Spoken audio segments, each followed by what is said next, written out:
onto my lap in front of me, and I picked it up and I looked at it and I thought, this is probably one of my dog's hairs that got into my hair for some reason, but it would suck if I started getting white hairs pretty soon. And I get the feeling that I'm not really alone in this fear of growing old. It seems like a lot of other content creators also have this fear. I know I've talked about Brent Rivera and his friends before a lot on this channel, but they do this thing a lot where they pretend like they're in high school and they make videos about being in high school or about being kids or teens when they're all at least 20. I think the twins are even 21. They'll make videos like this where they pretend to be in high school. They even went to some high school. I don't know if it's their old high school or something to make a video.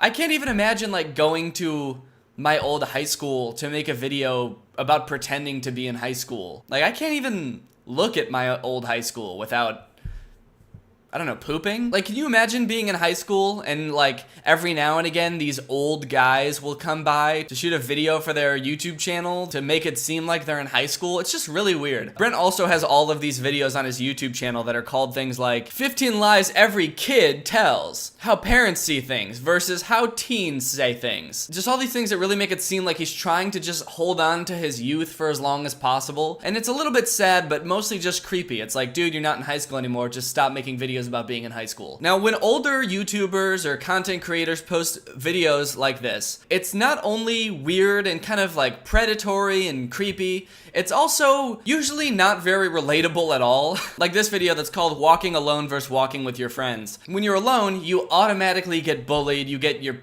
paper smacked out of your hands. But when you're with friends, you walk into school and you immediately take your shirt off. That also adds another level of creepiness to shooting at some high school that you don't go to. Just like, hey, you know that dude who graduated like 3 years ago? Yeah, he's in the hall with his shirt off, making a YouTube video. Lele Pons also recently posted a video called High School Bully. And I think that this is a really good example of when someone who's not in high school makes a video about what it's like to be in high school that is not like high school at all. It starts off with this dude who's apparently the bully who walks up to this entire group of kids and just asks them all for lunch money. Lunch money, now! First off, the whole lunch money thing is a cliche, right? I don't think anybody ever actually gets bullied for lunch money. And if they do, it's usually just one person. You don't just walk into a crowd and say, everybody give me your money. I'm the bully, and I'm here for all of your lunch money. Like, cause what is he gonna do? Is he gonna beat up all of you? No, obviously not. Anyway, the video's about Lele Pons coming to the school as like a new kid, and she sees this bully and she wants to learn about his backstory. So Lele asks this dude who totally looks like a high school student and not some 33-year-old guy. She asks him what's up with this bully, and he tells her his whole backstory. And apparently the bully used to be a nice kid, but then he got his heart broken, and so then he decided that he wanted to become a bully. First off, this video implies that like a kid who bullies other kids in high school just decides one day that they're gonna be a bully. Like they're looking in the mirror and they're like, yeah, I think I'm gonna start punching kids at school today. Anyway, he takes off his braces and his glasses, also implying that like bullies don't care about having straight teeth or being able to see. And then he emerges in this like jean vest with wristbands and eyeliner like he's a goth bully from an early 2000s movie. Like looking at this video, it's clear Lele Pons has never been bullied in her entire life. It seems like no one's ever even been mean to her. And the only reference for someone who's mean she's ever seen is the bully from Fairly Odd Parents. And the fashion is like a conscious choice. He's like, okay, I'm gonna start punching kids at school, so now I have to start wearing eyeliner to school also. Anyway, the video ends with Lele deciding that she wants to try to change the bully because she thinks he's just some heartbroken kid. So she walks over, and this time the bully is standing around the same group of people, but just asking everybody to do his science homework for him. Where's my science homework? I said I needed it today. How do you think I'm gonna turn it in? Hey, don't do that. You have my science homework? No, I don't have your science homework. Then who has my homework? No. To be honest, that doesn't really seem like bullying. It just sort of seems like this dumb kid who forgot to do his homework is like pleading with everyone to give him, like help him. Anyway, Lele asked the bully on a date. Because I want to go on a date with you. And for a second, it seems like the bully facade starts to fade away. Thank you. But then he gets distracted because he sees some other kid he forgot to ask about science homework, and then he runs off chasing him. And that's the end of the video. So the moral of the story is you can't change bullies. They're always gonna wanna steal your science homework. There's just like so many things in this video that like just don't make sense. It's like a video for high school kids, about high school kids, written by someone who isn't in high school, and quite honestly, it seems like has never even stepped foot in a public school. It seems like there's been a big problem for people who make this super relatable content. I feel like this stuff sort of started on Vine when it would be like, white people be like, or girls be like, and boys be like. Very surface level relatable stuff. And over time, these Viners have transitioned to Instagram and YouTube, and they've sort of run out of these like surface level things to make videos about, and so they've just sort of run out of ideas. I think it's pretty apparent if you look at Hannah Stocking's YouTube channel. She's got super relatable titles like Dating a DJ, which I think is something that we've all done, or Runaway Bride, which is a very common issue plaguing the high school students of today. Hannah Stocking also has a knack for trying to appeal to high school kids with her videos. This video she posted recently is called Timed Mile in PE. The mile is something that people talk about a lot, is something that they really didn't like about high school. It's a pretty commonly memed about thing. So this should be pretty low-hanging fruit for Hannah Stocking to make a pretty relatable video about, right? Wrong! First off, we have a cast of characters here that seem to range from like being maybe 22 to 30.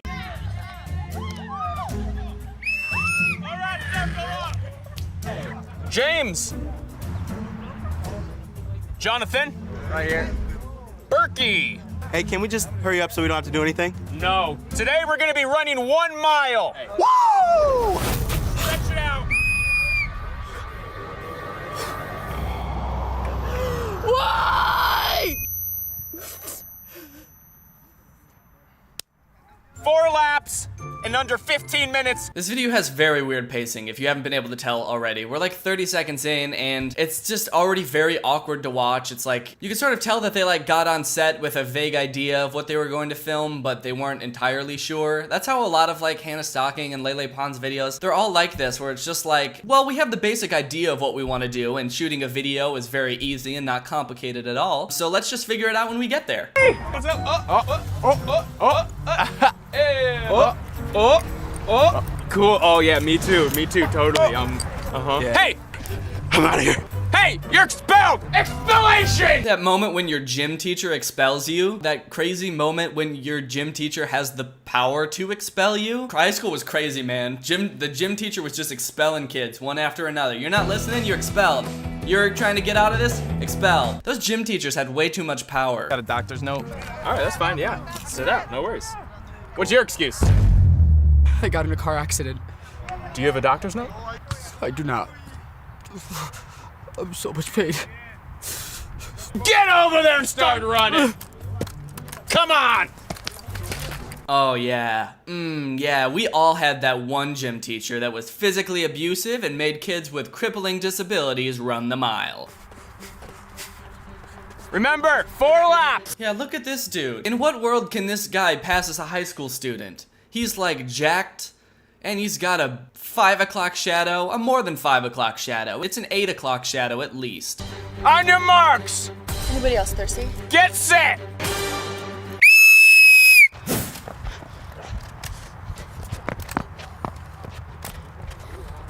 Okay, so this is a skit about running the mile, and I think it really revolves around the characters in this video. There's different types of kids in PE class when running the mile. You've got the kid who tries way too hard, of course. You've got the girl who's not trying at all. Obviously, every gym class has that. Is that a frappuccino? The kid who runs off into the mountains the second the mile starts. Well, actually, wait. And the kid who comes to school the day after getting into a serious car accident without a doctor's note. We all know that kid. That classic character. Ooh, and the chubby slow kid. Haha, yeah! Then there's this weird part where Hannah gets like heat exhaustion and starts hallucinating and sees this like wizard guy who's also her coach. Yes, this is something that I know I certainly have experienced and can relate to on a very deep level. Hallucinating in gym class every day. Anyway, they finally finish the race. Everybody cheers on the chubby kid. He finishes the race last, obviously. And then the coach congratulates them for all finishing the full 4 laps. But then the chubby kid's like, wait a minute, I thought you only said we had to do 1 lap. I thought we were just doing 1. And then this happens. We're going again! Again? He he makes all of them do the whole mile again, just because one kid didn't do the whole mile. This is another video about common high school experiences. It's called High School Rivals. We all went to high school and we all had high school rivals. This video starts off in a classic classroom scenario. They're sitting in a room made of cinder blocks, so I guess they're either in prison or a storage unit. Now, I wish the Olympics today would last a lot longer, so I'm gonna make it a project.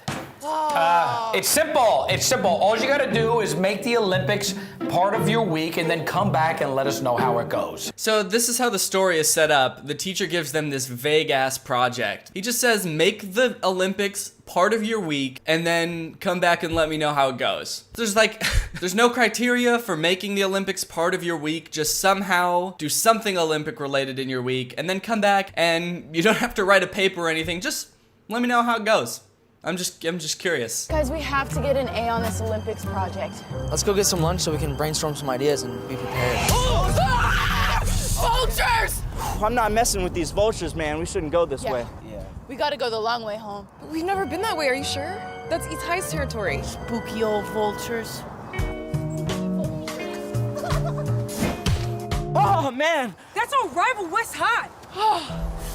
Cracked my neck. Looks like West High's crossing over onto East High's turf. Uh-oh, so now they were walking home and they got deterred by some vultures, which happens so much when I was walking home from high school. Spooky old vultures. They came across these kids from their rival high school who were just playing on a playground for some reason. And now it looks like they're having this like West Side Story kind of standoff. Did this ever happen in high school to anyone with their rival high school? The most confrontational that our high school rivalry ever got would be like me occasionally saying to my friends, I wish our theater program was as well funded as theirs was. And that was about as savage as things got over there. You know what happens when you come to our turf, right? We're gonna have to battle! You guys, I'm scared. What do we do?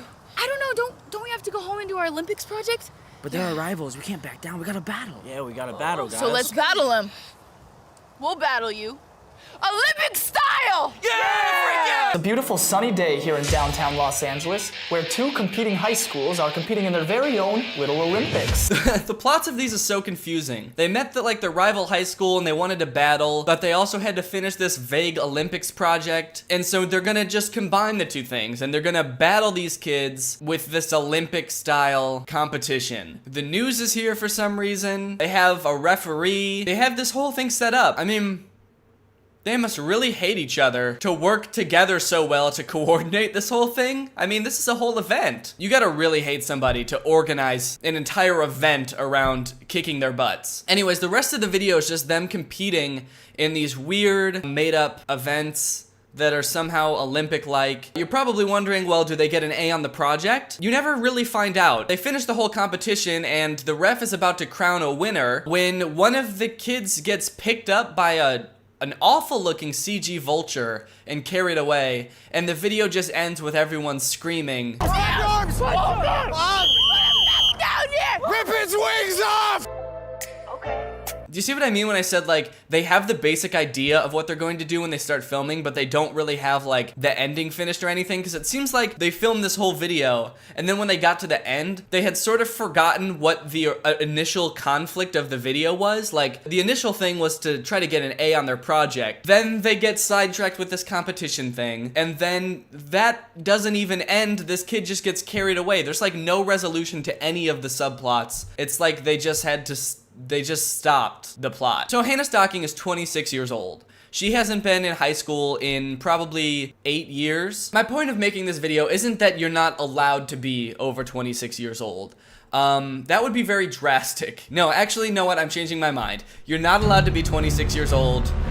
Everyone above 26 must be put to death immediately. My point is that if you are 26, you shouldn't be trying so hard to like appeal to teenagers. What I do when I make videos is I try to make things that I think I would like. Things that relate to me, things that I think I experience that other people experience as well. And that's what I think resonates with people. But when you gain this like following by trying to say what you think people younger than you should be feeling or like thinking, and you also try to like relate to them like you're one of them, it comes off really, really bad. And then also when she does brand deals and stuff, which she has, they're also very cringy. She's got a few where she just like literally reads from a teleprompter about like scientific studies and stuff. Your prefrontal cortex is the part of your brain that's in charge of planning and decision making. It's so obvious that she's just like reading like that. But when you're doing brand deals and stuff like that and you're trying to sell things to kids too, that just makes it that much worse. Anyways, that's the lesson for today. Be yourself, and if you're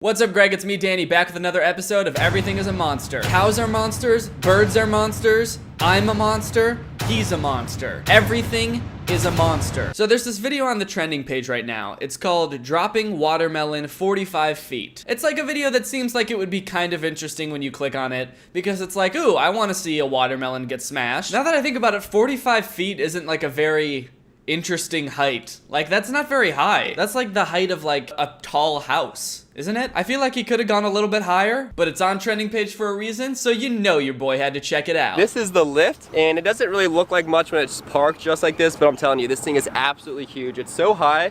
I actually haven't taken it to the maximum height yet, but today we are gonna take it to the maximum height, and we have some really cool things we're gonna drop off. Check this out. We got some soda, we got some orange soda, some strawberry, and some water or pineapple soda, and we also have some watermelons. This video is 14 minutes long, and they don't drop anything until about 10 minutes into the video. So the first 10 minutes of this video are just nothing. They go in the lift and they go up. Here we go! They get scared and then they come back down. I'm scared. We gotta bring this thing down. And then their mom desperately tries to convince them not to do it. Hey Mom, what do you think of this?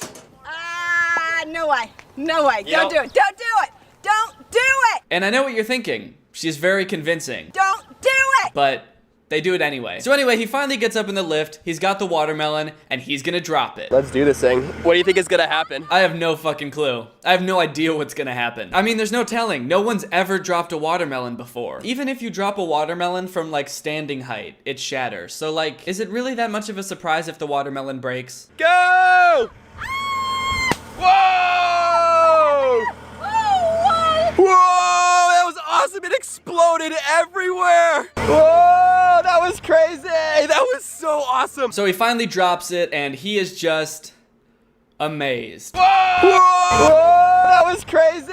Yeah, his reaction is actually making me just like a little bit uncomfortable. He's definitely like a little bit too excited about this watermelon exploding. I think the appropriate reaction to a watermelon falling from a great height and exploding is like, huh, nice. Even that maybe was a little bit too much. So that was just a test one. He wasn't at the full height yet. But now he's gone up the lift to the full height of a scary, palm shaking, knees quaking, eyes sweating, teeth sweating, 45 feet in the air. So, hang on. We're going a little bit higher. I'm very, very nervous. I've never been that high in all my life. I mean, this dude must have gone through extensive training to get up that high. I don't think I'd be able to handle that. Don't you need like an oxygen mask that high up? How does he survive up there? Watermelon number 2. Here we go. Go! Go, go, go, go, go. Whoa! Whoa, that piece all the way out there! Whoa, that one exploded even bigger than the last one. No way! Carter, that was crazy! So he throws another watermelon, and he is absolutely aghast. What? For some reason, he's even more surprised that a watermelon broke at a higher height. Now, he does a few more tests, and the next one's pretty anticlimactic. He drops a soda bottle, and it just bounces and it doesn't break. Go! Oh! Wait, what? Whoa, it's over there. Whoa, what happened? It didn't even explode. I'm not sure what happened with it. And you can tell that he wasn't expecting that, but he has to act surprised anyway, because, you know, he's a YouTuber, and so he has to yell about everything. Whoa, So it breaks, and he's like, whoa! So then he does it again with another soda bottle, and this time he throws it down, because he knows that it won't break if he just drops it. And then it shatters. And then he's surprised again. Whoa! It exploded! That was awesome! So when the soda bottle didn't break, he was shocked. But then when it did break, he was also shocked? Like, what was he expecting to happen? He's just amazed by anything. He's just amazed that the water bottle made it to the ground, apparently. He was just expecting it to not even get there. He was gonna drop it and he thought it was just gonna zoom off into space and he would never see it again. So now this video got on the trending page, which is always interesting for channels like this because they have like their core following who are usually, I don't know, like 8, and then people who find the video on the trending page who aren't already subscribed to this channel, who are a regular age with functioning, developed brains. So you have their fans commenting on the video like this person, the soda will explode. And then you've got comments like this, no. Which is funny because the dude who posted the video actually hearted this comment. It looks like he hearts most of the comments without looking at them, so there's a lot of negative comments on this video that this dude hearted. This dude said, people are starving, let's throw them off. As in saying like, oh, there's a lot of people starving in the world, let's throw this perfectly good food off of the lift. And I guess that's like sort of a valid point. I don't really agree with it. I just think it's funny that the dude who posted this video hearted that comment. As if to say like, yeah, fuck those starving people, let's do it. Like he thinks this guy's on his side. Man, his reaction to the drops makes me want to puke. That is very accurate. Whoa! I don't know what the fuck this comment means. I think I will bust open. And he hearted it. I think I'm gonna bust open. I think he was talking about the watermelon. I think he meant to say, I think it will bust open. Dude, I think I'm gonna bust open. Yeah, in general, most of the comments are just upset that the video is so long. I saw this video on the trending page and I was like, I gotta find out who this guy is, because his videos suck. And it turns out this dude, Carter Sharer, is a part of like a group of YouTubers called the Sharer Fam. It's sort of like Clout Gang, except they're all related. There's Carter, there's Steven, there's Lizzie, and then there's Otter and Millie, who are their dogs. Their dogs have their own channel. Now this may surprise you, but dropping watermelons off of a giant lift is not actually what they're known for. The main videos that they make that gets the most views are videos about a monster that lives in their pond. They have this giant pond in their backyard, and apparently there's a monster that lives in it. What the heck is that? Oh! It's one of those things that's obviously fake, and they made one video about it, and it got the most views, and so they sort of just have to keep making videos about that, and they sprinkle in other videos every once in a while too. But like most of their videos are about this pond monster. You can look at their thumbnails and titles. I fell off, pond monster. Swimming with pond monster. Hunting pond monster. They have so many videos about pond monsters, but I think they've realized that just using the word monster in their title or just talking about monsters in their videos gets them so many more views. So they've started doing this weird thing where they just start calling every animal a monster. There's a video where they see like a fox that's sleeping in the forest by their house, and the dude spends an entire video trying to find it because he says it's a monster that's living in their backyard. Oh, it's moving. Shears, I think the animal down there is either a monster or a fox. Maybe what we saw was just a baby monster, and there's actually like the mama monster back there. I don't know what's going on. There's a video where he sees a squirrel in his backyard, and he pretends to not know what a squirrel is, and he calls it a monster. What is that thing? What is that, Mom?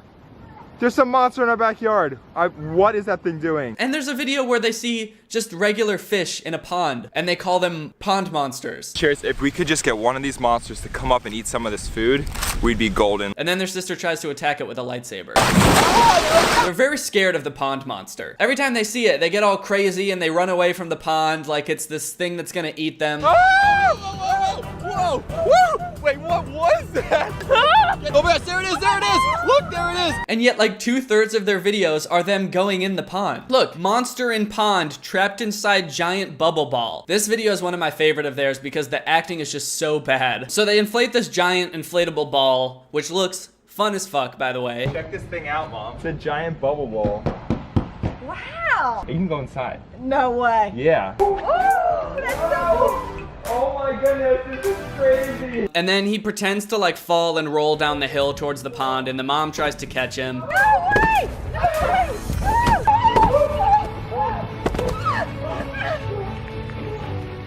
Yeah, that mom, dude, she is, she's really trying. She's really trying. I'm gonna try to take this thing on the water. Oh, no way! No way! What happens if it doesn't float? I don't know. And then the mom pushes her son into the pond. Here, you wanna see Steven go in the water? Let's push him! Woo! The pond that they believe a monster lives in The mom pushes her own son into the pond. I think the real monster lives within this mother.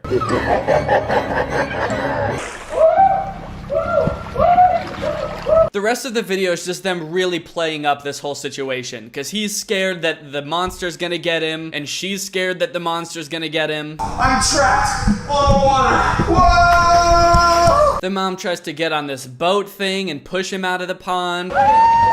She just runs around the pond aimlessly, yelling that she's worried he's going to get eaten by the pond monster. I gotta get Steven out before the pond monster attacks. Let's go. Come on, come on, come on. I'm coming, Steven. I'm coming. I can't really fault the mom for being that bad of an actor. She's just like trying to help her kids with this weird YouTube thing that they do. She's just trying to be a supportive mom, but like, if you replaced her with a professional actor, nobody would notice. I guarantee it. Nobody would care. Do it. All right, so these videos obviously just seem more like skits than vlogs, right? Like, they're not trying to mislead kids into thinking that this pond monster is actually real, right? Well, here's a video called Freezing Pond Monster with Liquid Nitrogen. Warning. What you are about to see is 100% real. Oh, so they are just trying to convince kids that this is real. Okay, nice. So I'm thinking, Sharers, let's grab all the liquid nitrogen that I have, bring it down to the pond, pour it in the water, and see if we can freeze the water and scare, or basically like freeze the pond monster out of the water. I think it just might work, so let's go give it a try. Oh, hey, Sharers. I'm making a trap for the pond monster. No way, you think this is gonna work? It's gonna climb in there and get stuck? Nah, just kidding. This is a cage for the baby koi. I really feel bad for the monster. You know, I mean, what did the monster even do to these kids? I've watched most of the videos where they interact with the monster. The most that ever happens is that they're outside of the pond and they see like the top of a monster looking thing come out of the water and just sort of sit there. It's not aggressive. It doesn't come up to them and try to bite them. It's just like the top of a thing that they see in the water. And this dude's gonna try to fucking kill it for no reason. He's not setting a good example for kids. You shouldn't just kill random animals in your backyard. I'm calling the police. So his plan is just to dump all this liquid nitrogen into the pool. So that's what he does. It creates a bunch of smoke and there's no sign of the monster until suddenly. And, whoa, there's the pond monster! It's in the pond! Do you see that? It's right, whoa, whoa, there it is, there it is! Do you see it? It's in there! There it is! There's the pond monster! Man, the camera got so shaky the second the monster came out. It must be like a weird coincidence. It's almost like they don't want you to know that it's not really a monster and just a fake alligator toy. This dude Steven Sharer's videos are probably the weirdest because in most of them you can tell that he wakes up without really any plan for what the video is going to be and then just sort of walks around his house and tries to make things seem more interesting than they are. Like there's this video where he finds this like secret room which is really just like an attic that's connected to his brother's bedroom, and he goes inside and he's just like walking around in this dark attic and he's like trying to make boxes look mysterious. He pretends to hear like weird sounds which he's clearly editing into the video. There's just the sound of a man screaming.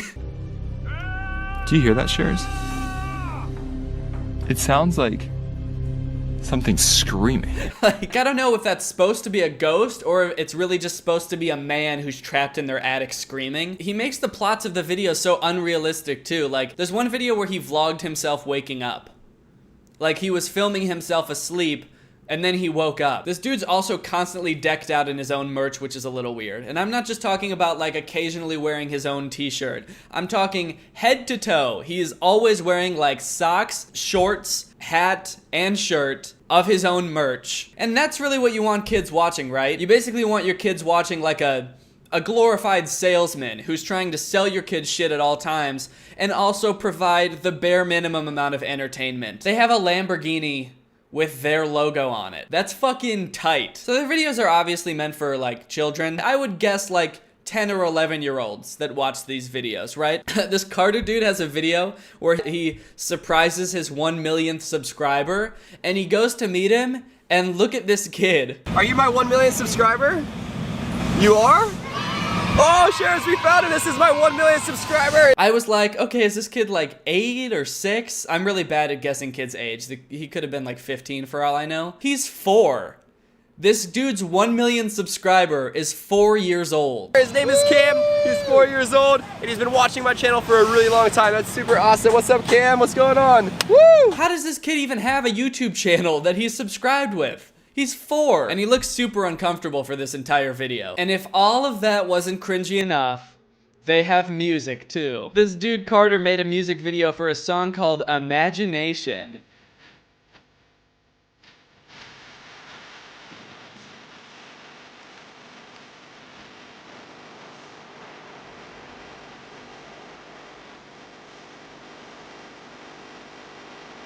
I've never seen a music video where someone has been less interested in the song that they were singing than this video. Share the love, share the love. The competition, we're above, we're above, we're above. Alright, well that's it for this video, guys. I hope you enjoyed it. If you're new here, make sure you subscribe to join Greg. Greg is my family here on YouTube. We're the fastest growing channel on YouTube. Don't look that up, or a pond monster will attack you. Guys, it's me, the garbage version of Danny that edits his videos. Just so you know, I'm gonna be at VidCon this week, so if you see me, make sure you come up and say hi, but whatever you do, don't look me in the eyes or I'll punch you in the throat. Thanks, guys. Thank you, Matthew McDonald, for turning on my notifications. You are truly Greg. I'll see you guys next time for a really interesting video where, against my father's wishes, I build my own go-kart to compete in a local race. But once I take home the gold, he realizes that it's not such a crazy dream after all, and I'm having fun, and that's all that matters. Bye. What's up, Greg, and welcome back to another episode of 2021. More like 2020 fun. Guys, why does everyone on TikTok believe everything that anyone says? I keep seeing this dude on TikTok named Nick Suarez who's pretending to be a vampire on TikTok using special effects. He just keeps posting videos where his canines become vampire fangs, and like everyone believes him.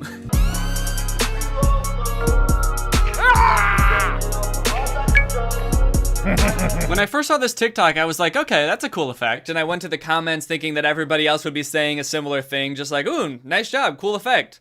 Or just like thirsting over him because he's a boy and he's not wearing a shirt. Or he is, he's just wearing it wrong. But no, the comments on this were pretty surprising. This could actually be real and I would have no idea. He could actually be a vampire and we wouldn't even know. No, he couldn't. He could not. Because vampires aren't real. They're made up. They're a thing that people made up. Also, imagine if vampires really were real and this is how we found out, from like a sort of like a thirst trappy TikTok of a guy just casually being like, oh, I heard we're showing off our teeth. Here's mine.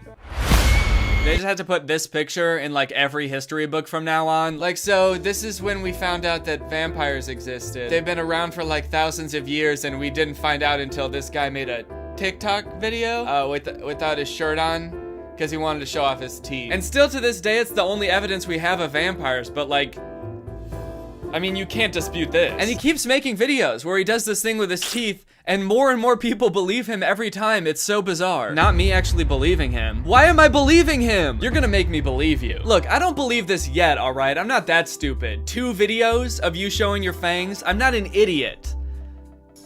But I swear to God, if you do this one more time, I will believe you. I'm serious, all right? Post one more edited TikTok of you showing your fangs, and I will spend the rest of my life believing vampires are real. And it's not because you're cute either. I don't want to kiss. I'm gonna spend the rest of my life trying to track you down and impale you with a wooden spear. You demon. You evil being. Hey guys, so a lot of y'all have questions about my last video, and I'm here to clear some of those things up. So, fangs.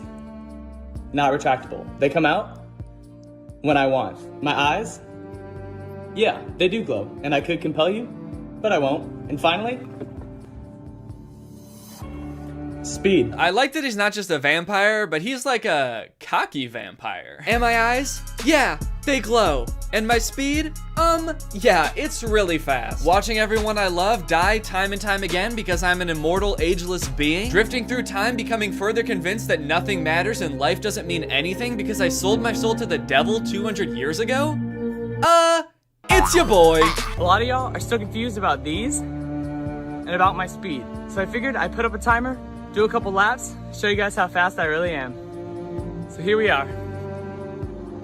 He has a couple videos where he runs fast, and I don't know why it's so funny to me. I think it's because if you see like someone actually running real fast, like Usain Bolt or something, he takes such long strides. But in these videos, he's just sort of jogging or almost power walking. So he's taking pretty small steps, but he's just going really fast. And my speed? Yeah, I guess you could say it's borderline Olympic.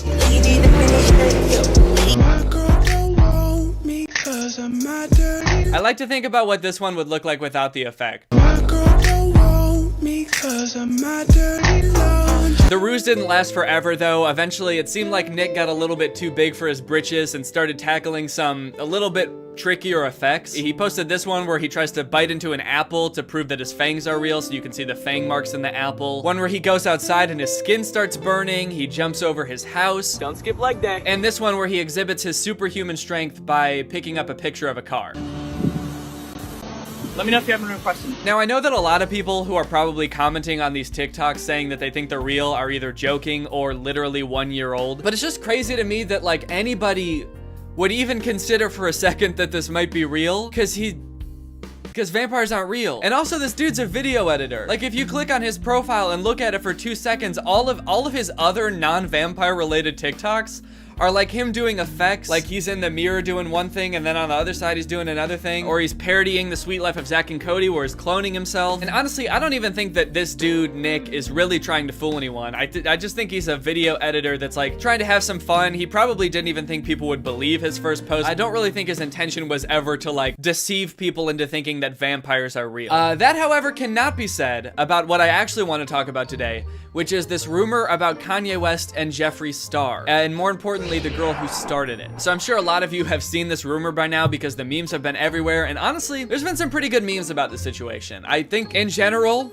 it's pretty funny to imagine that Kanye West is dating Jeffree Star. But if you haven't seen the original TikTok that started this whole thing, here it is. Now that Kim's finally doing this, I feel like I can spill the tea that I've been holding on to for months. This whole divorce comes as no surprise. Kanye's been hooking up with a very famous beauty guru, male beauty guru. A lot of people in the scene have known for a while. So technically in this TikTok, she didn't say it was Jeffree Star, but immediately when people in her comments started guessing Jeffree Star, she started liking only those comments. And after that, oh boy, it spread like wildfire, dude. Everybody was talking about this. Like every TikTok on my For You page was about this. This TikTok currently has 955,000 likes. Kanye West was trending on Twitter. There were drama channels on YouTube talking about it. Even legit news publications were posting about it. And surprisingly, none of them really seemed to stop for a second to like ask, wait, who is this girl? And why would she know that? The only thing her caption of her TikTok says about why she knows this is, my source is legit, I promise. But news publications were still like posting about this story as if it could have some credibility, even though if you scroll through her TikToks, like all of them are about just like chasing clout, trying to get clout any way she can. It's high-key so annoying when people are like, she just posted this for clout. Duh. Isn't that what TikTok's literally for? She's actually made up rumors about Kim Kardashian's friend before, but nobody really seemed to care. They were all just kind of like, whoa, you got a source? Oh, hell yeah, nice job. She milked a good amount of clout out of this situation for a while, posting more videos about how Kim Kardashian's suing her now, even saying that like Kris Jenner is threatening her, until one of her friends apparently posted a voice memo to TikTok that she sent him, saying that the whole thing was made up and there was no truth to any of it. Not even getting sued. I made this entire scandal up. There is literally not one bit of truth to anything I have said. I just tricked the entire world into talking about me again because I was on a lot of Adderall and bored. And then she confirmed that that was, in fact, true on her own TikTok. And that's on being an icon. We all had fun though, didn't we?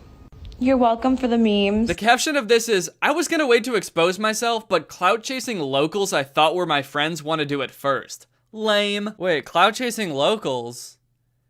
Isn't that what you are? She's like, okay, I may be a clout chaser. I may have made up an entire story about the Kardashians just for clout.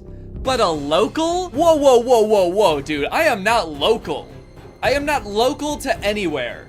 I don't live where I live. Anyway, the point I want to make here isn't that like people shouldn't have been posting about this. It isn't even that like, wow, how could anyone believe this? Because honestly, at first I was kind of like, maybe this is true. I don't know. It's kind of funny. It's got the right amount of juiciness and irony. Kanye West is pretty famously a womanizer. He's also worked with homophobic pastors in the past. Jeffree Star has said racist things in the past. So the fact that they could be dating is pretty juicy. It keeps it juicy. It eats that lunch. The point I really want to make is one, it's really interesting how like quick people are to just assume things are true, myself included. And two, this girl sucks. But who is this girl, you're probably wondering? Where did she come from? Well, it turns out she's actually been around for a while, and I've seen her quite a bit without realizing it was her, and maybe you have as well. This girl, who I'm not gonna name because it seems like she gets way too much enjoyment out of people talking about her and making her more famous, so I'm just going to call her Craig. Craig is a social media star. She's a TikToker, an Instagrammer who first got popular because she was on Dr. Phil. She was on there apparently because her friends were concerned that she was obsessed with becoming famous on Instagram, which the Dr. Phil show remedied by making her famous on Instagram. Well, 20-year-old Craig has some hard partying ways and a devil-may-care attitude, but her friends Haley and Maria are worried that between those things and Ava's disdain for college, she's going to be left with no future if her dream of Insta fame doesn't work out. Did they prep Dr. Phil on any of these lines before this episode started? It feels like he's either like reading a teleprompter that's really far away or he's like making it up on the spot. And it doesn't seem to be working out. But right? it is working out. Well, how many followers do you have? Almost 40,000. After 2 years? Yeah. That's not bad. Yeah, that's not bad. 20,000 every year. So she'll hit 1 million when she's 70 years old. Well, I have a YouTube channel, and last year I had 2 billion views, and it didn't change my life. Oh, there's my butt. How does it change your life? I don't know, because then people get to see my face and it makes their day better. So it makes me feel better, like I'm doing something good for the community, you know? I feel very philanthropic, is that the word? Charitable? When you're popping on social media, like you get all kinds of stuff. Like I get free laxative teas. That's gotta be the weirdest flex I've ever heard. Free laxative teas? Is that the goal of becoming Instagram famous? Just to have people send you free like diet supplements? I think those are pretty unhealthy, aren't they? I'm Insta famous, baby. You know what that means? You make a lot of money? Ha! I wish. I shit 18 times a day. Oh my god, that sounds really unhealthy. What? Are you saying uh-huh or uh-huh? Are you okay? I'm pooping! Oh, I'm pooping! Since that Dr. Phil episode, Craig has become pretty popular on social media. She's got 280,000 followers on Instagram, 600,000 followers on TikTok, and she's found herself in the spotlight a couple more times due to some pretty ridiculous situations. Way back last year when the pandemic started, you might remember seeing a video of a girl licking a toilet seat on an airplane trying to start something called the coronavirus challenge. Yeah. That was her. She did that. Everyone in my comments won't stop commenting. You licked a toilet seat, shut up. Yeah, I did, and I got 20 million views on it. Like I said, this girl sucks. She recently made news headlines after she posted herself doing something very unhygienic while on a plane to Miami for spring break during the coronavirus outbreak. Oh yeah, she was also on her way to a spring break. Like she wasn't just happened to be flying somewhere. She was going to party in like Florida or some shit during the pandemic. So if she did get COVID from the airplane seat, at least she would be spreading it to a ton of other people. What the hell were you thinking when you're licking a toilet seat on an airplane on the way to spring break when the country shut down? One, I had way dirtier things in my mouth that whole spring break. 2, I bleached that. 3, private plane. Yeah, don't worry. I bleached it right before. So I wasn't licking COVID.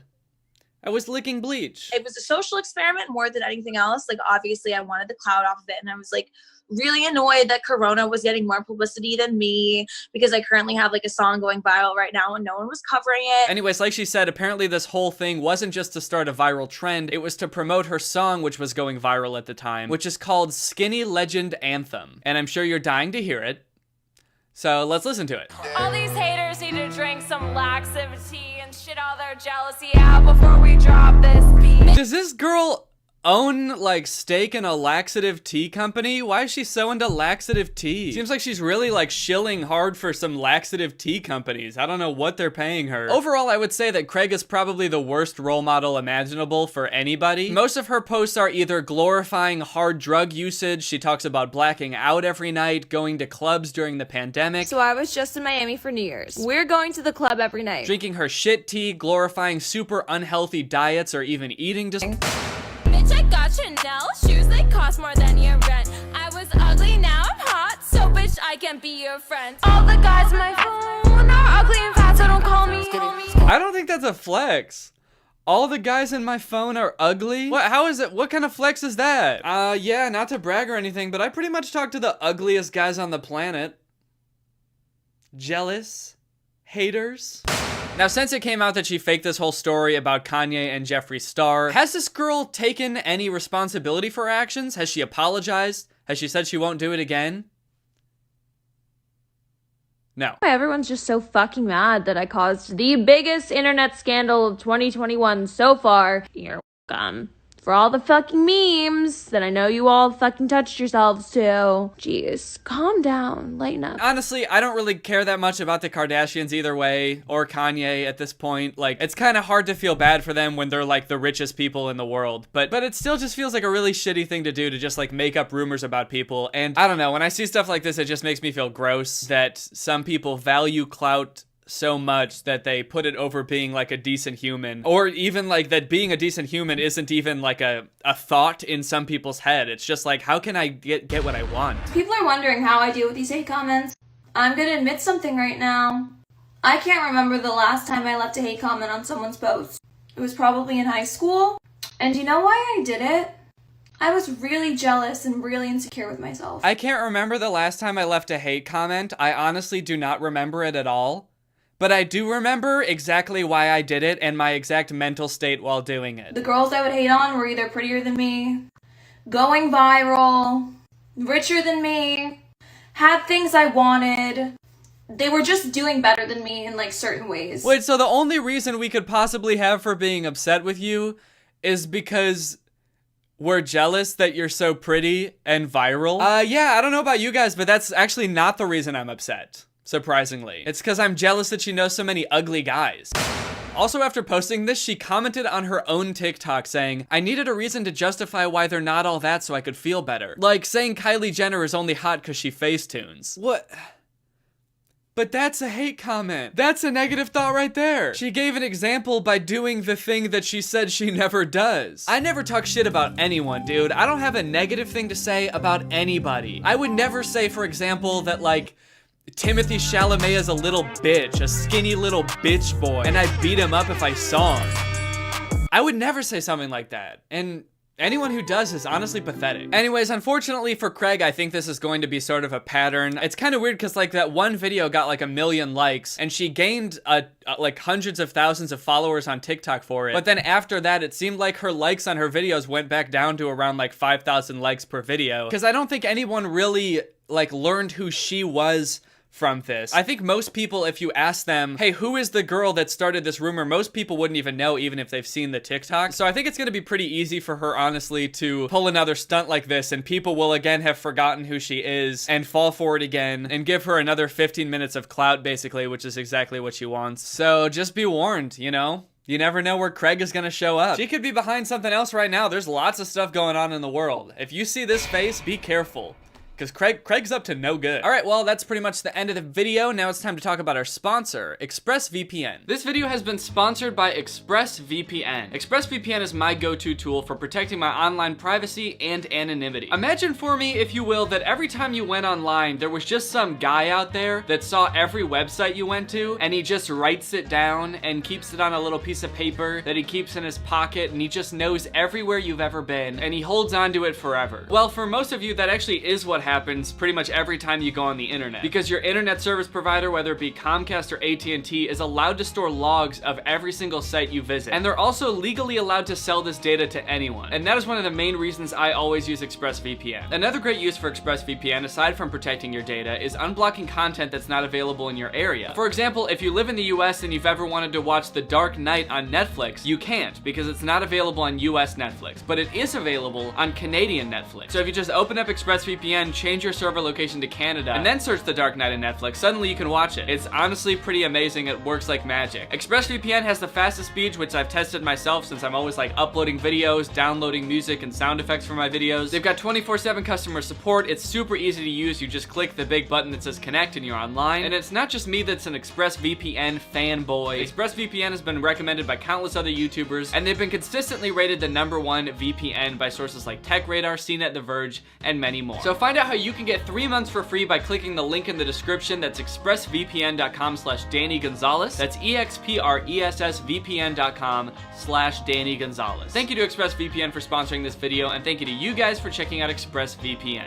Okay, well, I hope you guys enjoyed this video. If you're new here and you liked it, make sure you subscribe and turn on my notifications to join Greg. Greg is what I call my fan base on YouTube. We're sort of an army, sort of a family, sort of a boss-ass posse of ugly guys. All right, well, what's up, Greg? It's me, Danny, and I'm I'm back with another episode of watching one of Jake Paul's videos. Today I'm going to be reacting to one of Jake Paul's new Christmas songs off of his Christmas album that he released. I'm really excited to watch it because it's super cringy. I hope nobody interrupts me. Let's get started. Don't do that! Whoa, what? How did you get in my apartment? Calm down, calm down. I know this is gonna sound crazy, but I need you to believe me. I'm you. You're me from the future. What? Oh, my bad. Isn't that what you were gonna say? Well, yeah, but I mean, I didn't expect you to believe me right away. I mean, you look exactly like me, except a little bit older, and you showed up in a big ball of light, and you're wearing sunglasses. Everyone in the future wears sunglasses. Right, I figured. Oh, well, good, I guess. I thought I was gonna have to convince you that time travel was real and everything. I'm very gullible. But you can't play that video. What? Why not? It's just another shitty Jake Paul video. In 2017, the YouTube rap game started. Rice Gum, Jake Paul, the Catch Me Outside girl. It all just started with a couple big YouTubers starting a rap career out of nowhere. But in the future, it's gotten out of control. In the future, every YouTuber raps.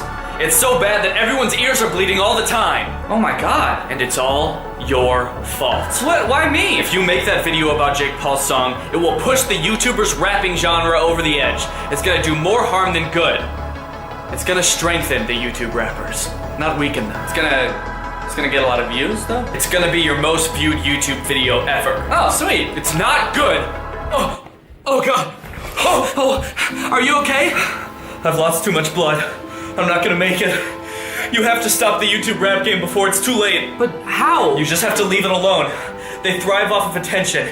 Even negative attention gives them views. You're right. I know what I have to do. All you have to do is just forget about it. I have to join the YouTube rap game.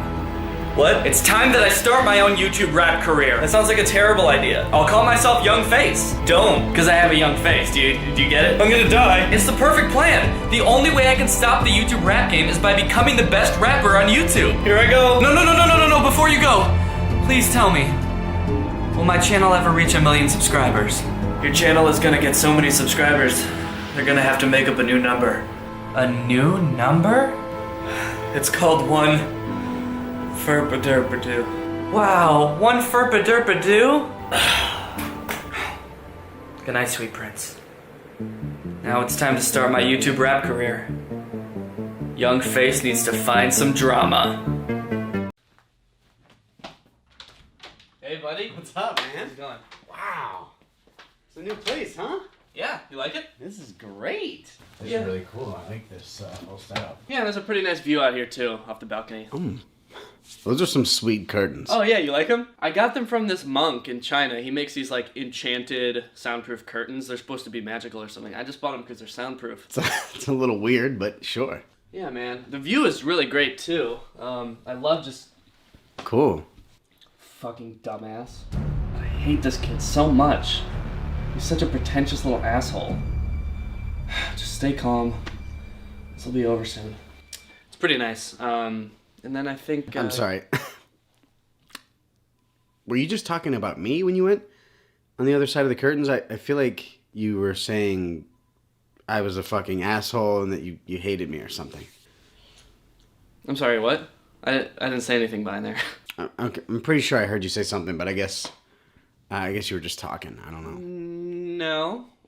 And they're soundproof anyway, so even if I said something, you wouldn't have been able to hear it. Okay. I don't think they're that soundproof, but... Okay, I'm gonna go behind these curtains and I'm gonna scream. That way you can see they're soundproof, okay? I'm going to kill you. I'm going to murder you. You have no idea what's going to happen to you right now. You are dead. Do you hear me? Dead.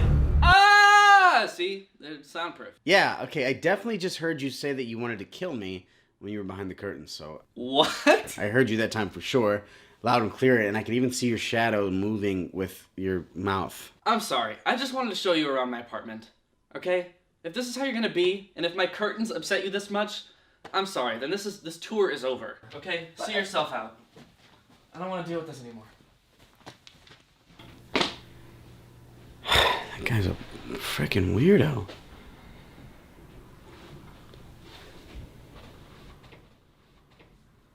Soundproof curtains. Ah. It was me.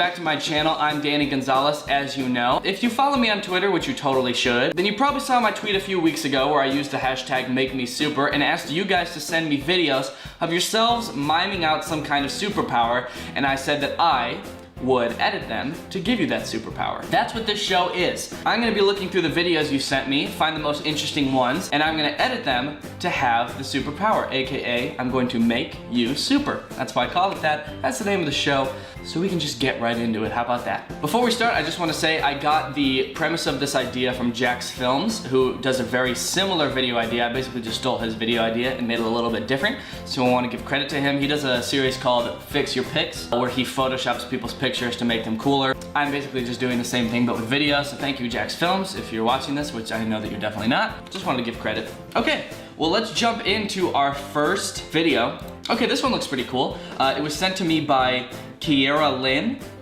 She says, at Danny Gonzalez, make me super. Here's our submission for your video. Hope you like it. All right, well, let's take a look.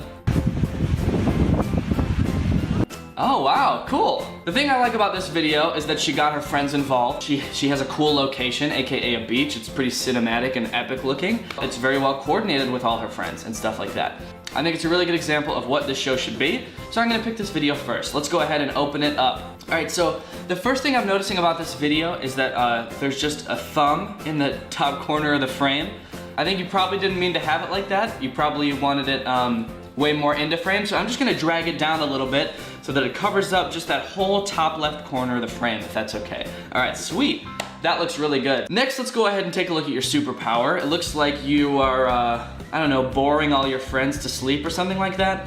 Or maybe, oh, I see, it's like a shockwave. Okay, yeah, we can just add that in super quick. Maybe a little, you know, circle coming out there and distort all the air around you. Now the important thing is, when you're doing special effects like this, you don't want to just look at the obvious things. Of course, your friends fall over, there's a shockwave, but what else would this affect? It looks like there's a bird flying by in the background, and I don't think that bird would get out of this situation unscathed, if you know what I mean. So I'm gonna make it spiral out of the sky and into the water like the shockwave paralyzed it or something like that. How about that? Oh yeah. Oh, that's great. Okay, cool. All right, so now we've got a video, actually, when the bird hits, it kind of looks like it's hitting that giant thumb in the corner of the frame. That's funny. All right, let's check out another submission, guys. Looks like we've got another submission here from Angie Buo. Angie B-U-O? B-U-O? Angela Buo. Angela Buo! Okay. Angela Buo requests hand laser Naruto thing laugh emoji hashtag make me super. Let me take a look at your video real quick. Can you do a somersault and some kind of hand motion like this? Love the face, by the way. That's awesome. Angela, I'm gonna be real with you. I have no idea what the Naruto hand laser thing is. So I'm just gonna make dinosaurs shoot out of your hand if that's cool. So she does a good roll. We can just literally add hundreds of dinosaurs shooting out of your hand. Maybe she's opening up a portal back from the prehistoric era, or maybe she's just generating dinosaurs out of her very hands. It's beautiful. Guys, I really want to make you super. I just don't know what the Naruto hand laser thing is. I'm sorry, but I hope that the dinosaur shooting out of your hand is a good substitute. Honestly, I think it's probably cooler than whatever you were thinking of. Angela, whoa, I just made you super. Our next fun little submission is from Burnsy. His handle is Burnzify. And he says, hashtag make me super, Danny Gonzalez, effects when I throw the butter knife. LMAO, I don't know. Okay, first off, watch your profanity, please. And second off, I'm just kidding. Okay, let's go ahead and take a look at the video that he sent us.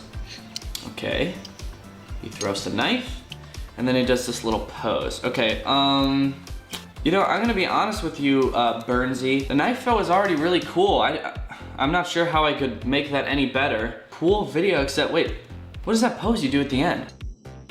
That's really cool. It looks like some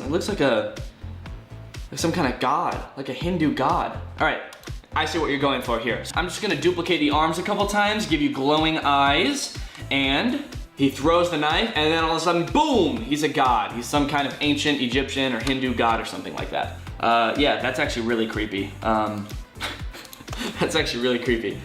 Yeah. Burnsy, I made you super. The knife throw was already really cool, I gotta be honest. It was just a really cool pose. I just wanted to make it just a little bit cooler. All right, scroll, scroll, scroll. Find another good submission to use. Okay, how about this one right here? Emma, and her username is M&M's67. She said, I'm in Deadpool, I spit fire, and she has booger rocket hands. You spit fire, and she has rocket hands. I know what you mean by spit fire. Let's get rid of your mouth there. Let's add in a new mouth and, oh, and can't forget the rocket hands. All right, here we go. All right, let's check out how I made Emma and her friend super. Yeah. Boom, spitting fire, yeah, and then rocket hands, boom. I hope that's what you meant. I assume it is, and I'm never wrong. So there you go. Emma, I just made you super. I also made your friend super, but I don't know her name. All right, looking for another video. Okay, here, this one looks like a good one. By Brody, and his handle is IRL Clouds. He just says Danny Gonzalez hashtag make me super, so not really descriptive. Hopefully the video will give us some indication of what he wants us to do. Okay. He's just sitting there. Wait, is this video 45 seconds long? And he's just sitting there the entire time? You know what? I don't want to look at this. I don't want to look at him for 45 seconds. That's way too long to be staring at this kid. I'll make him invisible. All right, all I have to do is just Photoshop him out of this picture, type a few things in my keyboard, and boom, he's gone. All right, awesome, 45 seconds of nothingness. That's way better than staring into this kid's eyes for 45 seconds. Brody, I made you super. I also made you disappear. Sorry. All right, guys, I'm gonna do one more video for you here. Let's just scroll and find one. How about this one by Hello Darkness? Her name is Kasia4335. Is it Kasia? And she just says, I trust you. Okay. Make me super. All right, well, let's go ahead and give it a watch. Okay, she's just standing there. This is a lot like that other video where that kid's just sitting there staring at the camera. Oh, whoa, what was that? Look at that. She's, boom, and sunglasses? Are you kidding me? That's awesome. I know what you want. You want to travel through time and space into some other dimension. So let's go ahead and just remove the dimension you're in and send you traveling through time and space. How about that? How does that sound? So you're standing there, you're waiting. This moment here can be your backstory. Look, she's tired of the world that she's in. So she decides, I'm gonna leave. And then, boom, she just goes traveling through time and space. We can add in some kind of galaxy or something behind her. All these stars flying by. And you know what? Because I'm in such a good mood, let's throw in some dinosaurs too. How about that?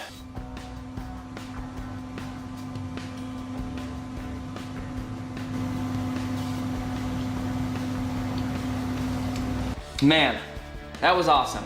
All right, Hello Darkness, Kasha4335. I just made you super. I made you super. How's that? All right, guys, thank you for allowing me to make you super. Not that you weren't super already, but I just wanted to help bring that out a little bit. Because I know people are gonna ask, the software I was using is Adobe After Effects. I did all the special effects myself. If you like this video, go ahead and share it with some of your friends. Also, let me know in the comments below if you want me to do this again. I could do it every couple weeks or so. Have you guys send me videos, I could edit them. It doesn't always have to be Make Me Super. We could do some other category like, I don't know, put me somewhere. I could like, edit you into a different location. I could put you on top of a mountain or, you know, in a closet or something. Kim Kardashian's shoulder or something. But yeah, we could do this again sometime, so just let me know if you like it, or let me know if you hated it, please, because then I will never do it again. Or maybe I will just to spite you. Anyways, I'm Danny Gonzalez. I hope you enjoyed this video. By the way, feel free to follow me on all of my different social medias. We got Twitter, we got Snapchat, we got Instagram, you know, all the basics. And have a good day, guys, and I will see you on Monday! Sorry, that was aggressive. I'll see you on Monday. Hey, Greg, I'm sure a lot of you have seen this by now, but the channel just hit 5 million subscribers. There are 5 million Gregs now. That is crazy. So I just wanted to make a quick video, hopping on here to say thank you for 5 million subscribers. I wish that we could meet. I bet that we would all be friends. Well, probably not all of us, but some of us maybe. There's so many types of people subscribed to my channel. Statistically, there's probably like 4 serial killers. So if you're one of them, then stop. that's not nice. You guys are like my family, a really big family, a normal family with like 4 serial killers, a family, a Mormon-sized family, the kind of family that's not invited to my house. What's up, Greg? Have you ever heard the story of the most dangerous film ever made?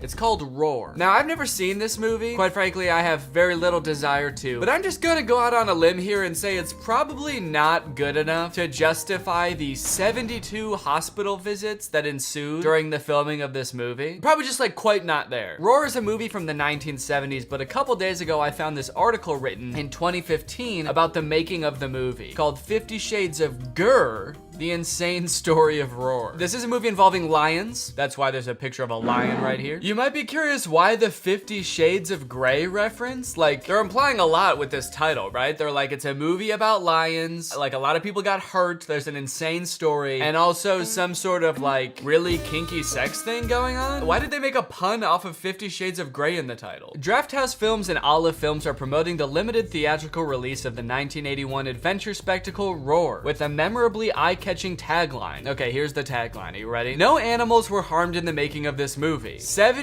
members of the cast and crew were. So right off the bat, filming this movie seems like it was like a horrifying experience, right? Like an overly dangerous, insane experience, life-changing for people. And I love that the article and the tagline for the re-release are both kind of like, this is kind of like a quirky story.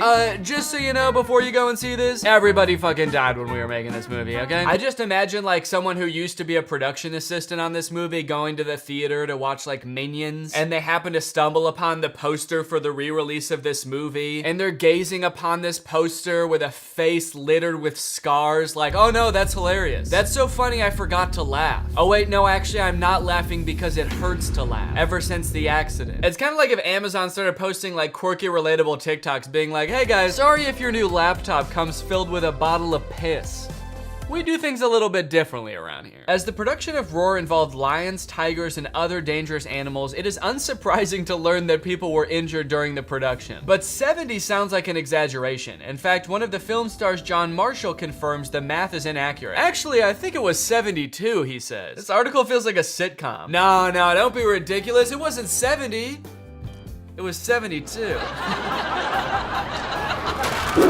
Oh, fuck, it's loose again. No!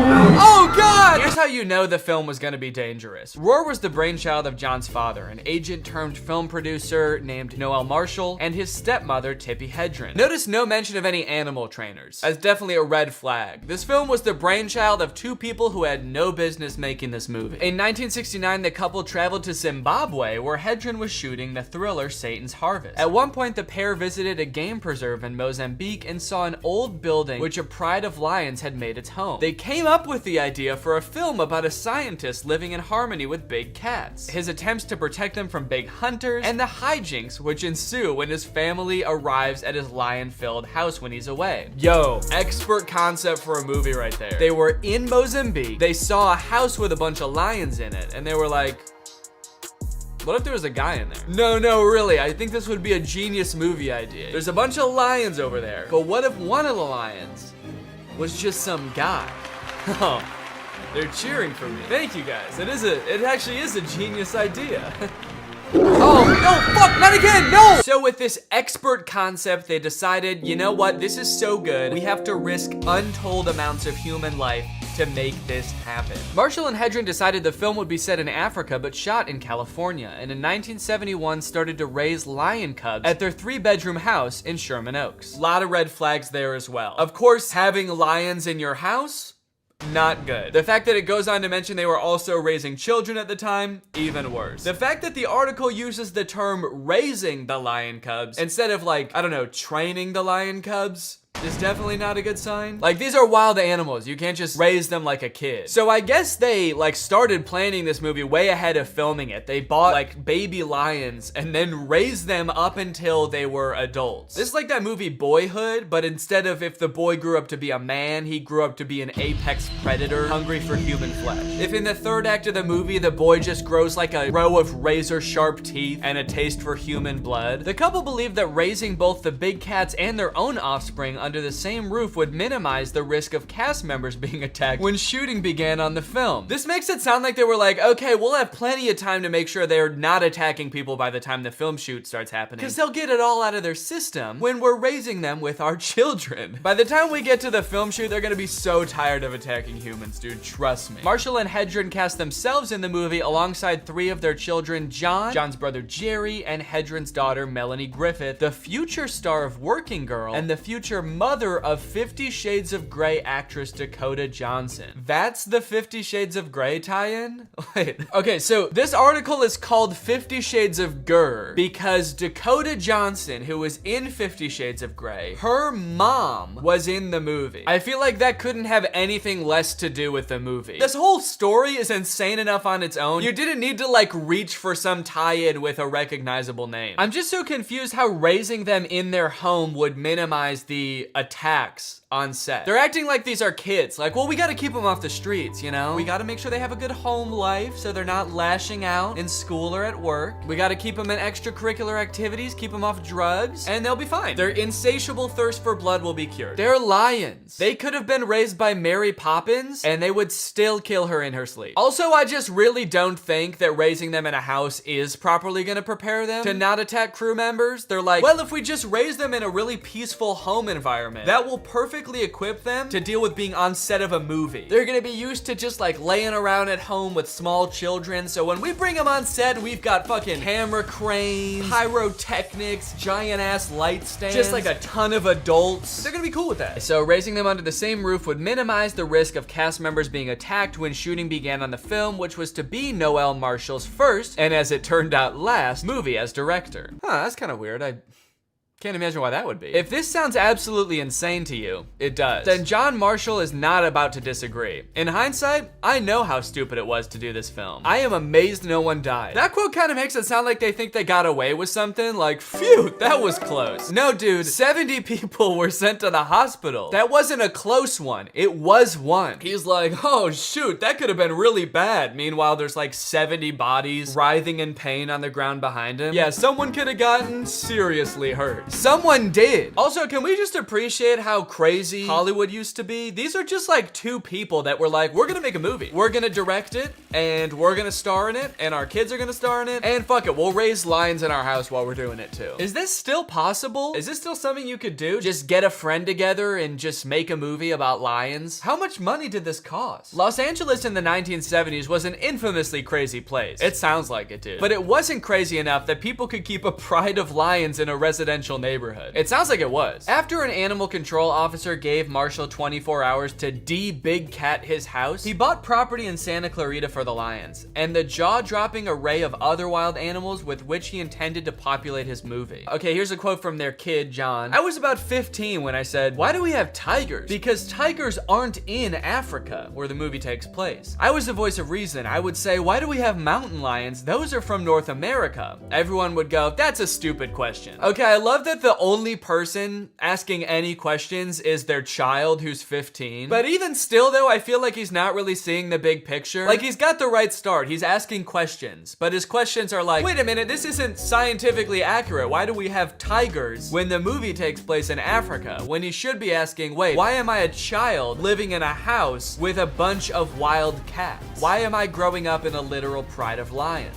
But Marshall discovered there were side benefits to keeping big cats, particularly when it came to meeting members of the opposite sex. Okay, I like where this is going. I had this tiger that I absolutely loved called Nicky. I would take him down to the local luncheon bar place, and girls would go, oh my god! Oh fuck! What the hell? The fuck is wrong with you? Get that out of here! Now they would say, oh my god, can I play with your tiger? And I'd say, well, not right now, but if you give me your phone number. Okay, holy shit, dude, LA really did used to be a crazy place. They weren't kidding. I feel like they undersold it. They were like, LA's crazy, but not raise lions in your house crazy. Take a tiger to lunch crazy though? It kinda was. Yeah. They're like, look, you can be friends with tigers, you just can't live with them. That's where we draw the line. You can bring him out and about, but when you're done with him, do not bring him back in your house. You just gotta let that fool roam the streets, baby. Principal photography on Roar started on October 1st, 1976 at Santa Clarita. By this point, the animal cast numbered 132 lions, tigers, leopards, cougars, and jaguars, as well as a 10,000-pound bull elephant named Timbo. I kind of feel like it's not for the movie anymore. I feel like these people just have a problem. These people are hoarders, but instead of not throwing away like their Chipotle wrappers, they're not relinquishing their monkeys and lions. I feel like this is turning into a villain origin story. The city told him he can't have that many animals one time, and he was like, fuck it, you know what? Fine. I won't have 5 lions anymore. I'll have 130 wild animals on a compound. I swear to God, if the city tries to crack down on him one more time, he's gonna like lead his animal army to town hall and take the mayor hostage. The shoot was scheduled to last 6 months, but stretched to 3 years thanks partly to periodic shutdowns as Noel Marshall hustled to finance a budget which ultimately ballooned to $17 million. Okay, that would be $88 million today. Where did they get all of this money? That's what I want to know. It said that one of them was like an agent and the other one was an actor. Why have I never heard of either of them? At other times, shooting was halted so that the film's actors could recover from the multitude of injuries they received at the hands, well, paws of their animal counterparts. Dude, fuck off. People were hurt, man. This is no time for jokes. And I understand that it's been like 50 years, and I also understand that I'm making jokes about it too. But that's enough, all right? We've had our fun. And you know what? I guess this article has had its fun because it then immediately starts going into graphic detail about the injuries that happened on this movie. In Hedren's 1985 book about the making of the film, The Cats of Shambhala, the actress recalls that she hoped the movie would show the possibilities of human big cat relationships. In fact, the movie's production revealed the dangers inherent in those relationships. Hedren herself developed gangrene after Timbo crushed her leg between his trunk and tusks. Griffith was clawed in the face. John Marshall was sent to the hospital following an incident in which a lion decided to treat his head like a chew toy. This was a child, right? Isn't John Marshall the one that was 15? This is so crazy. It's honestly for the best that CGI was invented so that stuff like this doesn't happen anymore. Can you imagine if they had to film the Avengers without CGI and they had to get a real Thanos? That guy would have been up to no good the entire time. You've heard how much of a nightmare Jared Leto is on set? Wait until you get a real life Thanos on set. The kind of on-set pranks a Thanos would pull. 70 hospital visits, how about 4 billion? How about half the earth? Most dramatically, the film's director of photography, Jean Debon, there's absolutely no way I pronounced that correctly. Jan Debon needed 120 stitches after being essentially scalped by a lioness. I got him on the way to the hospital and I went into the office and said, okay, we need to get a DP, says John, because I figured that DP was not coming back. I can't get over how like jovial they all sound. It literally sounds like a sitcom. Even every like first-hand account is like, you're gonna want to see this. Well, I guess we're gonna need a new DP after that one. Lions, personally, I'm not a big fan. I just don't get what the big deal is. Uh-oh, there's one right behind me, isn't there? The stress of making the film terminally damaged the relationship between Hedra and Noel Marshall. The couple would divorce in 1982. No! Not Tippi Hedren and Noel Marshall! Another power couple bites the dust. Their power was destruction. Their power was immense destruction. I was rooting for them. Guess true love really doesn't exist.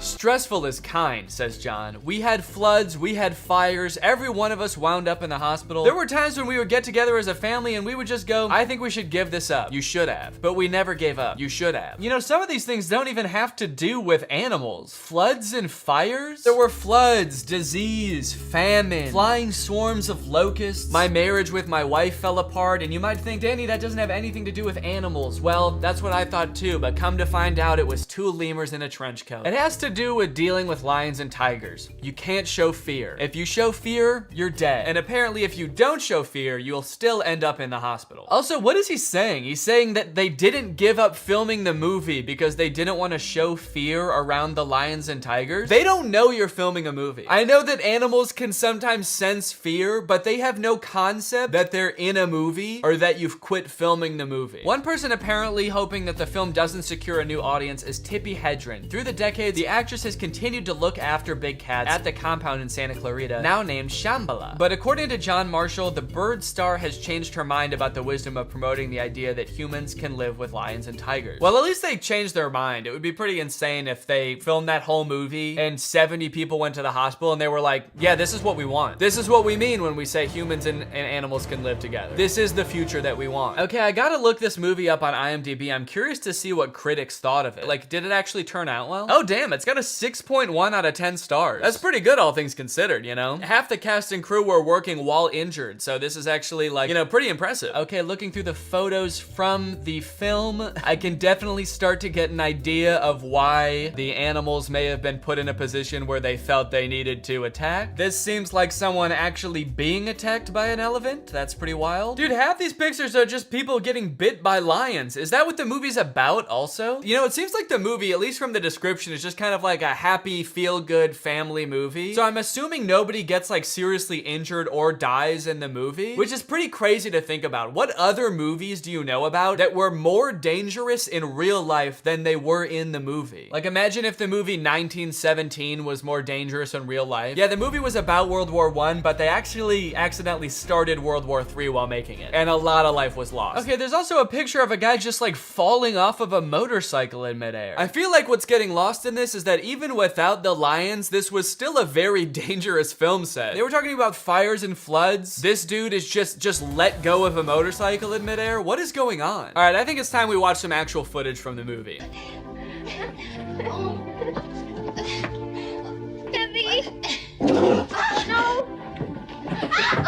I'm so confused as to what the vibe of this scene is supposed to be. I feel like the music could not fit it less. The music's just like, it's a peaceful life living out here in Mozambique. We are one with the animals. And the two kids in this are like, oh, fuck, get off me!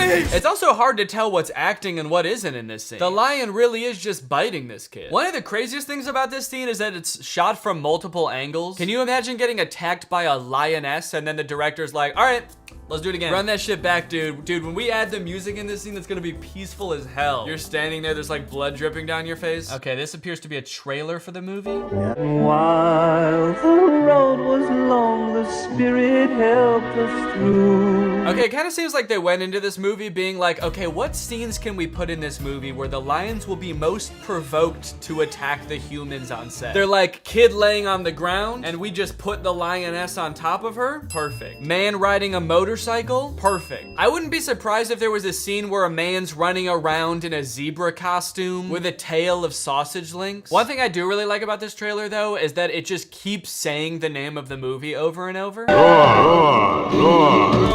I'm seeing the movie. Is this the whole movie? It's just people getting attacked by animals? I feel like every scene I've seen from this movie, everyone's just like, oh, there's too many lions here. That's like the whole premise of the movie. There's too many animals. The trainers for these Hollywood acting animals heard that we were going to have maybe 25 or 30 big cats working together. They laughed at us and said, this can't be done. They were right, though. Weren't they? They were right. You should listen to them when they say that next time. And they suggested that we acquire our own animals to do this, introduce them carefully, and the first one was a rescue. Where do you rescue a tiger from? They're not just like wandering around the streets looking for a home. Yeah, we actually rescued this tiger from his natural habitat, and we're raising him in a major metropolitan city. We let him hunt outside for humans. All right, guys, well, that is the story of the most dangerous movie of all time, Roar. And now it's time to talk about our sponsor. This video has been sponsored by ExpressVPN. Guys, using the internet without ExpressVPN is kind of like getting cast to star in a movie, but that movie is Roar. It's dangerous. That's because every time you connect to an unencrypted Wi-Fi network at an airport, a hotel, a coffee shop, what have you, you're at risk because any hacker that's connected to the same unencrypted Wi-Fi network as you can steal your data. I'm talking passwords, financial details, emails, what have you. But ExpressVPN encrypts your data with best-in-class encryption. It would literally take a hacker with a supercomputer billions of years to crack. And no offense, but I don't think you're gonna live that long, so you should be safe. You can also use ExpressVPN to unblock content that's not available in your area. For example, the movie Back to the Future isn't available on Netflix in the US, but it is available on Netflix in Australia. So if you connect to ExpressVPN's Australia server, you can watch it. I use ExpressVPN every day. I've got it on my computer that is right in front of me right here. I've got it on my phone. I've got it on pretty much every device that can have ExpressVPN because I want that little extra peace of mind while I'm doing my things. ExpressVPN has the fastest speeds, 24/7 customer support. It's easy to use. You can start it up with just one click. So if you want to find out how you can get 3 months of ExpressVPN for free, then head on over to expressvpn.com/Danny Gonzalez. That's expressvpn.com/Danny Gonzalez. Thank you to ExpressVPN for sponsoring this video, and thank you to you guys for checking out ExpressVPN. All right, guys, thank you for watching. If you're new here and you're not subscribed yet, make sure you subscribe and turn on my notifications to join Greg. I'll see you guys in the next video. Bye-bye. What's up, guys? It's me, Danny, back with another hilarious video. So last week I asked you guys to come up with lyrics for a Justin Bieber song parody and send them to me. I picked out all my favorite ones and recorded them over a Justin Bieber sounding musical track that I made. And now we have a song that sounds a lot like a Justin Bieber song. There's lots of good lyrics in here and I'm really happy with how it turned out. So without further ado, here is the Justin Bieber song. I peed in a bucket and I don't even regret it. No, I just wanted to get popular on Reddit. I will change your Wi-Fi password and then I'll forget it. I just want Selena back. Yeah, I said it. I got arrested like 3 times, but I still love you. If you're not a model or my mom, then I hate you. My legacy is clear to see. I mean, they named a haircut after me. Is it too late now to say sorry? 'Cause I cheated on you, baby. Oh, I might take you back, or just maybe, if you put me into your brand new song. You're famous, so it isn't wrong. What do you mean? I mean, you're mean. I'm really Desperatito. I finally hit puberty. I was like infant. Oh, sorry, you acted like a 1-year-old. Well, I hope you enjoyed that song. If you're new here, make sure you subscribe because next week we're going to be doing something even more fun. Because next week we're going to be writing a song that sounds like it was written by a YouTube commenter. So come up with some lyrics that sound like they were written by somebody in the comments section of a YouTube video. I think this one is actually going to be one of the best ones yet. I'm really excited for it. So come up with your best YouTube commenter lyrics and leave them in the comments below. Shout out to TyGalore516. Thank you for turning my notifications on. If you want to be my next shout out, just make sure you turn my notifications on and be one of the first people to comment on my videos. Alright, thanks for watching and I will see you guys next time.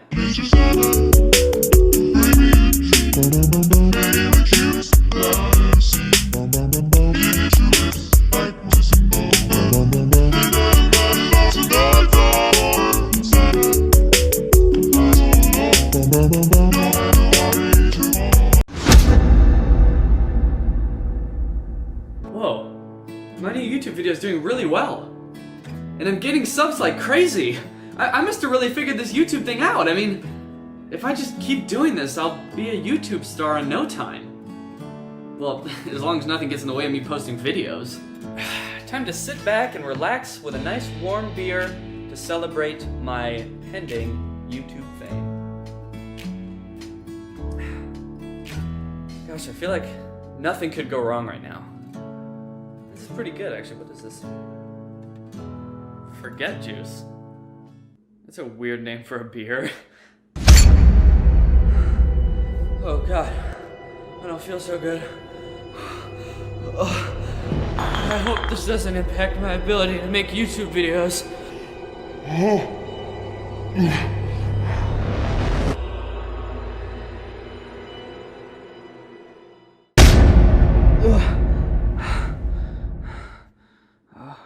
God, how long have I been asleep for? 3 days? I need to make a YouTube video! Alright, let's do this.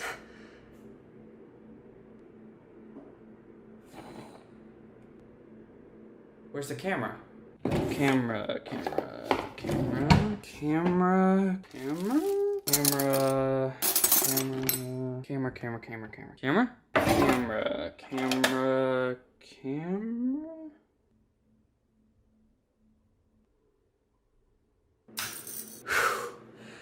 Hey, alright, Danny, come on, you can do this. You know how to make a video. You've made dozens of them before. Hey, what's going on? I don't know how to make videos anymore. I forgot how to make videos. What do I do? How to make video. Step 1, press record. What's going on, guys? What's up, guys? What's happening, people? What's happening, guys?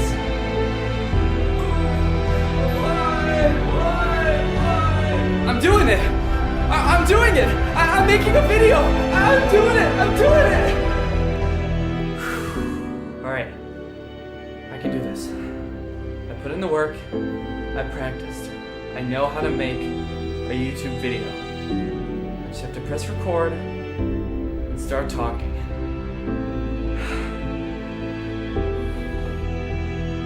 I'm gonna make you proud. Alright. I'm ready. I'm ready. Let's do this. All right. 3, 2, 1. What's up, guys? It's me, Danny, back with another hilarious video, and today we are going to be reacting to Jake Paul's new song, the Jake Pauler song. I hope you liked that little video explaining why I haven't been posting videos lately.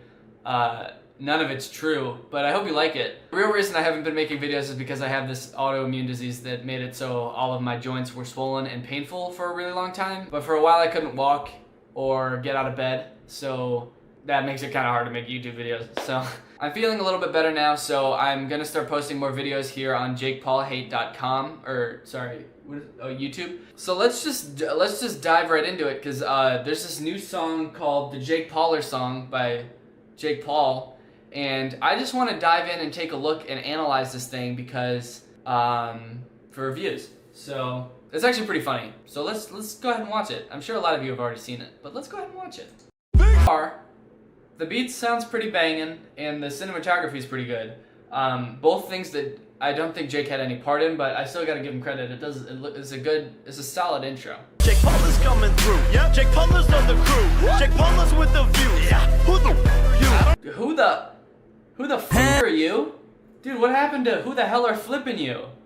You can't just start dropping F-bombs. You can't just go from flipping to like that. What? Get fired from Disney Channel and all of a sudden you're Mr. now? All of a sudden you're Mr. I love my army, they my family, they be riding so hard. My fans so fly, I don't know why they all be rocking Go-Yard. What is Go-Yard? What is Go-Yard? Is that a thing? Go-Yard? What is that? Did he just make that up so that he had something to rhyme so hard with? Go-Yard? A French trunk and leather goods maker.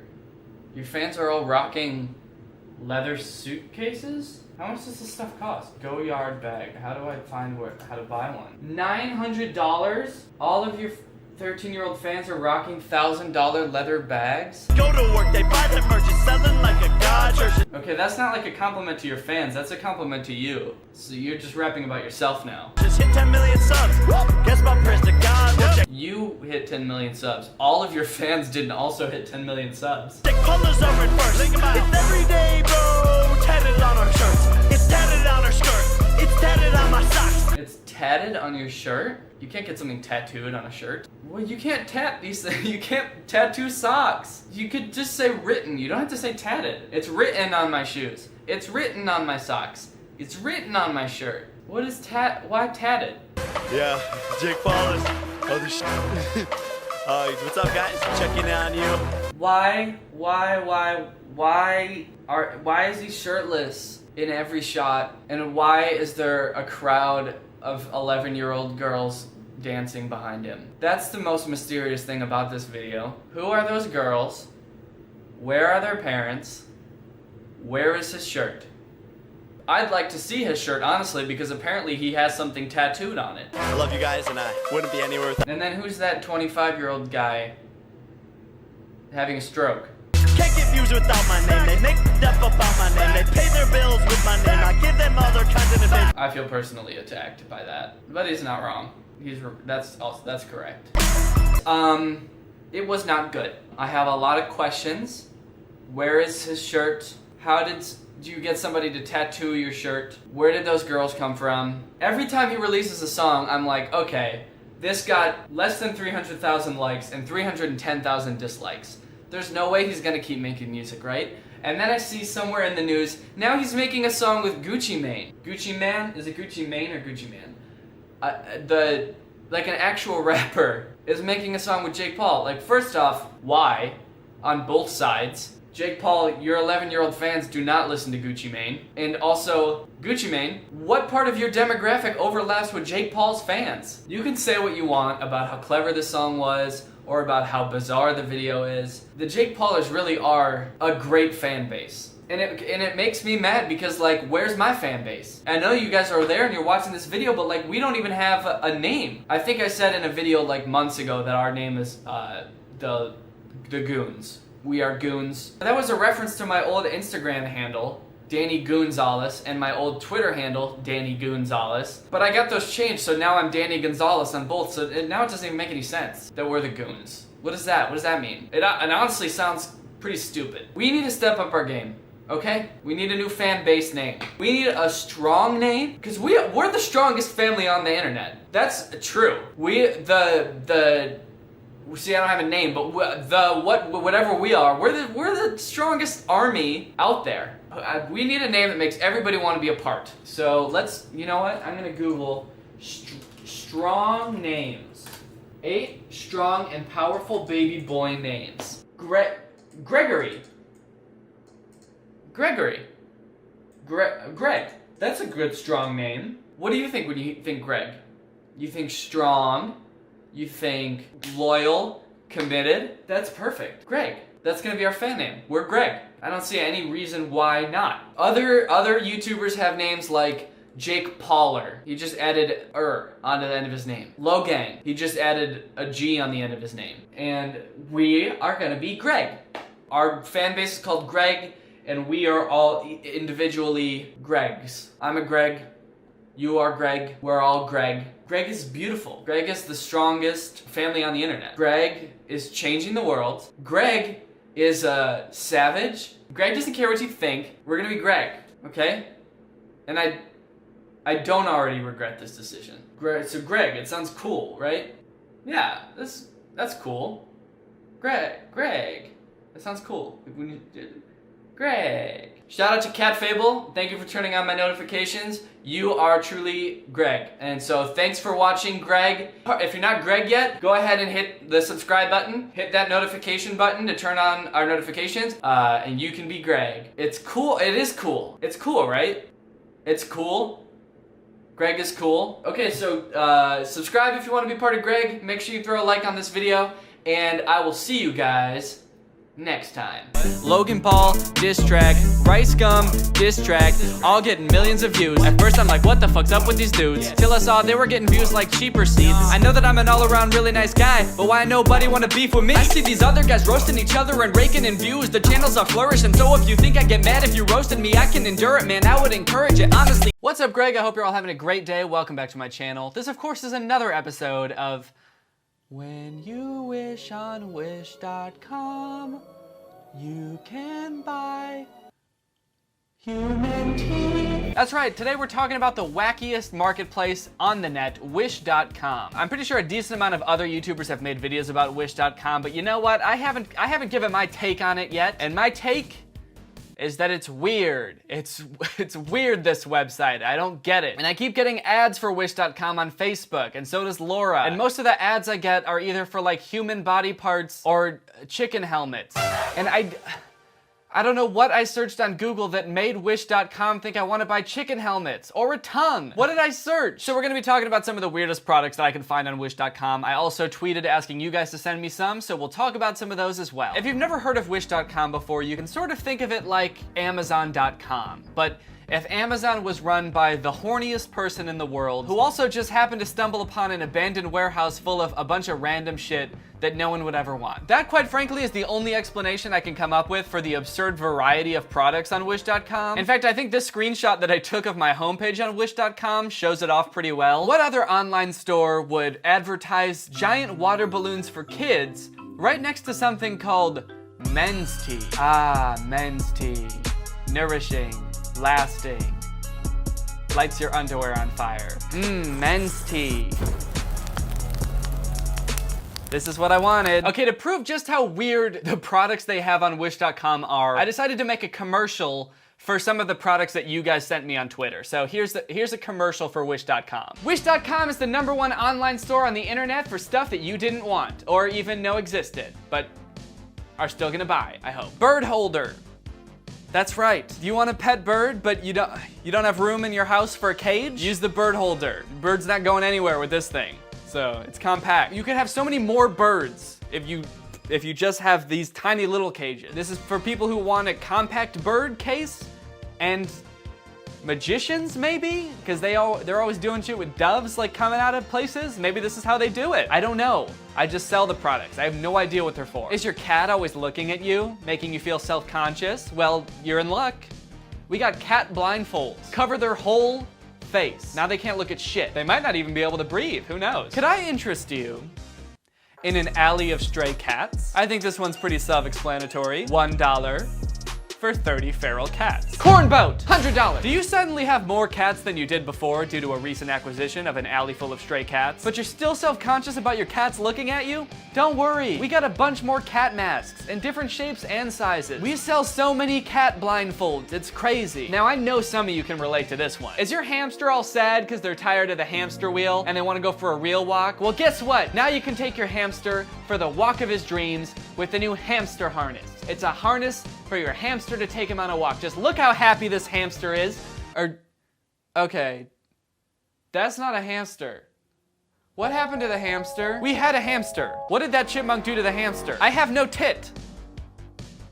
Capiche? And of course, no online marketplace would be complete without a set of human teeth. I don't know why you would need these.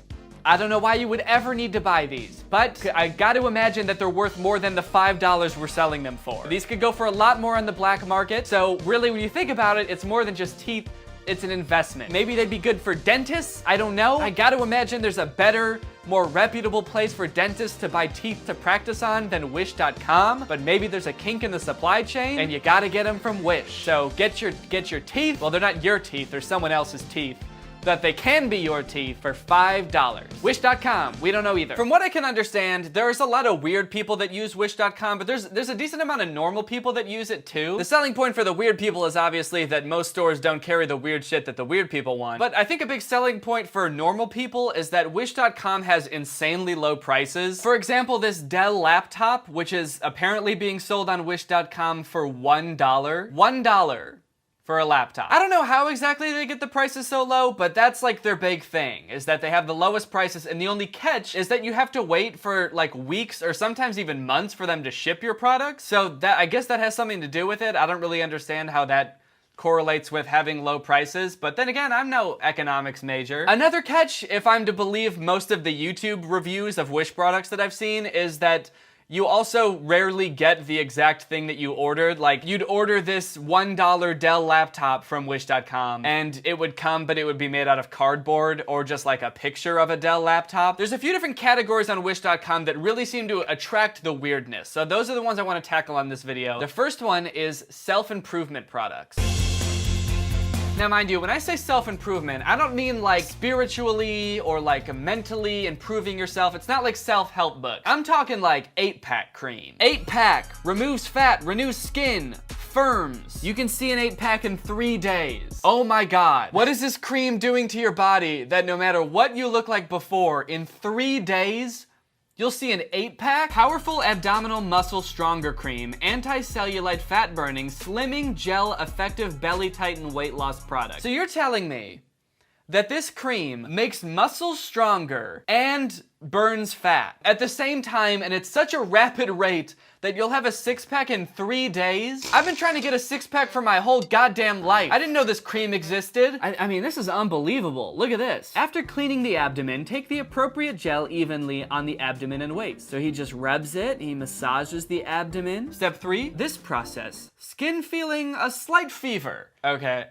Okay, that's probably not good. This product gives your skin a fever. I hope this is worth it. 4, recommend with regular habits and a healthy diet in order to achieve better use of results. Wish you early farewell, bellies. Perfect abdominal muscle you can own. Okay, that picture just confused me more. Let's check out the product description for this 8-pack gel to figure out exactly how this works. Like, what is really going on here? Help to firm, condition, and lubricate belly skin. Do the people who make this product know that having an 8-pack doesn't have anything to do with your skin?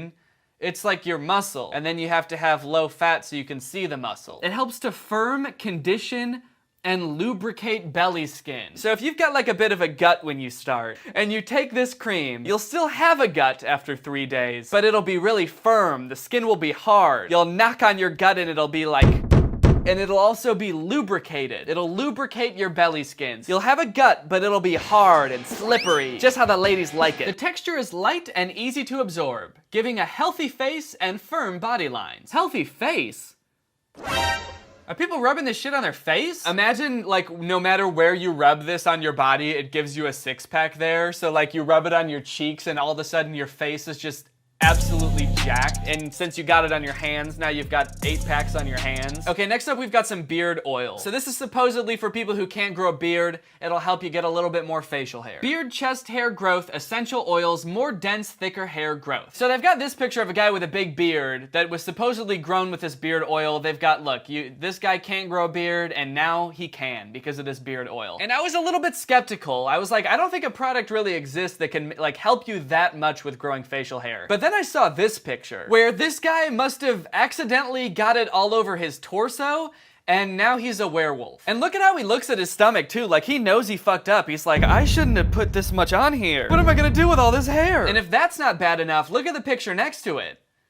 Is a baby with a beard. And it says, keep out of the reach of children. Like this is a real warning that your baby is gonna grow a beard if you let them near this beard oil. I gotta be honest, this must be some good shit. Low key, I kinda wanna try it. It is a weird marketing tactic though, to show this guy like obviously disappointed in all the hair he grew because they used it on the wrong areas. And then saying keep out of reach of children and showing what happens if you use it on a child. I don't think I've ever seen a product show the negative side effects of that product to advertise itself. Like putting too much on your torso or giving it to a baby. Why would that make you wanna buy it? It's like, hey, this could be really dangerous. Buy now. That would be like a Windex commercial showing a guy getting his stomach pumped because he drank it. Windex is super effective at cleaning. Whoa! In fact, we think it might even be too effective. Just look at how well it cleaned out this guy's inside. Ew. This guy can't even find his house because he sprayed the whole thing down with Windex and now it's crystal clear. What a disaster! Okay, next category, gizmos and gadgets.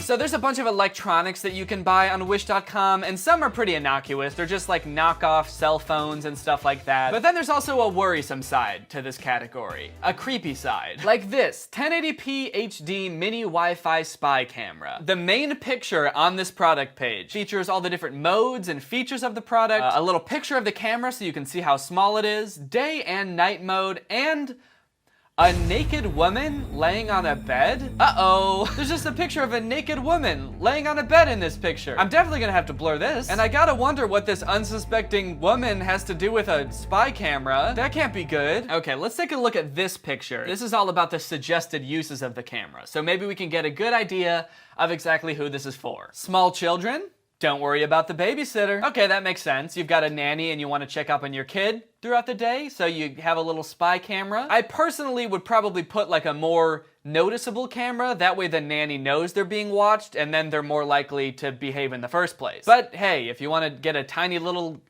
camera the size of a pea and spy on your nanny, I guess that's okay. Is it? Actually, I don't think it is. I'm gonna take that back. I just tell your nanny that there is a camera there, I feel like. Go out to work?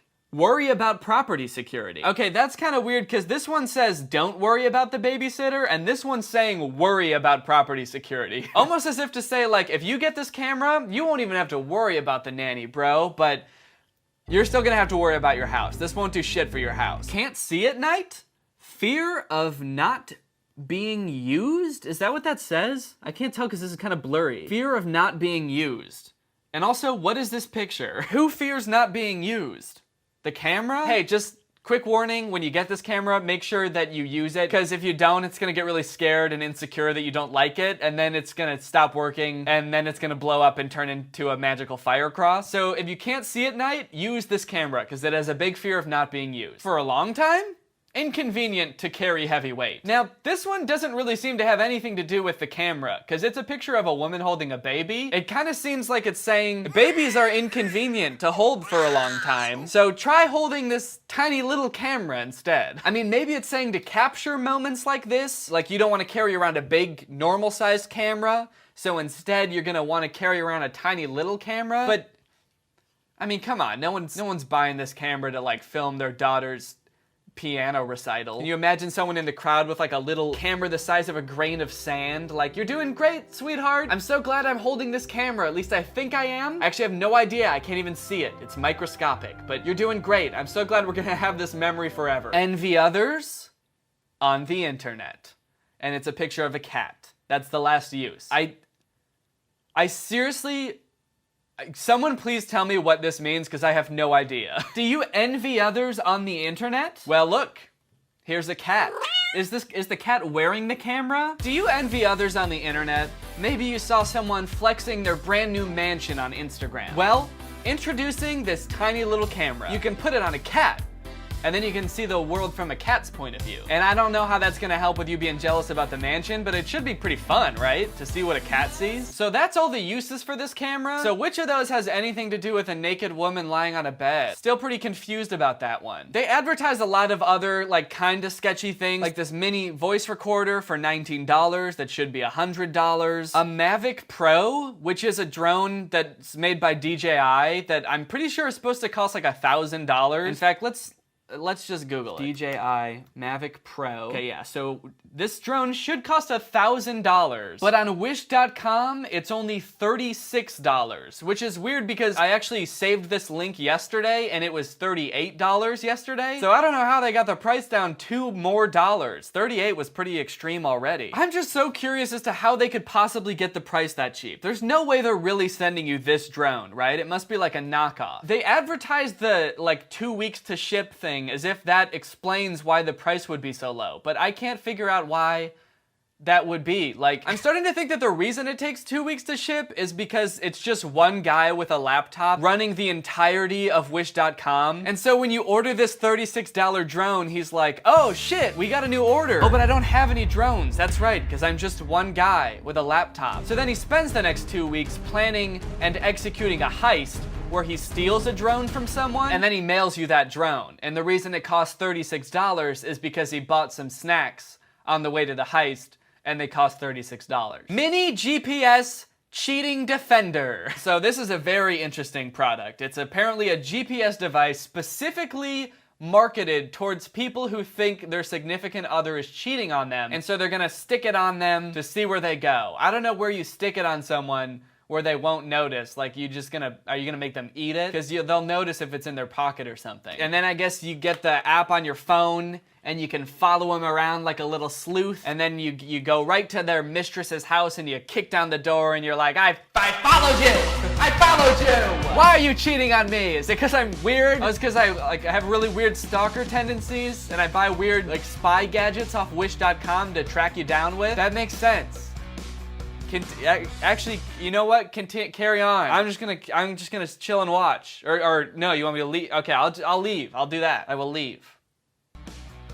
Right after I drop this tiny little camera. So I've looked into this product quite a bit and I've come to the conclusion that it's total bullshit, the entire product. Not only the way it's advertised, but like the fact that it doesn't even work how it's supposed to. So I felt like the only way I could do it justice is by making a little commercial for it. So that's what I did. The Mini GPS Cheating Defender. Defend against cheating by tracking your significant other's every move. Use it with your girlfriend to make sure she's not cheating on you. Use it with your child to make sure he's not lost or cheating on you. You never know when your kid's gonna find a new set of parents and cheat on you with them. Oh, this picture's got a bunch of different uses. Like you can put it in your purse in case it gets stolen, or your car in case it gets stolen, or an old man in case he gets stolen. I think that use might be my favorite. putting it on an old man. You don't even have to know the guy.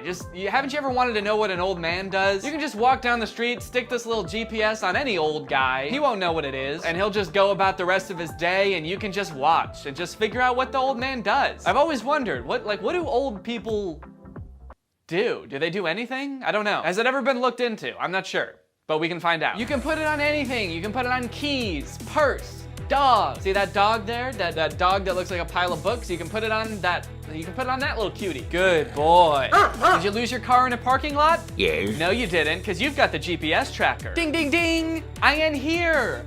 I am right here. One touch to find. The smart tracker can find your keys, remote control, pets, phones, and even your kids quickly and conveniently.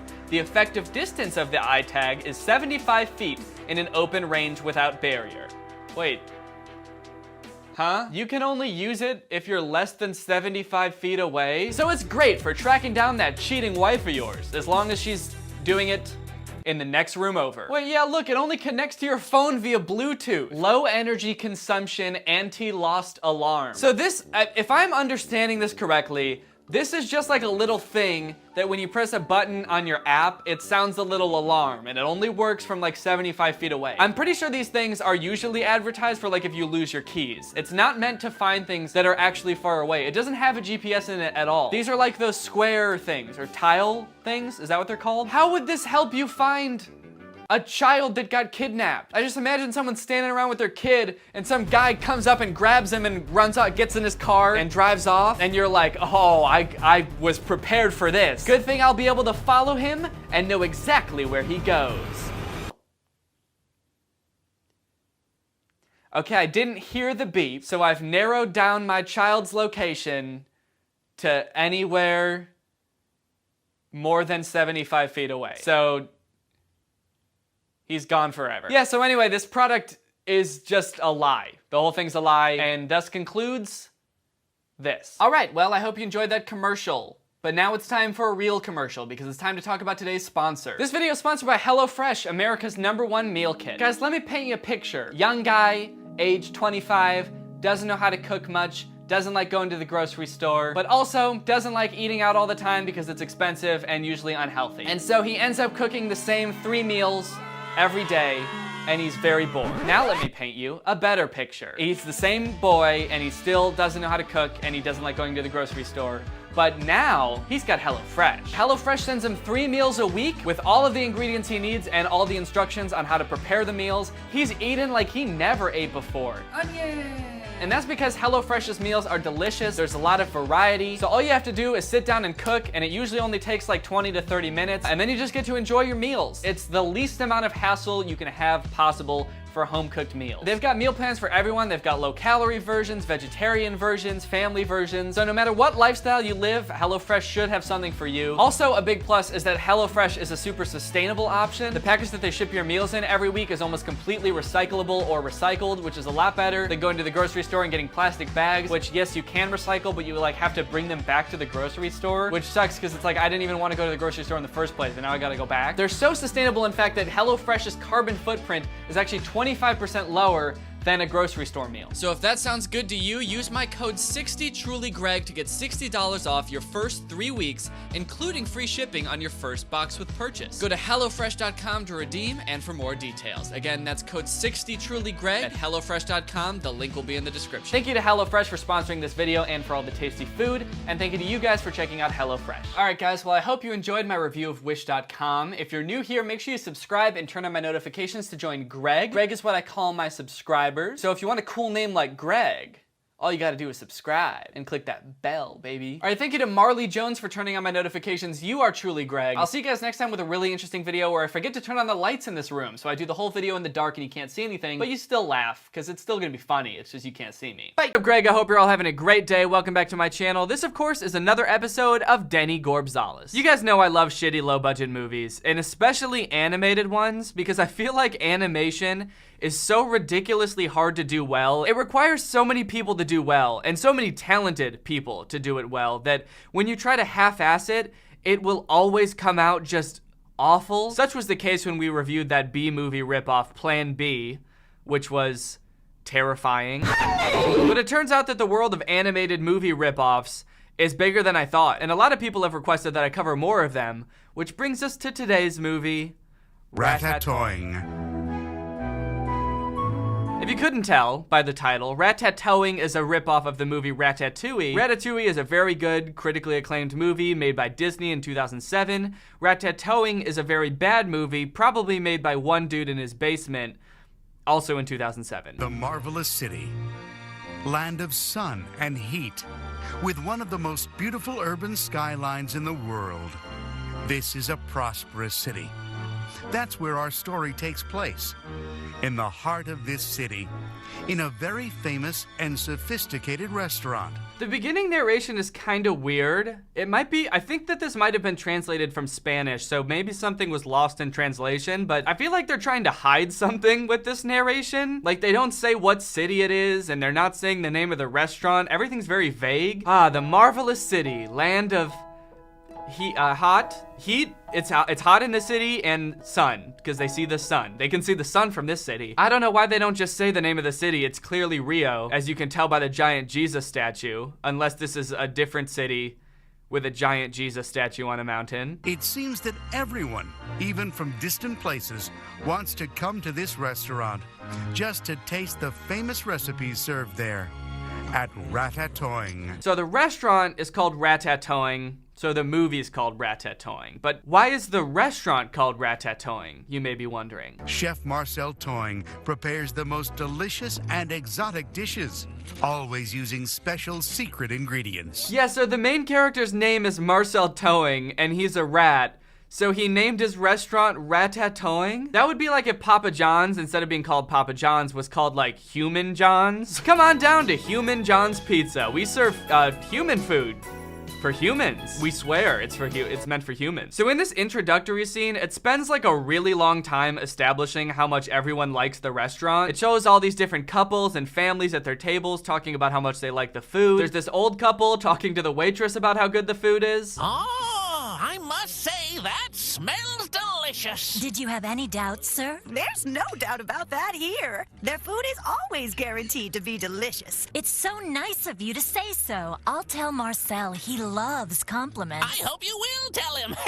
By the way, I would consider it an honor to meet the great Chef Marcel. Won't you please ask him to stop by? Of course, I certainly will. Now relax and just enjoy your dinner. I love how she tells them to relax, like they're getting way too worked up about the food. Look, dude, it's great that you're enjoying the food, but seriously, you need to calm the fuck down, all right? It's just food. It's divine, don't you agree, Oscar?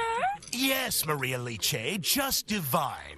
Indeed, this restaurant is very good, Maria Liche. You are absolutely right. Oh! Okay, we can't get too far into this movie without talking about how the characters look, because it's horrifying. All of the male rats are the same model, just like different colors with different facial hair or like a hat to differentiate them. And all of the female rats are exactly the same, but with just different hair and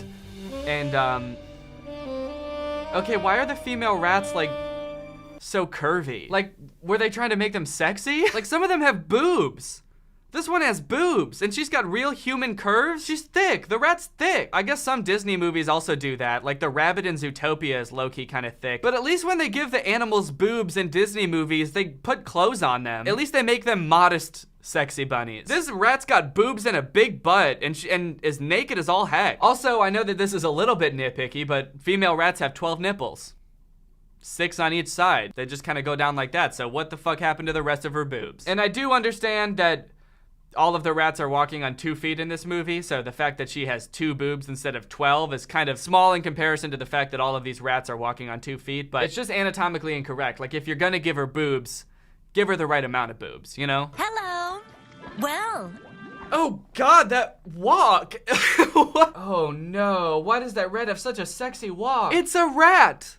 You don't need to give the rat a sexy saunter when she walks into the room. She does not need to walk into the room with that sexual energy. It's also this combination between like, they shouldn't have animated the rat to look so sexy, but also they did a really bad job of it. Like, look at how her hands move. Hello, just a sexy rat coming to check on the food. How's it going in here? Okay, anyways, back to the plot. Business is going great at Ratatouille. It's the most popular restaurant in town. They always have the best ingredients. Everyone in the restaurant is constantly raving about the food, and tonight is no exception. In fact, it's one of the busiest nights they've had in a long time. It's going so great, in fact, that little Marcel, the chef, looks a little bit overworked. It's turning out to be some night tonight, huh, Marcel?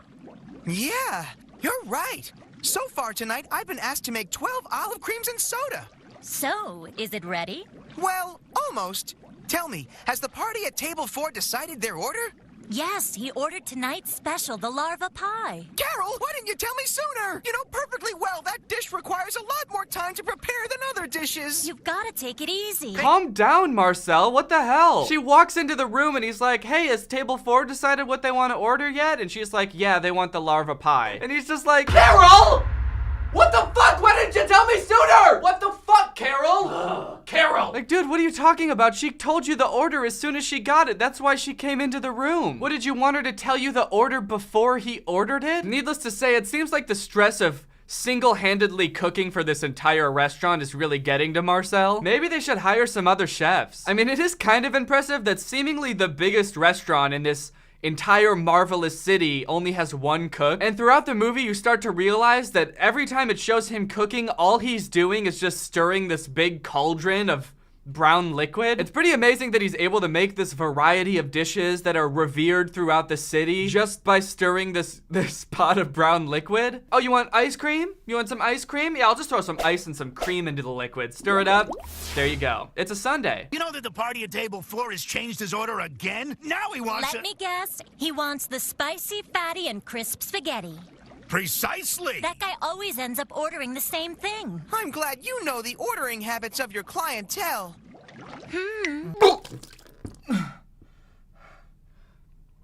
Stop trying to make rats sexy. Rats are not supposed to be sexy. Please. I hope you all enjoy your wonderful dinner.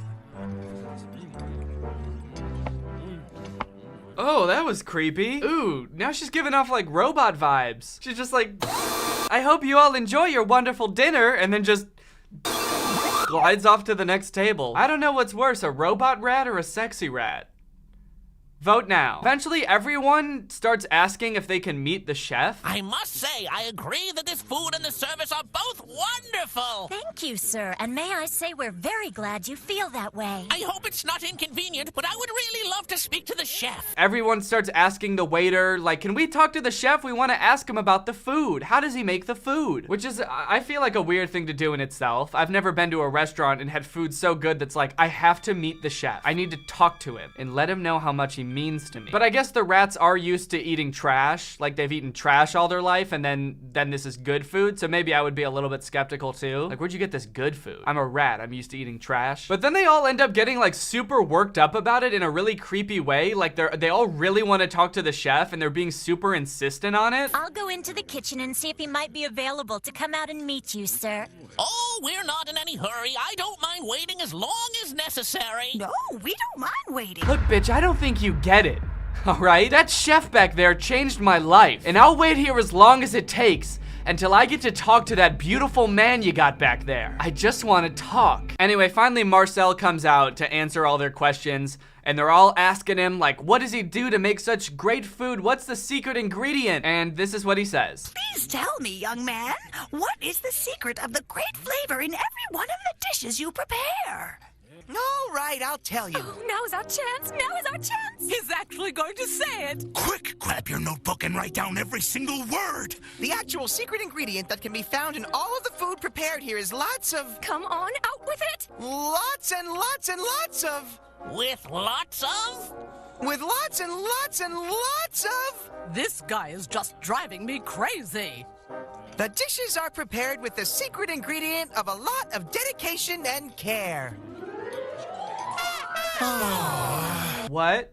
Dog, no one answers questions like that. I'm not mad at him for saying the dedication and care thing. I'm mad at him for the build-up. Why did he keep pausing in the middle? Why did he build it up for so long? That'd be like if your son was in the hospital and you're waiting in the waiting room and the doctor finally comes out and you're like, oh, finally, How's he doing? Is he alright? Well, actually, it turns out he's got lots of, oh no, lots and lots and lots of, God, no. Oh, okay, just tell me. I can take it. Just tell me. A whole lot of just oodles and oodles. Come on, man, you just gotta tell me, alright? Just so much. So much. Oh my goodness, I can't even believe how much. What is this? What are you doing? I don't understand. It's just so much. Holy shit, just tell me. He has so much life left to live. And so many supportive family members. He's gonna be fine. What the fuck? Okay, so finally, after that long-ass introductory scene, the restaurant closes, everybody goes home, except for Marcel, Carol, and Greg. Because tonight is Thursday night. And they do something special on Thursday nights. Greg, have you forgotten that it's Thursday night? Oh, I forgot we do something special on Thursday night. Also, we find out that the reason some of these rats want to know the secret ingredient so bad is because they actually own a rival restaurant. And apparently their restaurant has been failing miserably, so they've been eating at Ratatouille every day for weeks to try to figure out what his secret ingredient is. You know, I thought he was gonna reveal the secret. You mean our little secret was almost revealed? Listen, guys, I think we should just forget about trying to uncover the secret of Ratatouille's food. I just feel like they're wasting a lot of time eating at Marcel's restaurant when they could be, I don't know, running their own restaurant. So like maybe that's why it's failing, guys. Because instead of serving food during dinner time to your patrons, you're at a different restaurant, spending money there. Our only hope of returning to our success is to get rid of Chef Marcel Toy. Meanwhile, back at the restaurant, it's time for Marcel, Carol, and Greg to get suited up for their special Thursday night activity. Come on, Greg, it's time.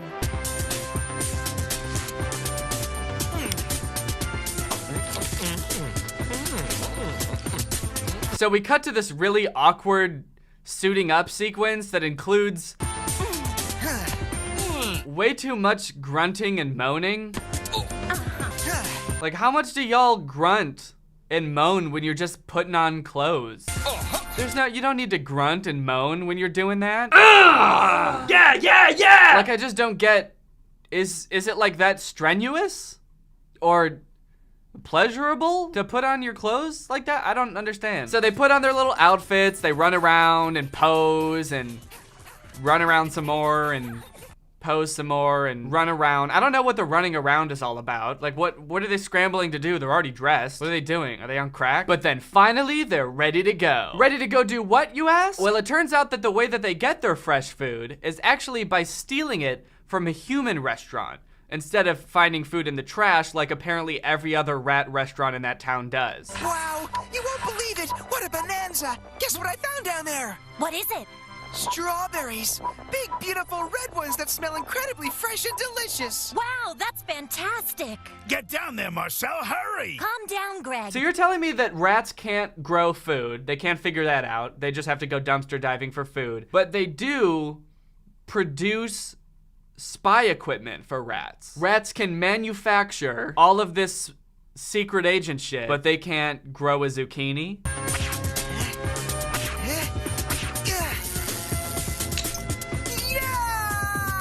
So apparently they do this every Thursday where they go to the human restaurant to try to get some fresh food, but this time there's a bit of a fiasco because while Marcel is hanging from the fan, Greg, who is a colossal dumbass for the entire movie, accidentally turns on the fan. What have you done, you clumsy idiot? It wasn't me, it wasn't me! So Marcel is like swinging around at 100 miles per hour in rat speed, just screaming and hanging on for dear life, and Greg is just kind of standing there like, damn, I wish there was some way I could help, but unfortunately, I am just a rat. Hold on, Marcel, I'll grab you! Turn this crazy thing on! Greg, how did you turn that thing on? I think I pushed the switch! What switch? You push the button behind you! Did you say pull? No! Not pull the button! Push the button! Are you saying button?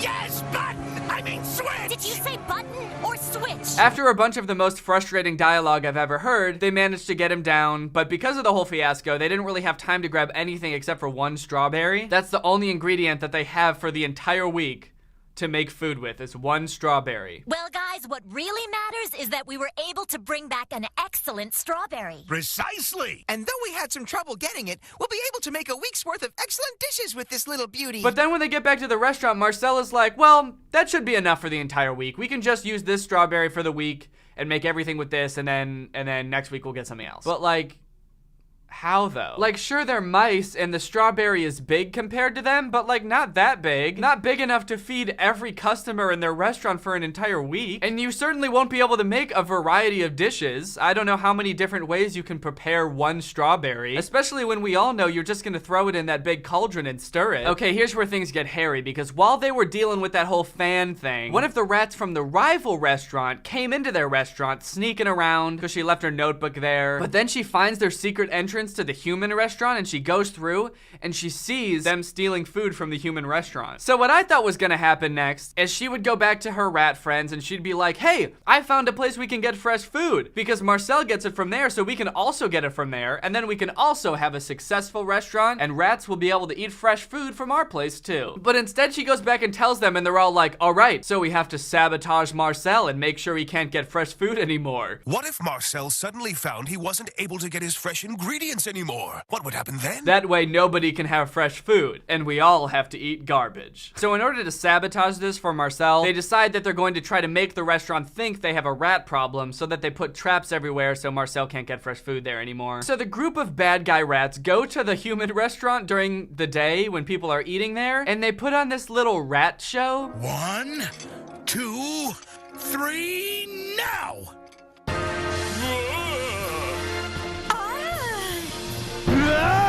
And this scene is just a clusterfuck. I don't know how else to describe it.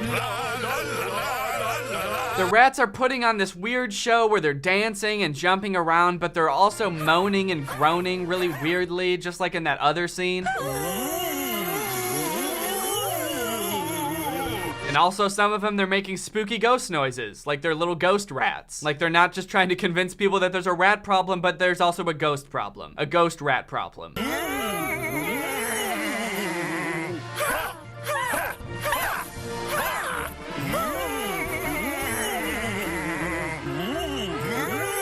The scene is so weird, they keep reusing the same shots over and over, like especially this one, which I really don't like. This shot looks like I awoke in the middle of the night and found that I was being haunted by 4 demon rats. 4 low poly, poorly animated moaning demon rats.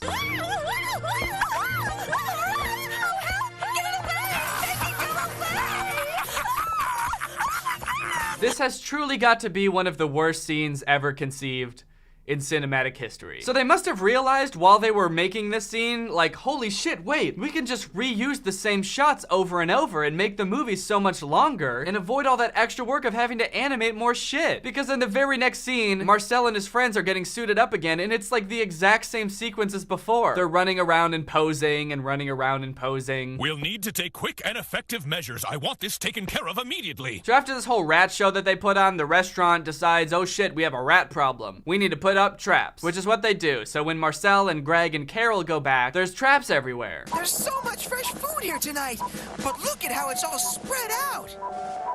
Oh, don't trust anything, Marcel. They might be traps. Wait, what do you mean there might be traps? You were just looking directly at the traps. Everyone saw them. Do you mean to tell me that the rats know that there are traps that humans use, they exist, and they put fresh food on the traps to catch the rats, but they don't know what traps look like? Like they have no idea what they could possibly be? How would they know all of these things about traps and not know what traps are? She can see the traps clear as day, but she's just like, be careful, guys. There's a slim chance that those things with food on them that we've never seen before are traps. But probably not. Be careful, Marcel. I have a bad feeling about tonight. What do you mean, Carol? Don't say things like that. Yeah, shut the fuck up, Carol.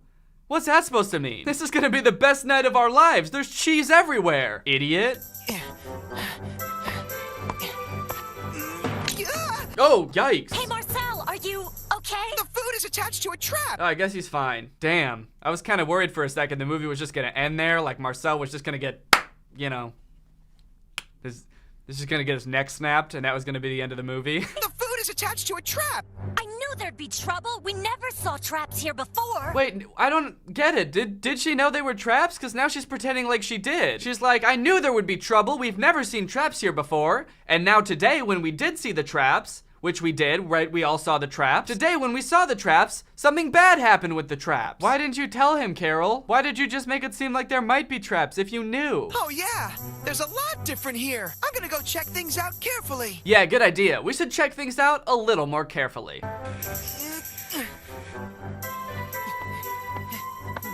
Yep, those look like traps to me. Yep, those two. I think I get the picture now. There's lots of traps.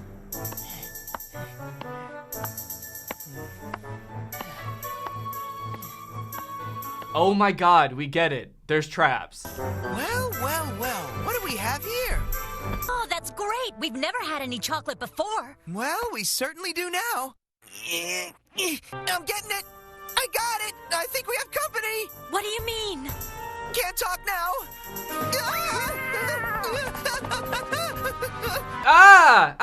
No! What? The cat walks on two legs too? This shit's gonna give me nightmares. Here, kitty, kitty! What are you doing, Marcel? Why are you calling the cat? You're nuts! Calm down, my friend. I have everything under control. Hey, Carol, Greg, check out the middle of the table. Look at all that delicious cheese just waiting to be taken. Hurry up! Make your way over here and get as much as you can! Oh, really? But what about the cat? There's no sign of him! I've checked everywhere! Look behind you! So it's a wizard cat. Anyway, we're getting close to the ending. Basically, the gist of what happens, I don't really understand it fully, but the bad guys show up and they're like holding Greg and Carol hostage. Then suddenly Marcel comes back on top of the cat like they're best friends now, because he fed the cat one treat that he cooked, and the cat gets rid of the rats, takes him to his owner, and the rest of the rats get away scot-free. And soon the ratatouille was full again. Almost everything seemed to be back to normal. I heard those rats of ours were sent to an out-of-town laboratory. That's a pretty brutal punishment for those rats. All they ever wanted was to have a successful restaurant, and the punishment is they're getting sent away to be experimented on in a lab for the rest of time? Jesus, that's kind of dark. Anyways, that's pretty much the end of the movie. Everything goes back to normal after that. The cat is now their friend. He comes to the restaurant sometimes to eat, and he helps them get food from the human restaurant so they can keep getting fresh food. So in the end, nothing really changed. There's been no character development. The only thing that's happened is the bad guys are now being tortured in a lab somewhere. Well, I hope you guys enjoyed watching this movie with me. I know I did. But now it's time to talk about our sponsor. This video is sponsored by the Raycon E50 wireless earbuds, the only earbuds on the market that are currently in my ears. The Raycon E50s are the perfect earbud for any activity, whether it be just chillin' watching your favorite movie or working out, because they're stylish, they're discreet, and the best part, they don't have those pesky wires hanging off of them like other headphones. If you currently work out with regular headphones that have wires coming off of them and you've never tried switching them out for wireless ones like these, holy moly does it make a world of difference. I seriously never realized how cumbersome the wire was until I started using wireless earbuds. These earbuds are made by Raycon, which is a company founded by Ray J, and celebrities like Snoop Dogg are raving about them. That's right, they're at a rave. They're at a rave with them. Or they just like them. I think that's what that means, is that they just like them. The Raycon E50s are about half the price of any other premium wireless earbud on the market. They're comfortable, they sound great, and if you go to buyraycon.com/Danny Gonzalez, you can get 20% off your purchase. Or just click that link in the description, baby. Thank you to Raycon for sponsoring this video, and thank you to you guys for checking out Raycon, because when you guys check out our sponsors, it directly helps this channel, it helps me keep making videos, so thank you for checking out our sponsors. Okay, bye-bye. Alright guys, well that's it for this video. If you're new here and you're not subscribed, make sure you subscribe and turn on my notifications to join Greg. We're the fastest growing army on the entire internet. Please do not look that up, it is true. If you want to come see me on tour this fall, there's a link to that in the description. It's wearetwodifferentpeopletour.com. It's gonna be a blast, so get your tickets soon because some of the venues have sold out. Alright, thank you Cute Kitty 3000 for turning on my notifications. You are truly Greg. I'll see you guys next time with a really interesting video where I try to do a backflip and accidentally do 300 backflips. Bye! This video is over now. Go find something else to watch, or just watch this video. I know we had a lot of fun, but you can't stay on this end screen forever. This video is over now. So why are you still watching this? Do you not have it? What's What's up, Greg? I hope you're all having a great 2019. Welcome back to another episode of... What the fuck? Where did all these nutcrackers come from?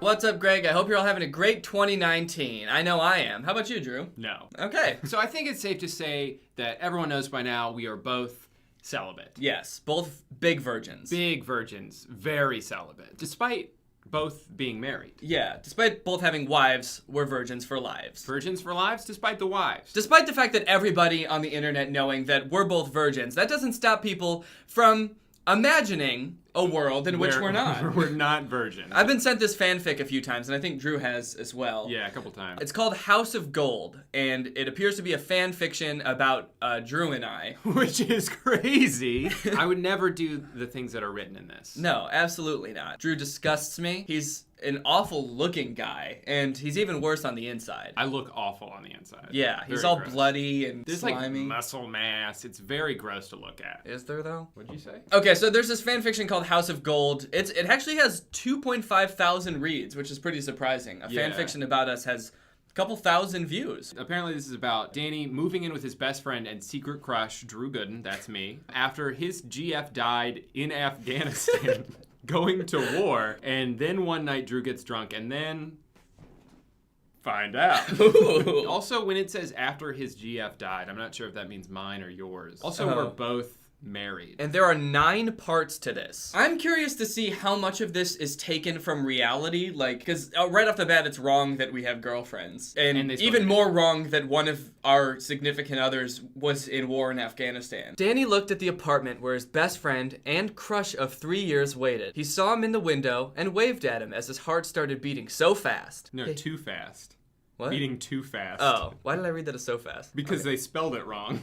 Also, I like beating too fast. Like, that sounds like a medical emergency. Oh, it's true. Hey. Oh. Fuck. This story just ends right there. Yeah. He collapses to the ground Yeah. and dies. Hey, silly, get in! He said, and Hen gulped and pulled his luggage into the house. Is Hen another character? Yeah, there's like a hen in the corner, just one quick shot. So Hen gulped and pulled your luggage into my house. Oh, Hen is like the butler of the house. Oh, yeah. Yeah, so this is based on reality. Oh, I forgot you have a hen butler. Yeah. Drew hugged him. Should we reenact this as we go? Yeah, if there's any. Yeah, so Drew hugged him. While you just like stand there trying to figure out why your heart's beating so fast. I've been so lonely since Amanda went missing in Afghanistan. She went missing? I thought she died. I guess she went missing and we assumed she died. What did she go rogue? I just like to imagine that Amanda, who would never go to war in the first place, but then while there, she like has her own side mission she feels she needs to accomplish while she's there. That's so brace of her. She loved you. Drew stared at him for a minute. All right. No, I'm still having a heart attack. It hasn't been a minute yet. Let's get you settled in. And then he helped him into his room. It's a 1-bedroom place, so you'll have to share a room with me. He smiled at him. It'll be like a sleepover. Totally. Then there was a knock at the door, and Danny followed Drew to the door, where they found a girl with long brown hair and big purple eyes waving. Her eyes were waving? They're purple. Yeah. Whoa, what the fuck? Hi? Said Drew. Hi, she said, flipping her hair back, revealing her badass studded belt. Wait. Her hair was in the way of her belt. I'm picturing when she flips it back like this. If it's covering your belt, so she... long. Her badass studded belt around her black jeans and black top that had sleeves to her middle arm.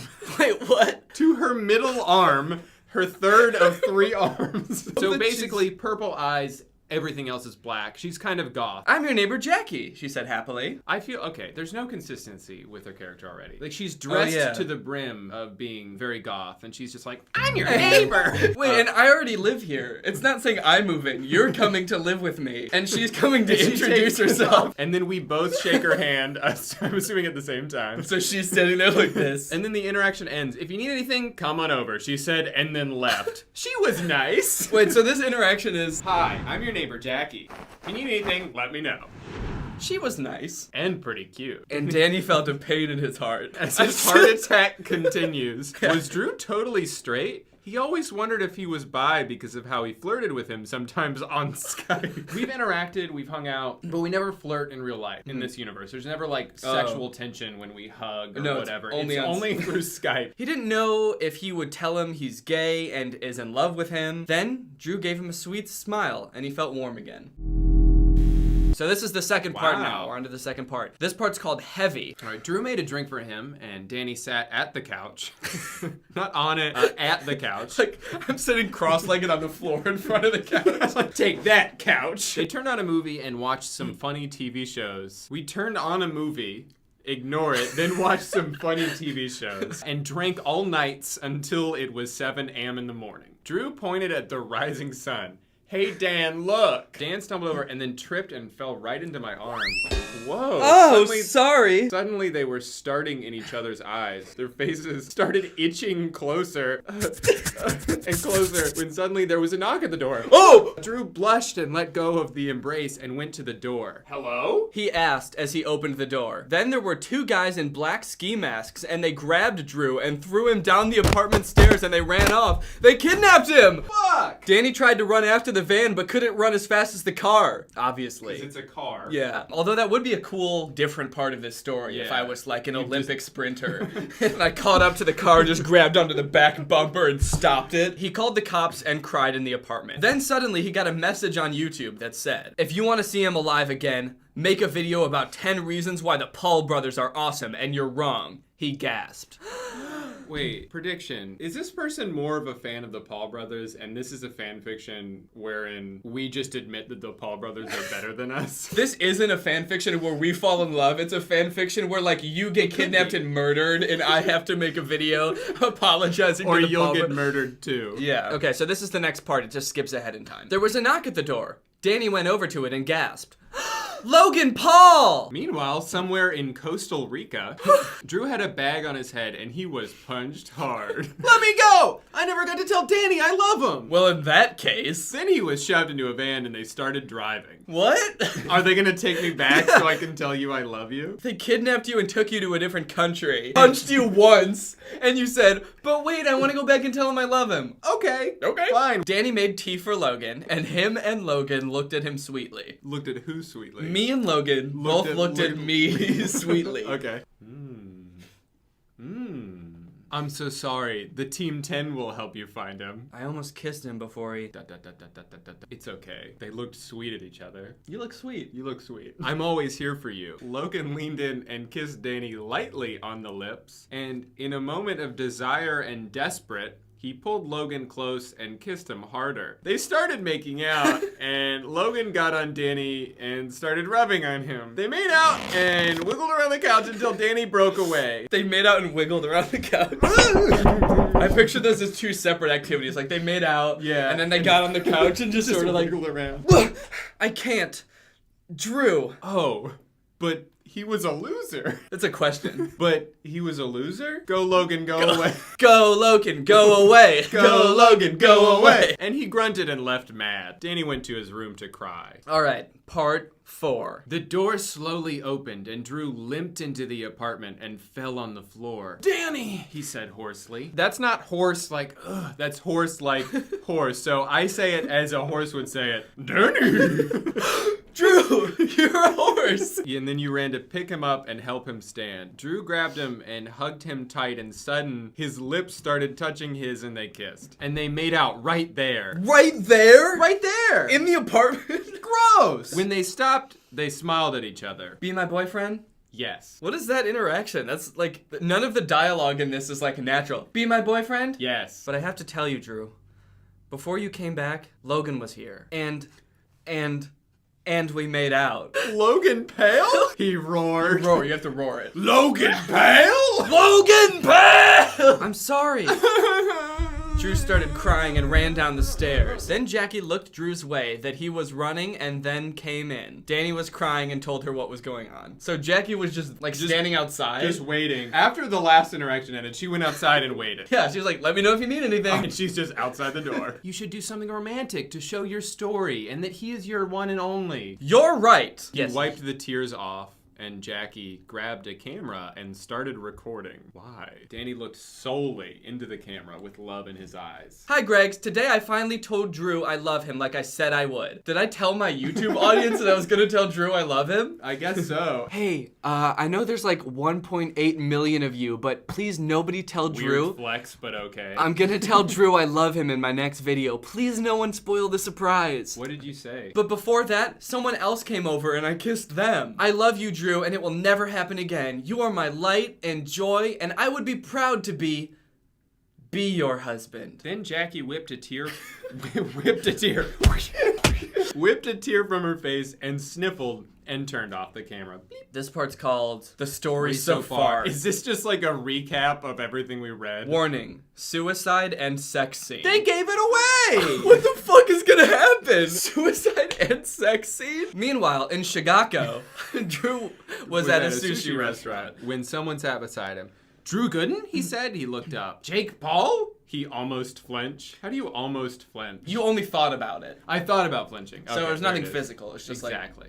Meanwhile, in my head, don't flinch, don't flinch. Yeah, I heard you and Danny had a rough thing happen. Then he posted this. And he pulled out his phone and went to a video and opened it to let him watch. Danny was looking at the camera intense and started talking. Today, I finally told Drew it will never happen again. Never kiss him again. I am with someone else. And then there was a sniffled sound and someone was behind the camera? Danny started to cry silently, but tried to look together. I think someone edited it, out of order. To make it look like I'm saying something totally natural. Today, I finally told Drew it will never happen again. Never kiss him again. I am with someone else. And I'm just like, this is so natural. This is how he talks in real life. He uploaded a 3-second long YouTube video. As he does. Let me buy you a drink. And Jake ordered sake.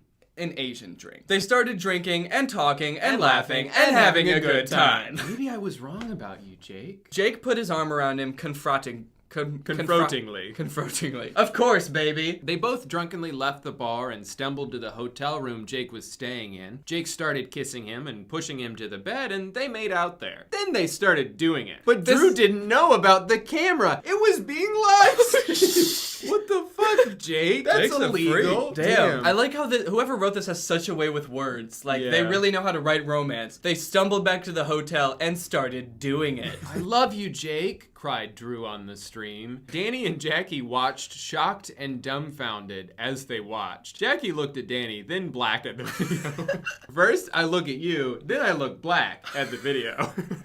How could he?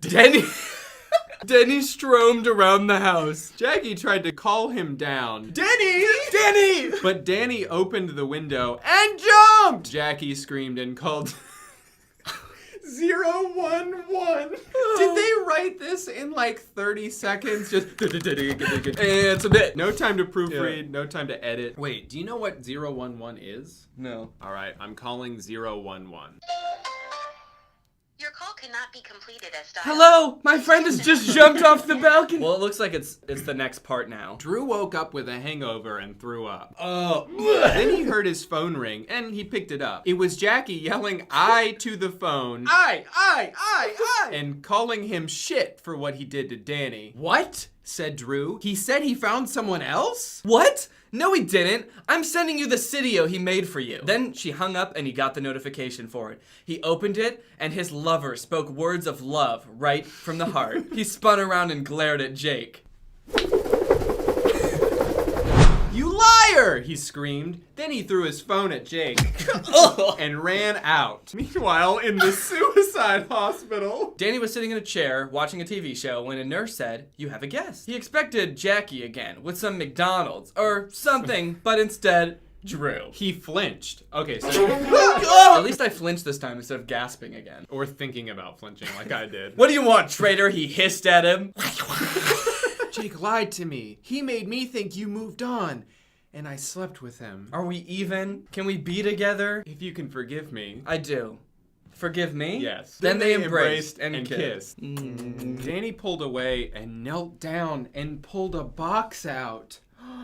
Thanks. I was going to do this somewhere better, but will you marry me? Drew cried happy tears and nodded. And they made out again. Let's get you out of here, said Drew. Oh, my bones are still broken. I'm gonna rescue you from the hospital. You like grab me and hold my bones like. Ah! Danny got out of bed where his fiance was sleeping, and he went to the bathroom. Then he spotted something in the sink that he guessed Drew forgot. He picked it out of the sink and looked. It had 2 lines and was a pregnancy test. He busted out of the bathroom. Drew, he said, and Drew sleepily got up and then gawked at what was in his hand. Wait. Gawked, dude. What is this? Are you? Wait, what the fuck is happening? He looked down ashamed. I'm going to the doctor tomorrow to check. Please, go with me. What is this, like the next day? We had sex for the first time last night. Now I'm pregnant. I woke up in the middle of the night to take a pregnancy test like an hour after we had sex. And it You already had the pregnancy I already had the results, and I've already scheduled a doctor's appointment. I'm ashamed, but didn't bother to hide the pregnancy test. I put it in the sink. Not even the garbage can, in the... Oh no! I'm conking out. They waited in the office of the doctor's office. The doctor's so important that his office has his own office. Another office. They went in, and the doctor came into the checkup room they were in. Are you his husband? Said the doctor. Danny nodded. Well, Mr. Gooden, you are pregnant. And Mr. Gonzalez isn't the father. What? How can they tell? Wait, okay, so it's been 2 days. A pregnancy test can't even tell for like 2 weeks, right? And then you can't even do a paternity test until the kid is born. They both drop their jaws. To be continue. I love that it says to be continue in the middle of the story. Imagine if you were reading a book and every chapter ended to be continued. Every page ended to be continue. White Wedding Part 1. It was a hot July day, and the concert hall was decked in white everywhere. Drew and Danny invited their fans for free to see their wedding. Normally you charge money to go to a wedding. $10 a pop, come on. But since you're our fans, we'll let you come for free. But so many wanted to come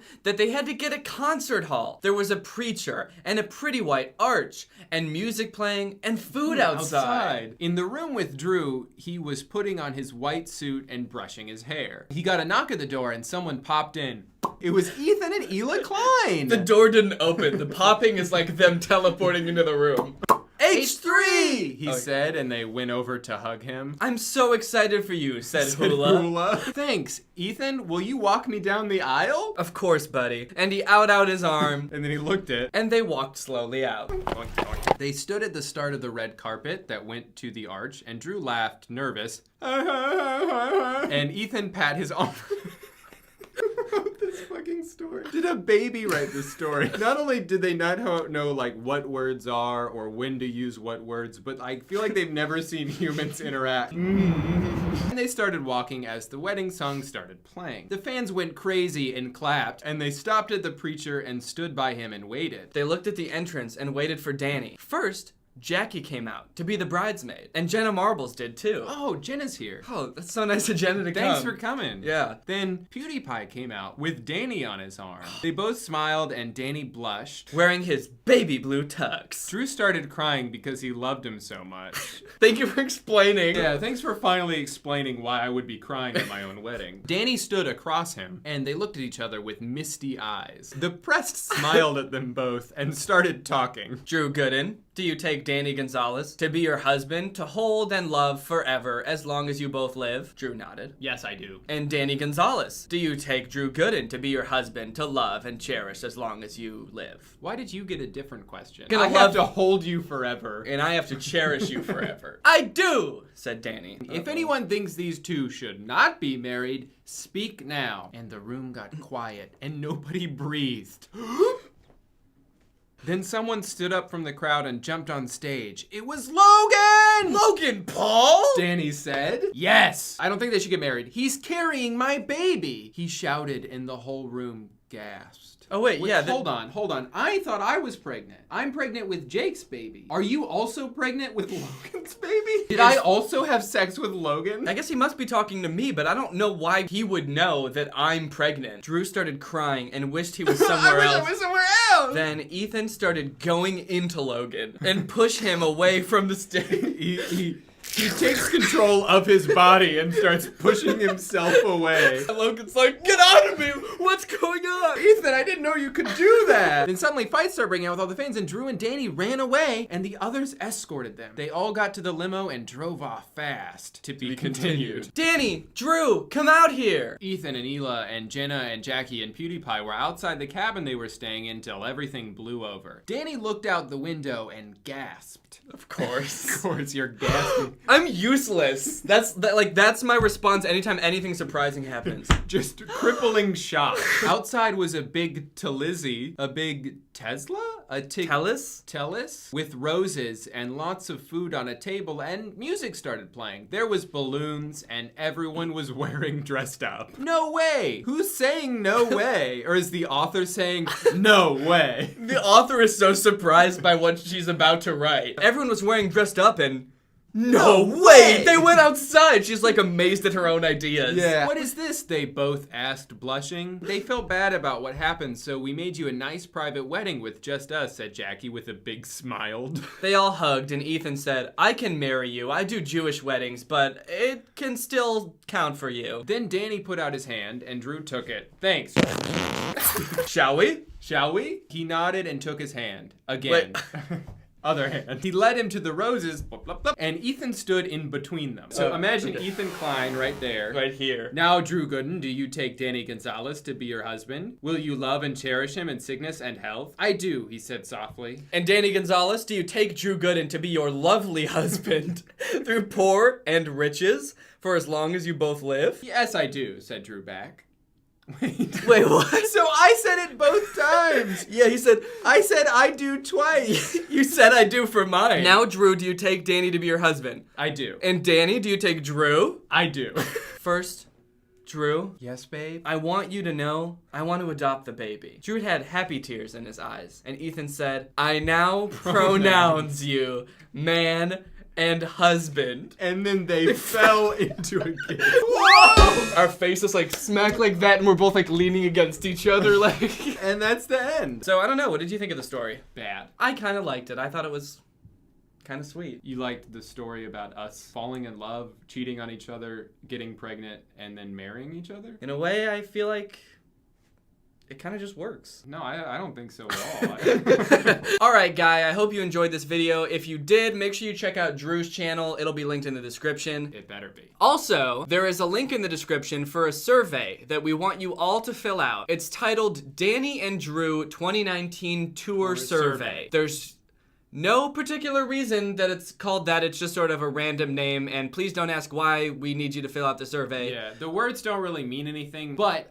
if you guys could fill that out for us, but only do it once, and if that's something you wanted to see in a universe where we do hypothetically go on tour or whatever sometime this summer, then maybe fill that out and let us know where you want us to go, and then we'll go there. We will. We promise. Every single place we can't promise that you put in the survey. That's definitely not true. We will go. We are actually legally obligated by the terms of the survey please don't to go say that. Don't every do that. single People place. are going to get their hopes up when they tell us to go to the moon. All right.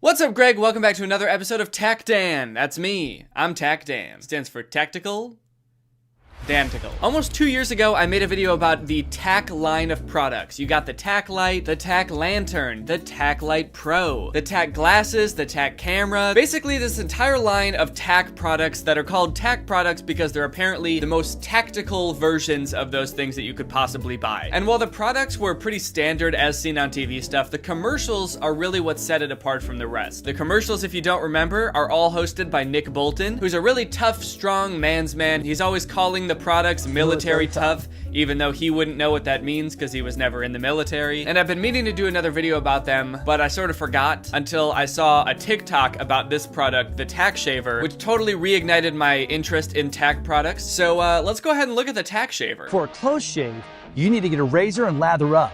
For a quick shave on the go, you need to settle for an electric. But what if you really want both? Nick Bolton here with the newest addition to our tactical line. Like I said, they always try to make Nick seem like he's in the army without ever actually saying it. Like right here, he's clearly like going off to war or something, or like he's in some sort of military situation, except I don't know where he's supposed to be. Is he at war with Mars? I don't know. Just in some sort of like extraterrestrial landscape. The Bell & Howell Tack Shaver. Designed with the needs of our military in mind. I like that it's designed with the needs of our military in mind, as it shows somebody who is in the military, he's in the Navy, shaving with just a regular razor. Just like, no, this is fine. I can just use this. It's not a big deal. This is what we all use anyway, so this shot is contradicting the entire commercial. The tack shaver is completely waterproof. In fact, you could even use a tack shaver underwater and still get a great shave. Navy guys. Classic Navy guys. I mean, if anyone knows what those Navy guys are up to, it's Nick Bolton. I mean, trust me, he's probably had to deal with a lot of Navy guys in the line of work he's in. We're not gonna say what line of work he's in, but you can probably guess from what he's wearing. But we're not gonna say it because we don't wanna... We don't want to get sued. That's like the weirdest stereotype for Navy guys that I've ever heard also. They're just like always underwater. I mean, I know that the Navy like goes out onto the water. That's like their whole thing. Like they protect the waters or whatever, but I don't think they're always like swimming around underwater. They're not mermaids. Classic Navy guys. Can't breathe air. They have gills and they live underwater and they shave underwater and they have webbed feet. Navy guys. Tack shaver is small and compact, so it slips easily into any pocket. That's perfect that it fits in your pocket. I think that's really what makes it tactical, you know? It's sneaky. You can fit it in your pocket because you never know when you're gonna be like out in battle or like on a secret spy mission and you're just gonna spontaneously grow a beard. It happens to me all the time, as you can probably tell by the way my face looks. To prove it, I'm gonna do something I never do. Shave. And then let's show some really quick shots of me shaving that aren't even long enough for you to actually see if the razor's working, and now my face is clean. As you can see, Nick Bolton, more like Ned Flames. Now that's what I call military tough. Also, I like that he's supposed to be the epitome of a man's man, and he's like, I'm gonna do something I never do, shave. As if like the toughest guys never shave. Tough guys have beards. But also, please buy this razor, it's meant for tough guys like me, tough guys that don't shave. So let's review. Tack shaver gives you a quick, razor-smooth shave. Is that guy okay? What the hell is up with that guy? The TikTok that inspired me to make this video is about this part in this commercial. And in the TikTok, I think the dude says that he looks like he's about to murder somebody. What is he gonna do? Is he gonna kill someone? And I gotta say, I definitely agree. I don't know if he's about to murder somebody or he just did, because he looks pretty happy, like whatever he was gonna do went well. And now he's like hiding out in the forest until things blow over, and he's also like shaving to change his appearance so that none of the witnesses can identify him, and he's like snickering to himself. You finally did it, Kevin. You finally showed them all who's boss. Now we're just gonna hide out in the rainforest for a couple months and then move to a country with no extradition laws. I also hate that his face is like glistening. Maybe it's from the rain, but it also could be sweat. Like he just did something really intense that took a heavy toll on him and now he's sort of cracked. There's just nothing like it on the market today. All right, dang, well I guess that's the tack shaver. I'm actually kind of curious to see how well it works. Let's watch a review for it. Oh. I didn't cut anything. I think at this rate it's gonna grow faster than I cut it off. Oh. So it doesn't work at all? Well, I guess old Nick was right, huh? There really is nothing like it on the market today, because most shavers work, but this one's for Navy guys.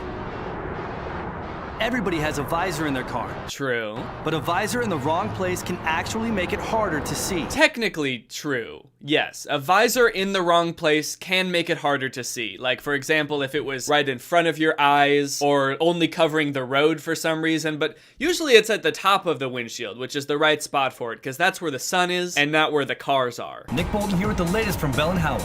We call it tack visor. Nick Bolton here, driving down a civilian highway in an army vehicle for no reason. This is just the only car that I own. Also, just to really drive home the fact that Nick Bolton's a tough guy, I like that above the windshield it says high intensity noise hearing protection required, but Nick Bolton is wearing nothing of the sort. Our boy Nick doesn't need hearing protection because his ears are what I like to call military tough. The secret is Bell & Howell's light filtering technology.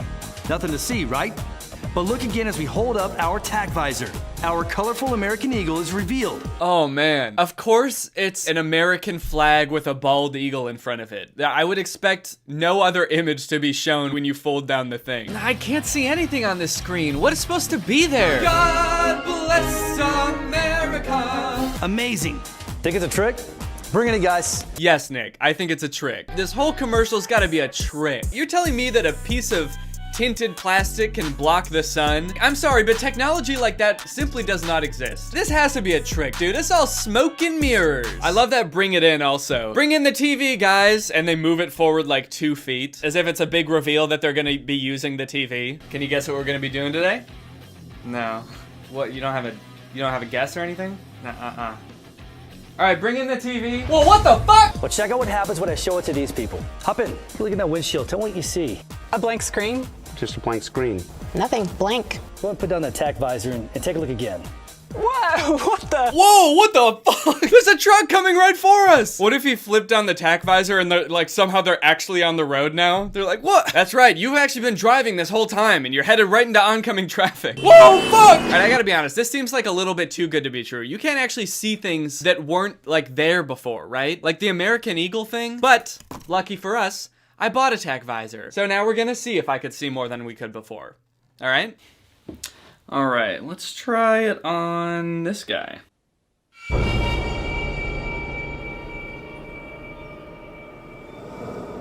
You can see me.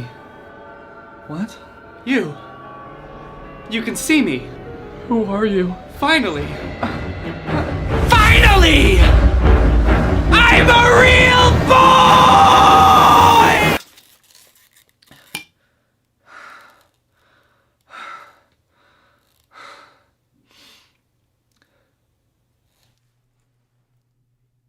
It didn't work. No, all jokes aside, this is just sunglasses, right? It's basically sunglasses, but instead of being an inch away from your eye, it's like 3 feet away from your eye. Sunglasses, tack visor. I mean, I guess it's convenient to always have it in your car, but like, a lot of people always just keep sunglasses in their car, and that's fine too. Has this ever happened to you? You're in a hurry, you're distracted, and then there goes another pair of sunglasses. Yeah, that's happened to me, but only because my ass is so fucking fat. All right, now it's time to talk about the tack bat. These days, everybody has a tactical flashlight. Not true. Couldn't be further from the truth. Nobody has a tactical flashlight. But can your flashlight defend you from attackers? Whoa, goddamn. Look at that stance. Maybe this guy does know a thing or two about combat. Can it defend you against attackers? Huh? That's the pose you go into when you're about to get mugged. Stay back! I'm warning you. I've got a tactical flashlight and I'm not afraid to use it, bitch. We call it the tack bat. The tack bat combines the best features of our super bright lights, but also has the heft and strength of military-grade aluminum alloy for the ultimate in personal protection. It even does— Oh my god, he is clobbering people with this thing. It's literally just a weapon. That's not even a flashlight. I guess that's why it's called the tack bat and not like the tack light that can also hit people. Which actually reminds me, I've been developing my own tactical flashlight in my free time, and I think that it's actually could be pretty useful to a lot of people in different normal everyday life situations. It's got a flashlight that can it's detached, it's not attached to it, and then the rest of it is just sort of like a deadly weapon. That's a retractable knife that was supposed to retract, and instead I just stabbed myself in the head. Let's say you got 2 bad guys coming at you, right? First you blind them, then you give them a little stab, then you give them a little bang, bang, then you give them a little smack, smack. And that's pretty much how you take care of a bad guy. Come and get some, bad guys. Bang, bang, bang, bang, bang, bang, bang. Stab, stab, stab. Bell & Howell, specifically the tack people who work at Bell & Howell. If you need any more ideas, just feel free to reach out to me. I got lots more stuff like that. It's pretty easy to come up with, honestly. This flashlight has all the great features you've come to expect. It's 22 times brighter than a regular flashlight. I like that the regular flashlight isn't labeled regular flashlight, it's labeled civilian flashlight. Is the tac bat not meant for civilians? We're all civilians here. I'm a civilian, Nick Bolton is a civilian. They're advertising to civilians. I kind of feel like I'm not supposed to have the tac bat now. Like, is this thing too powerful to let normal people have? I don't know. Can be seen up to 4 nautical miles away. And yes, it also works underwater. It also works underwater, in case you're being attacked by the Navy. And it protects you and your family in 2 ways. Disorienting would-be attackers with his tactical strobe. Ah, yeah, look at him. He's got the situation under control. Go away! There's just nothing like it on the market today. Okay, go! Great job, Annie! Great job, Annie! Kind of want to save that soundbite and just use it to play whenever I accomplish anything in life. If I could just put like a D sound right before he says Annie. Great job, Danny! You know what? I was a little skeptical before that this thing would actually work well against attackers, but after seeing this girl take down this attacker so easily, I gotta be honest, it seems like this thing would absolutely obliterate attackers, especially ones like this guy who just stand still and let you beat them to death while they don't attack you. I think it would honestly work great. It works great against attackers as long as they are not attacking you. Excuse me, sir, I'm sorry to bother you, but I'm lost and it's starting to get dark out. Can I please use your phone to call my mom? Hey, great job, Danny! But wait, order today and we'll even upgrade you to our 12-inch deluxe tac bat. Oh shit, the 12-inch deluxe tac bat's about to make me act up. 12 inches, huh? God damn. In the field, you need every tactical advantage, like high-tech sunglasses to enhance your vision. But that's not all. What about your hearing? How high-tech are those sunglasses? In the commercial, the only thing, it just made it seem like you could sit on them and they wouldn't break. This dude looks like he's like trying on those colorblind sunglasses for the first time. He's like, whoa! I put on these glasses and there's American flags and bald eagles everywhere. Oh no, and a truck's coming right at me! Nick Bolton here with the newest addition to our tactical line. We call it the Tac Wallet. It's made using the same material the military uses for body armor and flame-resistant clothing. One of the first things I noticed about this commercial is this footage of firemen putting out a fire, and it has this Pond 5 logo over it. Pond Fire is like a stock footage website, which I'm pretty sure just has watermarks over footage that you haven't purchased yet. Did they not buy this stock footage? This is what fire does to an ordinary wallet. But light a Tac Wallet on fire, and it just won't burn. That includes whatever you happen to put inside. Shoot it with a hunter's bow, and the arrow just bounces right off. Wait a minute, my wallet can't withstand arrows or fire, and those are 2 things that I deal with often. Sometimes I have to deal with them both at once when people try to shoot flaming arrows at me. Whoa, shit. See? This wallet is perfect for me. A man from the Middle Ages trying to protect my kingdom. The weird thing about these commercials is that most commercials try to solve problems that normal people have. These commercials make up problems that nobody has and tries to convince you that you will face these problems and the only way to solve them is with these products. I mean, I guess if it works, it's good marketing, but it just seems a little disingenuous. Everybody got a hamster. But can your hamster handle this? How about this? I didn't think so. Hi, I'm Nick Bolton, and you're a little bitch unless you buy the Tac Hamster. Tac Wallet is flatter and thinner, so it fits in any pocket. It even has a zipper compartment for your change, a ring for that all-important key, an ID holder, and more. Here's something I really love. A rugged carabiner and strap connects your Tac Wallet to your belt. I don't know why it's so funny to me when he says, here's something I really love, with a straight face. But he's saying like, I love this so much. This little lanyard that clips onto your belt so that your wallet won't fall out of your pocket. I mean, the whole wallet's good, but this is something I just really love, okay? I can't get over it. This wallet is the best thing that's ever happened to me. Now that's what I call military love. Clips to your belt for extra security and even protects your credit cards. There's just nothing like it on the market today. Act now and you... I love at the end of the commercial he says, there's nothing like it on the market today, and then he puts on his helmet and he's in a tank like he's off to battle now. Well, I'm done doing the commercial, it's time to finish this war. Has he been in battle this whole commercial? He's got like the rest of his platoon. It's like, where the fuck is Nick? I think he's in the tank finishing a commercial. Dude, come on, we're getting attacked. All right, chill out guys, 1 second. There's just nothing like it on the market today. All right, fire! Alright guys, well, that's pretty much the end of this video. Now it's time to talk about our sponsor, ExpressVPN. We've been talking about a lot of fake tactical things today, but You guys wanna know something that really is tactical? ExpressVPN. Let me tell it like it is for a second, guys. Recently, over 100 Twitter users had their accounts hacked. Their passwords, email addresses, phone numbers, and even more information were taken from high-profile people like Joe Biden, Elon Musk, and Kanye West. And of course, as more time passes, there's more hackers out there. These attacks are becoming more and more frequent. And hacks like this are happening on other platforms like Yahoo and Adobe, Facebook and Uber. They're getting information like your passwords, your credit card information, your social security number. Important stuff, which is why I use ExpressVPN, the most tactical VPN on the internet. If you don't know, ExpressVPN is an app that sends all of your data through a secure encrypted tunnel so that your data gets to the services you want to use encrypted so that other people can't snoop on it. It's super easy to use. You can start using it with one click. It hides your valuable information from everyone from like hackers to online advertisers, and even your internet service provider. I love ExpressVPN. I have it on every device. I've got it on my desktop computer, my laptop, and even my phone. You can have it on pretty much everything, so you can have peace of mind no matter what device you're using. ExpressVPN has the fastest speeds, 24/7 customer support, and they've been consistently rated the #1 VPN by CNET, Wired, and countless others. So if you want to check it out, then find out how you can get 3 months for free by clicking the link in the description.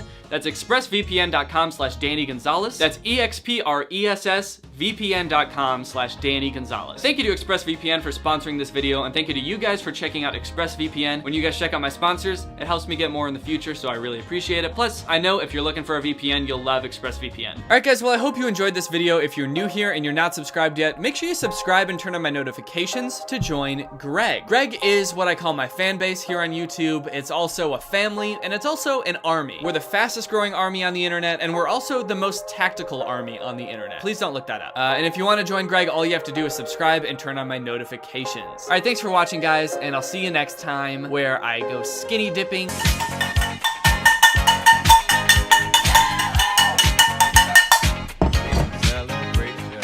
Hey Greg, welcome to Danny's Kitchen. It's everybody's favorite cooking show where we don't cook up food. We cook up pranks. So I've already done 2 videos about Troom Troom before, right? They're this DIY, super fun, crafting, life hacks YouTube channel that makes just the best pranks. And I've made fun of their pranks a lot. I've made fun of just about everything about their videos. And while I've speculated about how bad their pranks would be in real life, I've never actually tried them. So that's what I'm gonna do today. So I'm not just gonna be testing any old Troom Troom pranks. Troom Troom has a new genre of pranks that they've been doing that are called edible pranks. And no, the prank is not involuntarily feeding weed to people. I thought that that might be what it was when I first read the titles, but has nothing to do with weed. In my opinion, the best pranks will make the person who's being pranked feel like they've gone insane. There's this one prank that I think exemplifies that really well. It's not by Troom Troom. It was on some foreign TV show. I remember seeing a clip of it on YouTube, but it was this tourist couple asked somebody to take a picture of them from across the street. As they were crossing the street to come back and check out the picture, a van crosses by and they hop in the van and 2 old people hop out without the person realizing, and then they walk back up to get the picture. It makes the dude think, wait, did I just take a picture of these people? Who the fuck are these people? Am I going insane? That's what I think a good prank should do. Troom Troom has taken a different approach to pranks. These edible pranks are not supposed to make the person who's being pranked think they're insane. It's supposed to make the person who's being pranked think their friend is insane. Let me show you this first prank as an example. My friend wants to eat my cookies. No way! Then she takes her phone and bites off a piece of the case while talking. Wrap the phone with plastic wrap nicely. So that's the whole prank. It's, oh, my friend won't let me have some of her cookies. I'm gonna eat my fucking phone case. And I guess the prank is just my friend's gonna think I've lost my mind because I'm so hungry that I just start eating my phone case. So I bought the ingredients to do this one. So now we're gonna follow along step by step and do the dang prank. First, I need my phone. Wrap the phone with plastic wrap nicely. Wrap the phone with plastic wrap nicely. Okay. Oh, what the fuck? You know how they usually have like a razor thing here so that you can cut it easily? I couldn't find it. For some reason, it's here. So you like wrap it around and go like that. I've never cooked. So wrap the phone in plastic wrap nicely. It's important that you do this nicely, like the tutorial said. Otherwise, your phone's not gonna wanna stay in. You have to say, okay, sweetheart, we're going in the plastic wrap now. Be a good girl. Okay, I wrapped it up nicely. Sprinkle a mat with powdered sugar or starch. Sprinkle a mat. Hopefully this works. Now I need powdered sugar. I probably should have got everything out before I started, but I forgot what I needed. So she said powdered sugar or starch. Not really sure what this is, but I'm gonna use this. Flour. Okay, that's probably starch. You know, Troom Troom is obviously made by, I don't know if it's Russian people or Ukrainian people, and then poorly translated into English. So a lot of their times, their videos are very poorly translated, and they end up using not the exact right word. And I think that's what happened here. I think they meant flour. And roll out sugar paste to get a thin layer. Roll out sugar paste to get a thin layer. Now, like I just said, Troom Troom likes to poorly translate their videos a lot. And I spent about an hour in a grocery store trying to find sugar paste. I even asked employees where the sugar paste was, and they looked at me like I was insane. And then I found out that it's called fondant. Okay, roll it out. They're using a cup. I feel like a rolling pin is the right thing to use for this, but maybe I don't have a rolling pin. I'll use a cup. Man, you know what doesn't feel good? Having flour all over your hands. Feels awful, actually. It's like the worst texture. Alexa, remind me to never be a chef. I've spread it out into a pretty thin mass. Okay, I think I'm happy with this thickness. I got a big white blob on my tray, and I think I'm ready to wash this fucking flour off my hands. Again, feels gross. Okay, next step. Wrap it around a glass and put it onto a phone. Okay, they used a much smaller piece. Maybe I should cut some of this off. I believe a knife is the proper tool for this. Cutting and whatnot. Maybe I'm not so bad at cooking after all. Wrap it around a cup. Doop, doop, doop, doop, doop, doop, doop. Set my phone down. And then just roll it on top of my phone. Really hope that that's sealed up. This is my actual phone that I use every day. So I really hope I don't fucking ruin it with sugar paste. Press the paste over the phone. Define the corners and sides. Cut off the excess. Turn over the phone and the mat together and fold the edges inside. Go in here. You just gotta basically karate chop it. Nobody's gonna believe this is a phone case. It's lumpy as fuck. Now I'm gonna cut off the excess, flip it around, wrap it on up. All right, it's looking like a phone case already. Yep, it's the exact shape of a phone. Wait a few hours to get the sugar paste hardened. Wait a few hours for the sugar paste to harden? My phone's in there. I thought I was just gonna be able to take it right out or something. All right, well, let's just set this prank aside to simmer, and I guess I'll get my phone back at some point. While we wait for that to harden, let's move on to the next prank. This one comes from a video called 14 Funny Summer Pranks / Prank Wars. And if you just look at the thumbnail, this is one of the pranks we're gonna be doing. It looks like it's like a crazy ice cream cone. Like I was, you're probably wondering, how did they get that cool spiral shape on an ice cream cone? It's even dripping like a regular ice cream cone would on a nice hot summer's day. Well, I'm gonna show you exactly how to make a cool spiral ice cream cone to prank your friends. Phew, it's so hot. The best idea is to eat some ice cream. The friends give cooling surprise gifts to each other. Let's see what it is. Make a white sugar paste ball. Put the ball into a wafer cone. Pour topping onto the sugar paste ice cream. Emma gets her ice cream, but it doesn't melt. And it doesn't taste like ice cream, although it's sweet enough. Well, I don't actually cool down the way I want. But Dolly gets a surprise gift too. So the first girl gives her friend like a hard ball of sugar that's not cold like ice cream. It doesn't melt. It's just like this hard mush instead of ice cream. But don't worry, the other friend's got a great prank that she's gonna use to get back at her friend. Let's check it out. But Dolly gets a surprise gift too. There is a light bulb cone in her package. So it wasn't ice cream? It's just a fucking light bulb. In the thumbnail, it was like dripping like it's ice cream. It's not really ice cream. The prank is just, hey, give your friend a light bulb. Wow, what a great prank. Your friend's expecting ice cream, and instead she bites into a glass light bulb. Gotcha! Pranked! You've been got. Let's see how they pulled this prank off, because I'm pretty blown away. Hot glue a spiral light bulb into a wafer cone. Okay. They glued a light bulb into a cone. Yeah, I guess that makes sense. So I bought some cones. I bought a whole pack of ice cream cones to use one. And by use one, I mean I'm gonna glue a fucking light bulb in it, okay? And the rest goes in the garbage. Just kidding. Well, I'm gonna save it and maybe feed it to some birds. So I forgot to buy a light bulb. I figured my parents would have one laying around. But the only one I could find is this. It's a green party bulb. So maybe it's gonna be some lime-colored ice cream or something. Lamp contains mercury. So whoever's getting pranked with this one's not only getting a surprise when they bite into it, but they're also gonna have mercury poisoning.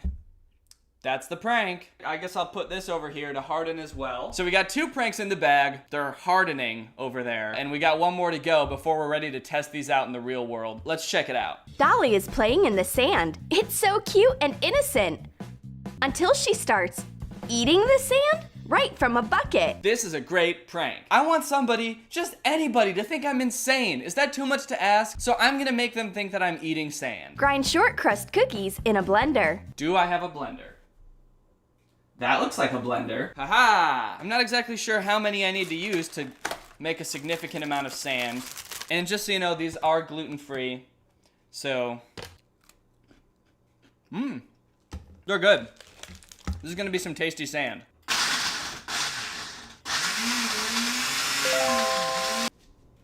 Oh no.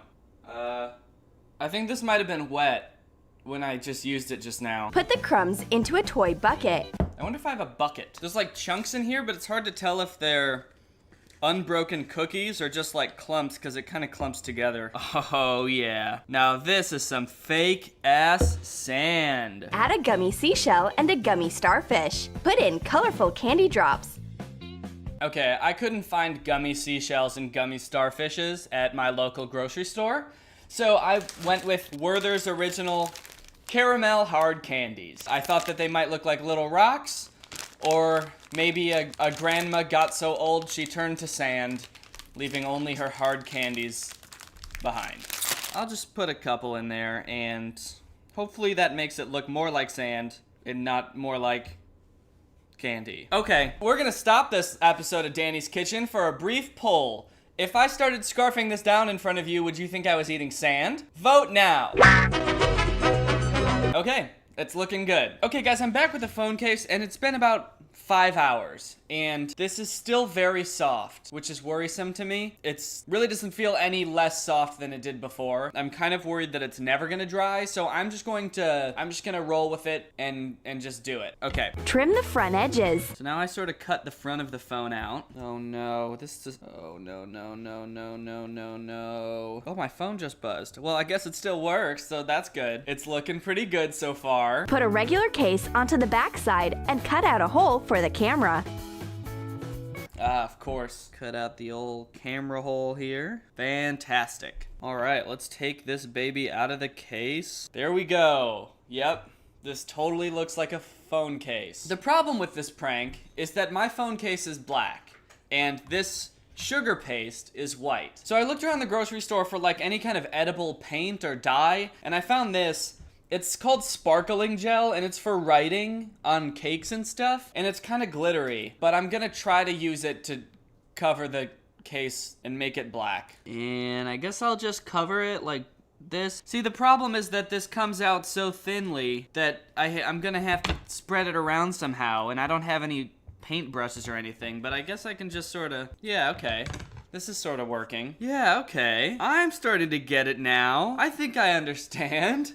There's no fucking way this is gonna work. I finally understand. I got it now, guys. Yep, now we've got a nice black phone case that will convince just about anyone. All right, guys, well, in real Troom fashion, now that the pranks are done, it's time to put them to the test and see just how good these DIY pranks are.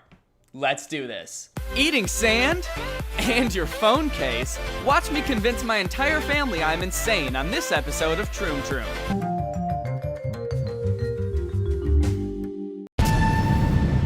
Mother has just gotten home from a long morning shift at Starbucks and is now making food for a local homeless shelter. Watch as her idiot YouTuber son tries to prank her. Have you seen what's in the sand? No. Mother laughs, embarrassed that this is the best her son could do. That looks good, Danny. Sam. It's a prank! I'm recording. Of course I know. Do you know I'm recording? Oh, no, but I assumed it was a prank because it doesn't really look like sand. It doesn't? So you knew the second you looked at it, it wasn't sand? Well, yeah. Well, Okay. It doesn't look like the sand, because when he was showing me it, I know what the sand looks like because I just covered it yesterday and it was all dirty and brown and wet. On a scale from 1 to 10, how would you rate my prank? Good execution, well thought out, lots of work, crumpling all those cookies and sugar. Yeah. Normally, I think I would freak someone out. Going, why are you eating sand? Okay, so it's a good idea and good execution, but my mom knows what sand looks like, so it didn't work. Yeah. I just asked Laura to be in a video. I have to really quickly put the phone case on the phone. Danny quickly prepares the phone for the prank by putting on his homemade case. But it turns out the case didn't harden at all, and it's not sticking to the phone. Shit. Alright guys, I've got Laura with me and we're gonna do a video. So this video is about, you have to tell a story about a time that you got in trouble. Oh, I have to tell a story about a time I got in trouble. You're making me so nervous. It's just a regular YouTube video, what do you mean? I lied to my dad for the first time, and I told him I wasn't on a trampoline when I was on a trampoline. Okay. Danny! What is that? Sorry, what? What is that? That's my phone case. Do you think it was pretty weird that I just started eating my phone case? I knew you didn't want me to tell you a story. Are you joking? It tastes really bad. I bet! So you didn't think it looked like a phone No, case? it looks like a white piece of candy. The purpose of this prank was to make you think that I was insane, because I just started eating my phone case. Do you think that worked? No, it didn't look like a phone case. If you had to rate it out of 10, what would you give this prank? It's not even a prank. The biggest part of the prank is you asked me to tell a story and you didn't want it. Okay, well that's it. That's the whole thing. Did you like it? No. Dad is trying to get some work done, but here I go, pranking again. Hey Dad? Yeah? You want some ice cream? Sure. Alright, here you go. It's not ice cream, it's a light bulb. Pranked ya! We got him good, guys. That was a good prank. Did I prank you good? I've seen better pranks. It's kind of just a light bulb. I mean, it's supposed to be like ironic or surprise me or something. You weren't surprised? Well, that's kind of dumb. Okay. If you had to rank it from 0 to 10. I'd go with probably 2. You heard it here first, folks. 2 out of 10. Slightly above Jupiter.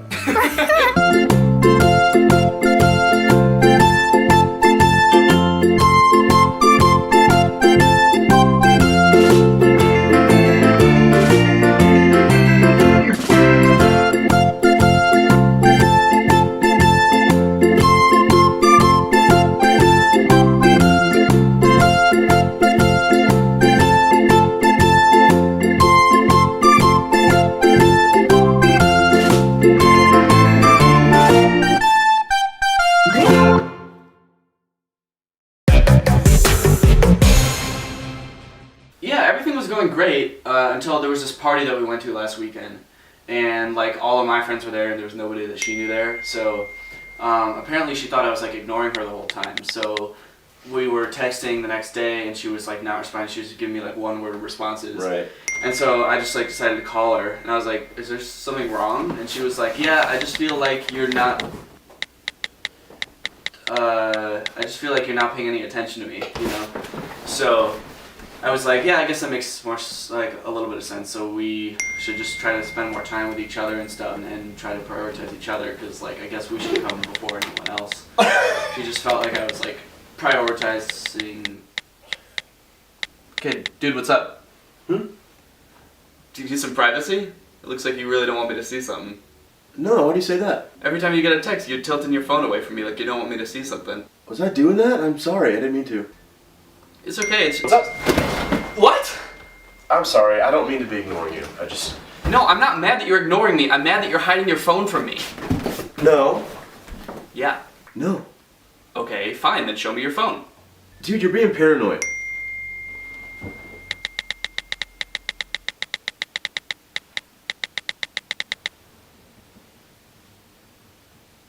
Just show me your phone. Okay, I didn't want to tell you this. I'm looking at your nudes. What? What do you mean, my nudes? Yes, your nudes. Your girlfriend sent them to a few of us. Someone posted it on Twitter. They're kind of going viral. Everyone's looking at them. I didn't want to have to be the one to tell you that. Don't worry. I won't show anyone. Dude, I was kidding. I'm totally kidding. Oh. Really? Yeah, you should have seen your face. I'm not looking at your nudes. I'm looking at your dad's nudes.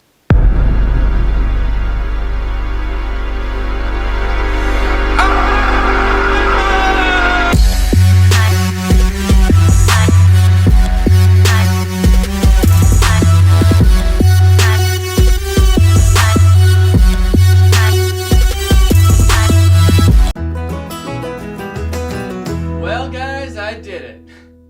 I watched the whole Hype House show, and it only took me 4 hours. Yep. Thank you. Guys,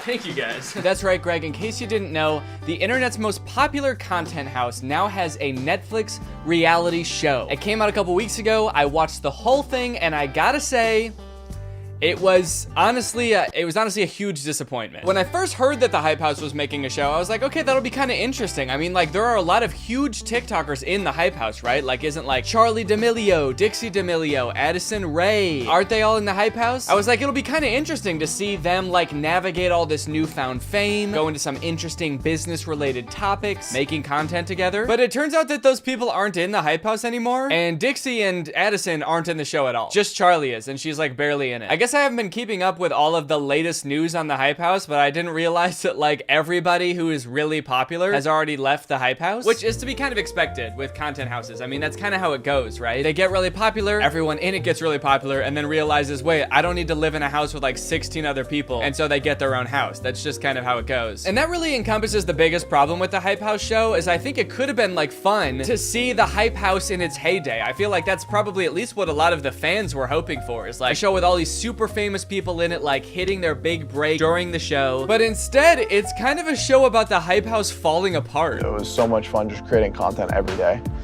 And now times have changed. People are talking about how like they never even see Lil Huddy anymore because he moved to a different like Hype House 2.0 that's somewhere else.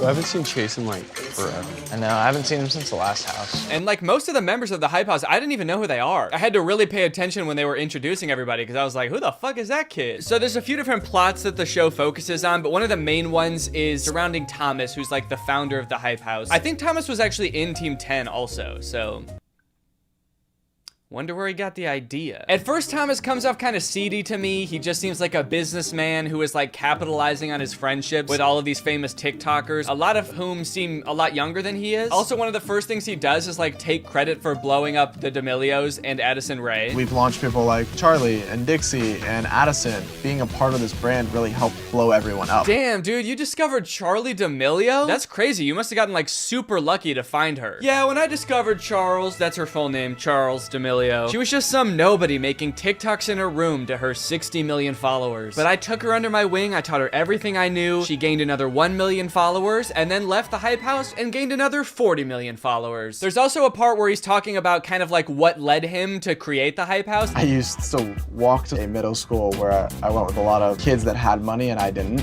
And I used to order headphones online and upcharge them. And then unintentionally, I think, he says something like, yep, I guess I've just always been trying to make a quick buck. Anything I could do to make a quick buck, I've always been like that. Which is not a good look when you're talking about the business that you are running right now. Yeah, I guess when I think about it, I've always sort of been starting like scammy type Ponzi schemes that I knew weren't gonna work out but would make me rich and everyone else hate me. I guess I just sort of have entrepreneurship in my blood, man, I don't know. With that being said though, as the show went on, I went from like thinking Thomas was a seedy businessman to just like feeling really bad for him. I'm not like fully okay. He wants the Hype House to work so bad, and he is the only person taking it seriously. I want you guys to give it your all so that people watch you guys and are like, holy f, I love Calvin and Patrick. Holy f, I love Larry. Because then you guys get to grow the next part of your career too.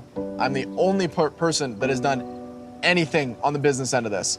So that's why I get so stressed about it. I literally lost 10 brain cells from this conversation.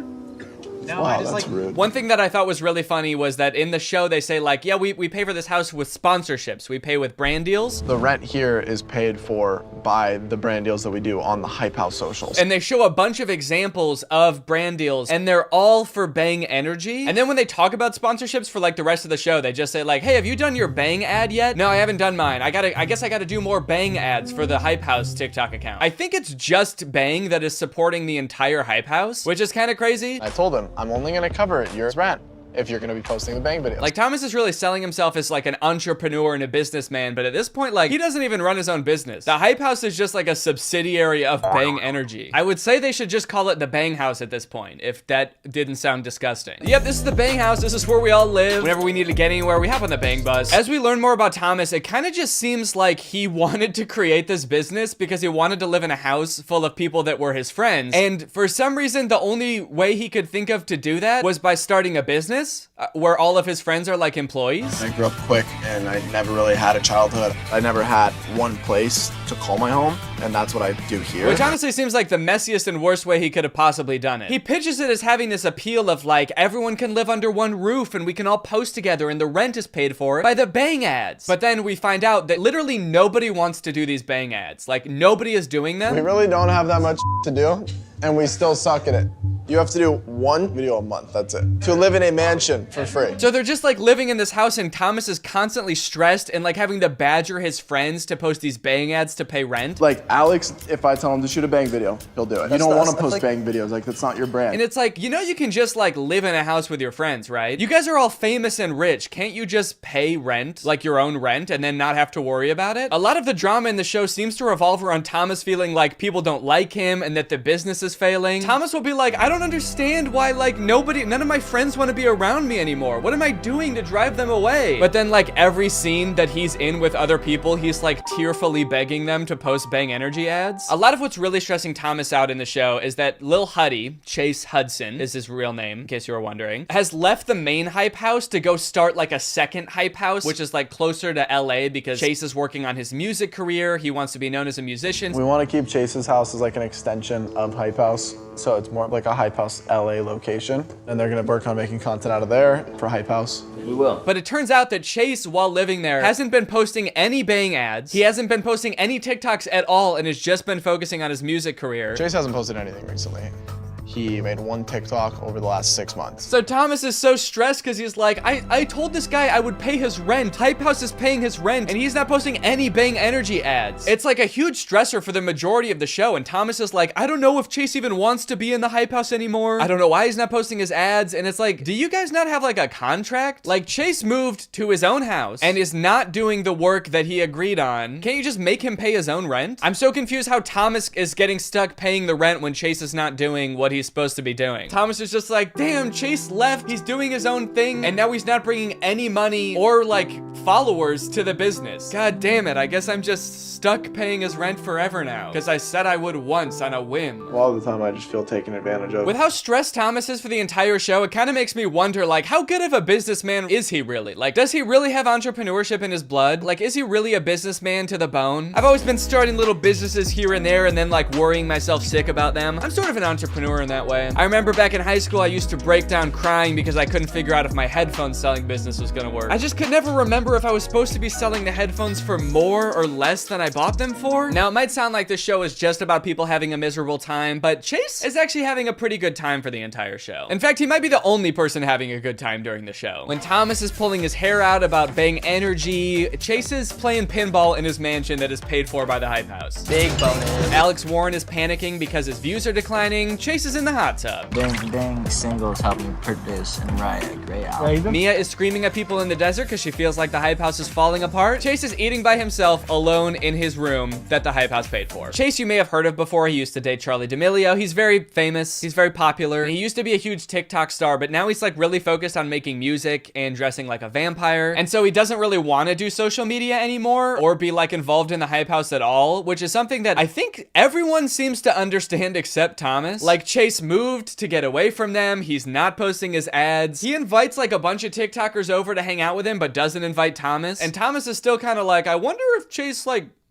doesn't really like being in the Hype House. I need to know if Chase is even gonna be a part of this anymore. I wish you'd give me a straight up answer about that. Which, to be fair, Chase should just be straight up instead of just like freeloading in this huge mansion full of pinball machines. But Chase makes it abundantly clear that he does not really want to be in the Hype House anymore. I'm very grateful for the opportunities that came to me through being a social media star, but it could end at any single point, and music's my passion. Now, He is saying all this in an interview for a show called The Hype House on Netflix. It's the show I'm making a video about right now, actually. You may have heard of it. So, you know, I guess he does still want a little bit of the clout from The Hype House. Since it is a show about influencers, like dealing with fame and dealing with all of these issues that the majority of people don't have to deal with, you might think it might be like really interesting to hear their thoughts on certain things. Like, for example, one night Chase hosts a dinner at his mansion and the whole crew gets to talking about cancel culture. Canceled.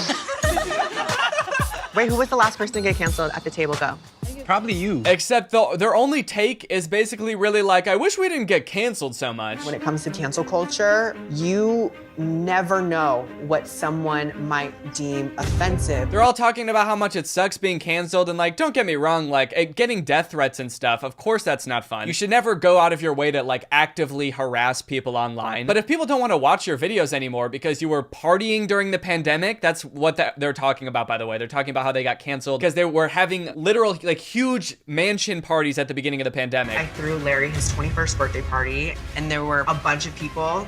It definitely wasn't COVID safe. I got so much backlash. I don't really think you can blame people for not wanting to watch you anymore. Anyway, they all sort of like go around the table talking about how they've all been canceled. They keep using that word. They're talking about cancel culture. It sucks to get canceled. If you get canceled for something, that's what you're known for the rest of your life. Which is crazy because I could have sworn I was watching them on a Netflix reality show. A brand spanking new Netflix show. That's wild. Yeah, man, I don't know. It just really sucks to have like everyone who loved you turn against you and you get completely deplatformed. All of your business opportunities dry up. It's honestly starting to feel like the only things I have left are like my millions of followers and all of my money and my successful music career and this reality TV show. At this point, that's all that's keeping me going. The show actually does get into some like deeper, more interesting topics that I think are like important for influencers to understand and talk about. Nikita Dragun's in the show, who I believe has had a fair bit of controversy in the past for doing some problematic things. She and Larry are kind of like best friends. They're kind of like the only people in the Hype House actually that seem like they are genuinely friends. And during the show, it comes up that Nikita is being accused of like blackfishing, and Larry like sits her down and has a chat with her about like why that's not okay. I just don't think I can like sit back and just let the black community and just everyone on the internet just say like, oh, how are you friends with this person when she blackfishes? I see you in person almost all the time. You don't look like those pictures on the internet. And overall, it's a good topic that I think it's important that they dove into, but they like barely spend any time on it, honestly. There's just like one scene of them talking about it and then they like forget about it forever. Larry does like put his foot down and be like, hey, don't do this anymore. If you do, like, I'm not gonna fuck with you anymore. But I just feel like you know, they don't really go into like the nuances of it at all. Larry's just like, hey, can you stop doing this? And Nikita's like, yeah, now that you put it that way, I will. But you know what? I guess it would make sense that they would want to cut out the majority of that important conversation because we got to get to Alex Warren, dude. We got to figure out what he's up to. I spend on my YouTube videos alone anywhere between $50,000 to $70,000 a month.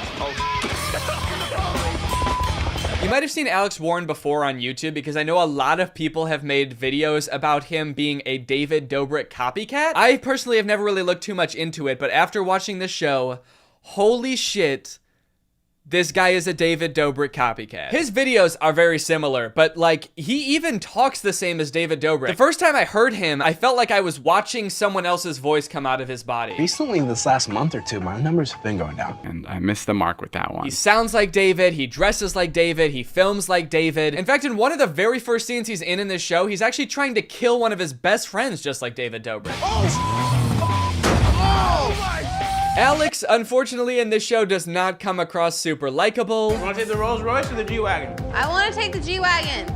Rolls Royce it is. And of course, it's hard to make judgments about like how likable people actually are based on like a reality show or even their own videos just because they're so edited. But like, damn, the way that he acts in this show, not great. Cobra is afraid of ducks. Today, I've decided to surprise Cobra with a duck in our room. A lot of Alex's like plot line is about like relationship drama between him and his girlfriend Cover. Cover seems like a pretty cool person, like down to earth. It doesn't really seem like she lets the fame get to her head too much and isn't like super engrossed in like making content and like on the grind constantly, whereas Alex very much is. The hardest part about making relationship content is separating the business from the relationship, for sure. The line between social media and a relationship definitely blurs. Like, not stepping over the line is very difficult to do. And that's like a big point of tension between the two of them, is like Cover's kind of like, sometimes it's hard for me to like distinguish what Alex is saying for videos and like what he actually means, or like where the boundary between like the relationship we have in videos ends and where our real relationship starts. And honestly, based on what I've seen in the show, if I were you, Cover, I would take the relationship in the videos. I would hope that actually that is the real relationship. There's one scene where Alex and Cover get into an argument because Cover's like, hey, can you not take up our whole room with like your video making equipment and your desk and shit? Can you not take over the entire room? I'm not. Okay. The argument ends with Alex calling her delusional. I'm not trying to sound like an asshole, but do you get what I'm saying? No. And I don't think you sound like an asshole. I think you're delusional. He calls this girl that he loves delusional. She's like, hey, can you just like not like take over our entire living space? And he's like, you're fucking crazy. You're insane. But that's not even the worst part, because the way Alex apologizes for this argument is by making a video where he shows Cover a little fox. It's a fennec fox. Fennec fox. And she does think the fox is very cute. She likes the fox. The fox is actually so cute. I guess this was a really good, like, apology from Alex. It's just like your way of apologizing for something you did off camera is by like making a video for your own channel. Couldn't you have done something off camera for her? Something nice that doesn't make it just seem like you were like out of content for that day. Cover really wants Alex to like get serious in the relationship. She wants to settle down. She wants to get married and have kids. But Alex feels like he's like not really ready yet. He feels like he still is a kid at heart. He wants to like keep making videos. I'm in a full-time job right now, and I'm in a full-time commitment of trying to make people laugh and make people feel a certain way. And I'm not done, you know, doing pranks and doing stunts. So kind of like a touchy subject, right? Probably something you don't really want to like joke about or like put on blast online, right? Well, I guess not according to Alex, because while Alex is kind of worried about like his declining views lately on his YouTube channel, he decides that one way he might be able to sort of like boost his numbers is by having a fake proposal and wedding on YouTube. Alex having the fake wedding makes me feel a little hurt because it's something that I really want, and to like fake it is like a little messed up. I definitely don't think he realizes that it might be like toying with my emotions, because he doesn't really think like that. He just thinks, okay, bit, this is bit. This scene really makes you feel bad for Cover, because she keeps saying like, I mean, I guess it'll be kind of fun, but I just kind of wish it was real, so that's gonna make it kind of hard to get through. It's like, god damn, dude. And I think it's a little cruel, to be honest, but at the same time, like, I guess anything for views. Even other members of the Hype House are like, yeah, this is kind of fucked up. I don't know why we're doing this. I'm not sure how Cover feels about the wedding. I haven't really asked her. I think that she's, you know, really taking it seriously and going out and buying the super nice dress. You haven't asked? You didn't ask her if she was cool with doing this? What, did you just set up the tripod and propose to her and be like, this is fake, okay? It's fake. I'm gonna edit this part out. This isn't real. Cover, ukulele, pineapple juice, coconut milk, and then do you take this hunk of beautiful meat to be your husband?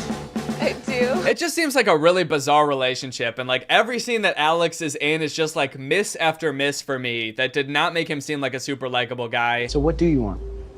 To get married to you in a reasonable time. Okay. You know what I want? What? Just to not worry about that. At the very end of the show, they do go into Alex's home life. Apparently, he comes from a very difficult household. It seems like his dad died when he was young. His mom and him aren't on very good terms. It kind of sounds like she was pretty bad. When I was 17, my mom handed me an eviction notice. I just left and didn't take anything except for a computer and a camera.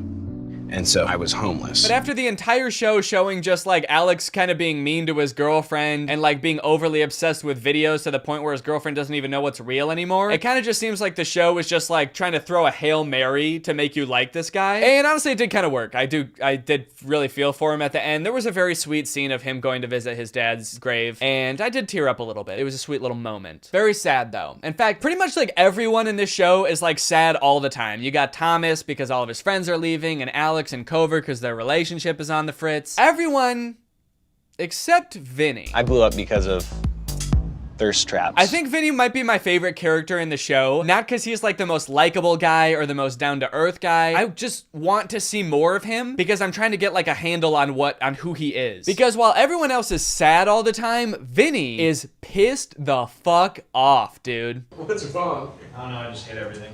Everybody. There are multiple scenes where there's like kind of like a security camera type camera in the kitchen of the Hype House, and Vinny will just kind of like walk into the room so mad, get some juice out of the fridge, and then leave. Sometimes he'll say something like, I'm so fucking pissed right now, I'm gonna punch someone in the face. Right now, I swear to God, if one person says something off to me, it doesn't matter who it is, I will probably punch them in the face. 'Cause I'm so And they never explain why. It happens multiple times in the show, and they never explain why he's mad. I'm pissed, absolutely beyond pissed. He just walks into the kitchen and he's like, no one look at me or I will shoot you in the head right now. And then he leaves and everyone's kind of like, huh, that was weird because Vinny's in a bad mood today. And every day. Is that normal? Huh? Are you normally mad like that? Yeah.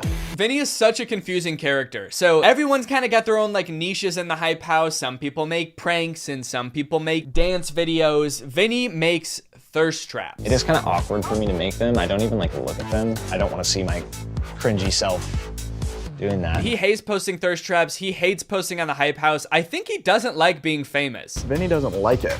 Vinny hates getting shit on every day. He hates the attention. Vinny's an 18-year-old who's like a nerd trapped in a hot, sexy summer boy's body. But ironically, because he's so handsome and his thirst traps are so good, he is the most famous person there currently, which begs the question, why is Vinny in the Hype House? Living in a content house, it can get overwhelming at some points because you want to be alone sometimes. Vinny is the most famous person there, so it's not like he really needs to like leech clout off of everyone else in the Hype House. If anything, like he is providing the clout for everyone else to sort of nibble on. He doesn't like making TikToks. He doesn't like posting thirst traps on his own channel. He never posts Bang Energy ads because nobody does. He doesn't even hang out with them. He just like games alone in his room and then comes out occasionally to tell everyone how pissed off he is and threaten their lives. Why Vinny's in the Hype House?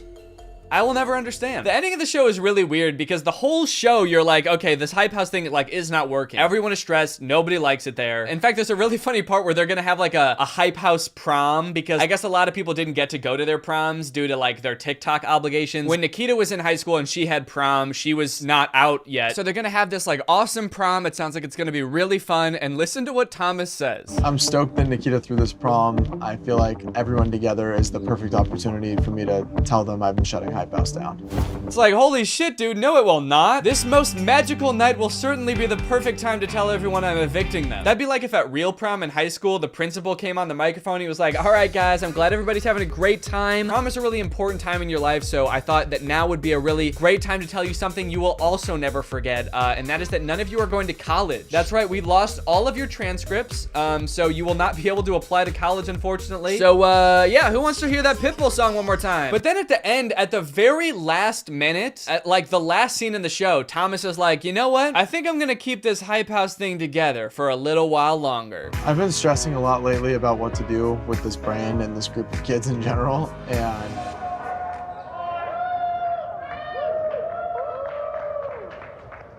maybe I shouldn't end it.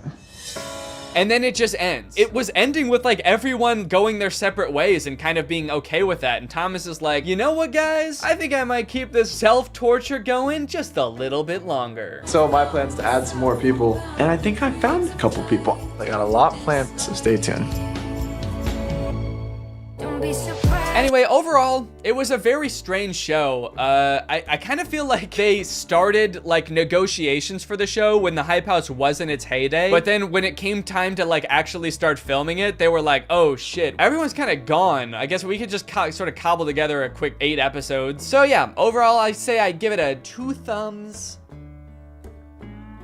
in. And now it's time to talk about the sponsor of this video. Guys, I've been thinking long and hard about this whole content house thing, and honestly, I've decided it's time to start one. Yup, I'm taking all of my best friends and putting them in a house together. We got Jonathan Squarius, we've got Lil Jimmy, Rachy Rach, Squid, and about 30 other people all getting packed into this one house to make content. And the best part of all is we have a sick-ass sponsor, ExpressVPN. One second, hold on. Hello? What? You guys are all leaving? We just moved in like 20 minutes ago. Oh, you're all too famous now? You all figured out you could pay rent on your own? Yeah, that makes sense. Well, I guess this content house is just me now. You know what? I could be mad, but it makes a lot of sense, you know? Because using the internet without using ExpressVPN is just like starting a content house with all of your famous best friends. It's not worth the risk. That's because when you're online and you're not using ExpressVPN, you can be tracked by your internet service provider, by online advertisers. You're susceptible to hackers snooping your data. You know, your internet service provider is allowed to like keep a log of everything you do and sell it to people, right? You know they're allowed to do that in America? Not cool. I've got ExpressVPN on my phone, on my laptop, on my desktop computer, anywhere that I can have ExpressVPN. I've got ExpressVPN. Because when I'm doing something important or I'm on a public Wi-Fi, it's much better to have that peace of mind that all of my data is being encrypted and sent through ExpressVPN's secured tunnel, so I don't gotta worry about being tracked by my internet service provider.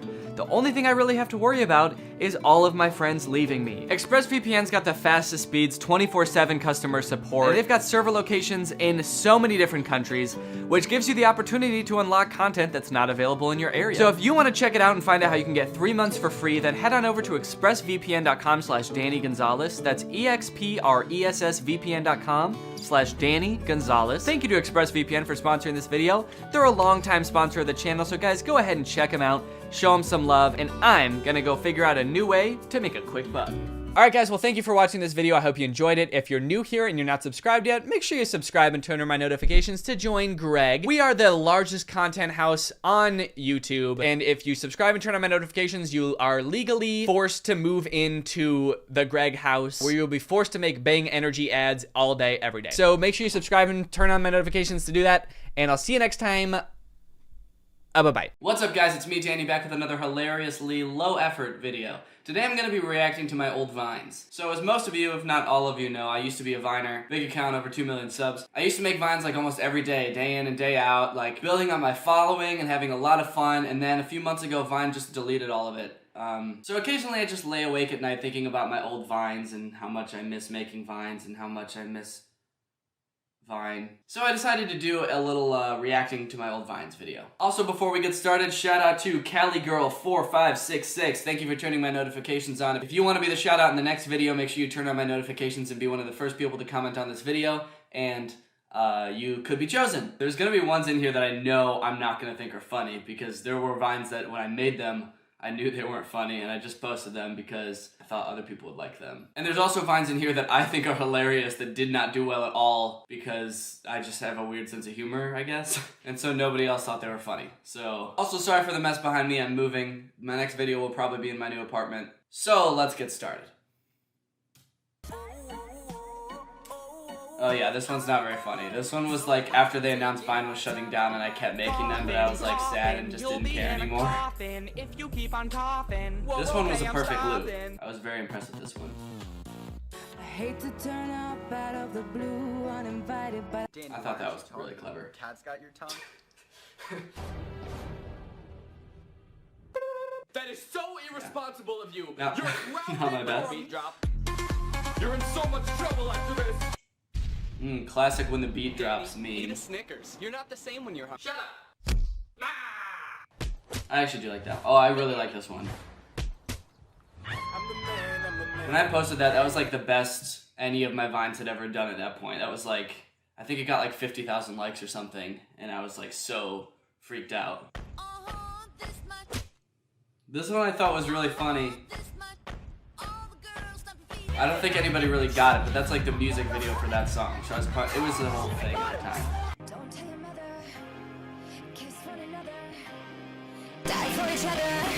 I really like that one. That one actually did really well. And so did this one.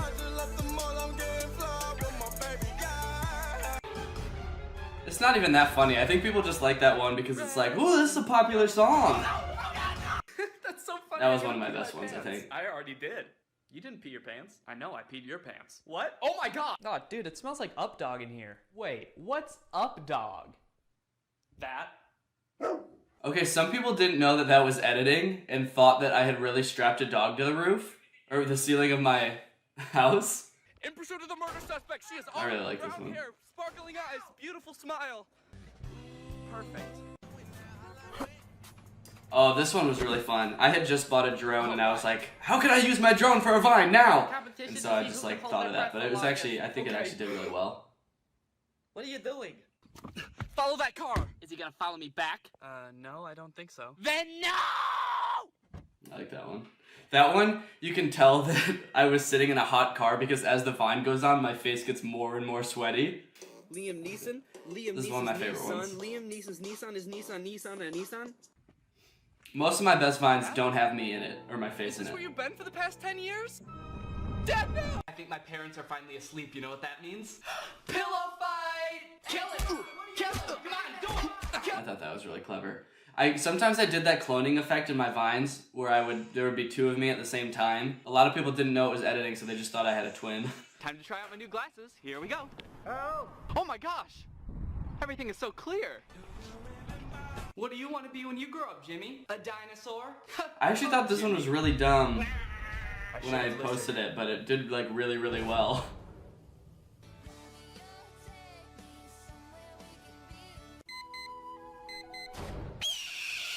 This is one of my favorites too.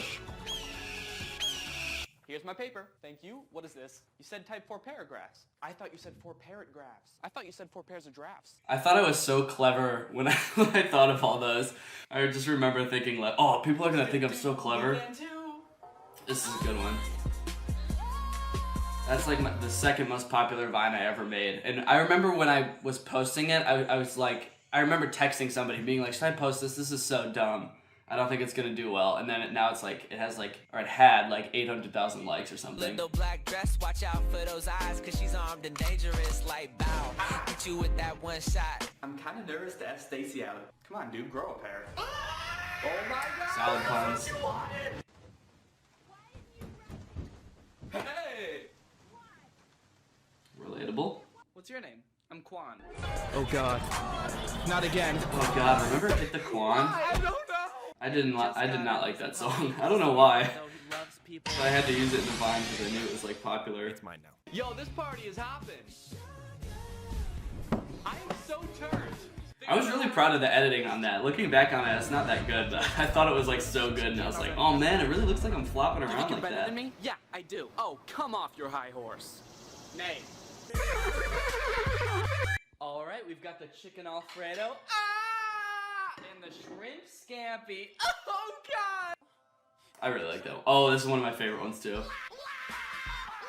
I got so many comments being like, that's not a trumpet, that's a clarinet. It's also a sponge and it's also made up, so. Anybody in here own a white Explorer? That's me. You left your lights on. I thought this one was really clever too. I broke my leg! Don't worry, I'm a doctor. Are you sexually active? What does that have to do with my leg? I don't know. I just thought you were cute. Aww. My most popular Vine ever.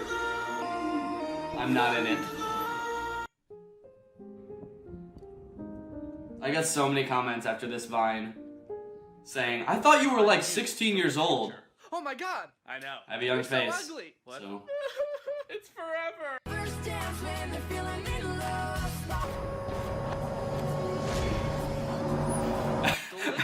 and nutritious. I really like Girl that Scout one. Cookies. Now made with real Girl Scouts.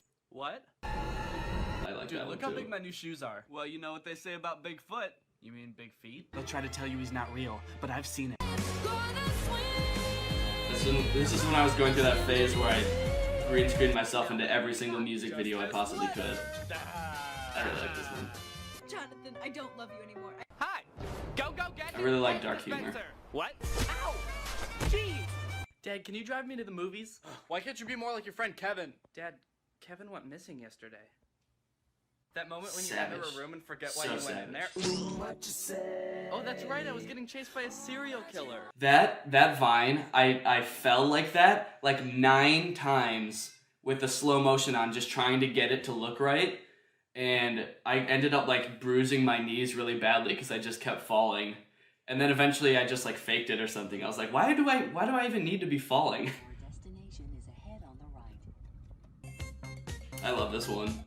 I thought that was so funny. Whoa. Today must be my lucky day. All I do is win, no matter what. Dark humor. Dark humor. Wiggle. This was the biggest Vine I had ever had at that point. It was like second on the comedy page, and like people from like high school were like texting me, being like, "Dude, you're on Vine," and I was like, "Oh my god." Wait, why did you kill my dog? Dude, chill. You're right. I didn't even like that dog. Green screening myself into things. I went through a phase where that's like all my Vines were, and they all took like 2 hours to edit. I don't know why I kept doing it. Yeah, here's another one. Green screened myself into a music video. Challenge you to a dance-off. He is so fresh. That was very funny. Like a good neighbor, State Farm is there. I'm so sorry. No. Whoa. That was pretty good. I know a lot. Oh. Who gives a knife to a chair? That Vine didn't do that well, but that's like among like people who followed me, like one of their favorite Vines for some reason. I think it's just like so goofy. I don't really know why people like it that much. First things first, I'm the realist. First things first, I'm Bruce Willis. First things first, I'm Bear Grylls. First things first, I'm the Skrillex. That's another one where I was like, oh dude, I'm so clever when I came up with that. What are you doing, Dad? Dad, no! No, you say you're down with it. I got so many comments about my shadow on that thing. That's the thing about Vine comments is if there's one thing that's off, everybody comments about it. So that's all your comments are. You got that right. I remember being so annoyed by that. I was like, okay, I get it. I can't change it now. I already posted it. Green screening myself into a music video. I was wondering when you'd show up. I was wondering when you would show up. I've got you now. Darn it. I was running through the six with my nose. You know how that I shit had a go. weird haircut back then. Why is my hair so short? This isn't my Vine, this is Aaron's, but still funny. So tell me more. Well, I kind of feel like my therapist is hitting on me. And how does that make you feel? Pretty good. So then me and Mike went, I think you mean Mike and I. Congratulations, man. You're cool. Whoa! Alright, how's everything tasting over here? Are you my waiter from Applebee's? Uh-huh. What are you doing in my room? Love that Vine. You don't touch this guy, Gonna get a name for your There's a order. new song by Jason Derulo, I think, that says God, what is kiss, that? kiss This has the been sky happening or for something, weeks. and so it sounds like kiss this guy, and that's all I think Hey, about. would you get out of here? Oh, this was a perfect loop one. Are you being Oh, annoying? the compilation Get didn't out even of put the my loop in, life. so it's just What's like going looks on, like some random siblings and Vine. teachers, get out of my life! Now, When your parents make something you hate for dinner? oh yeah, it's dinner time. I'm so excited. What is this? I'm going to Chipotle. That was my first Vine that got like on the comedy page, and I was like, I know this is gonna do well, but I don't find it funny at all.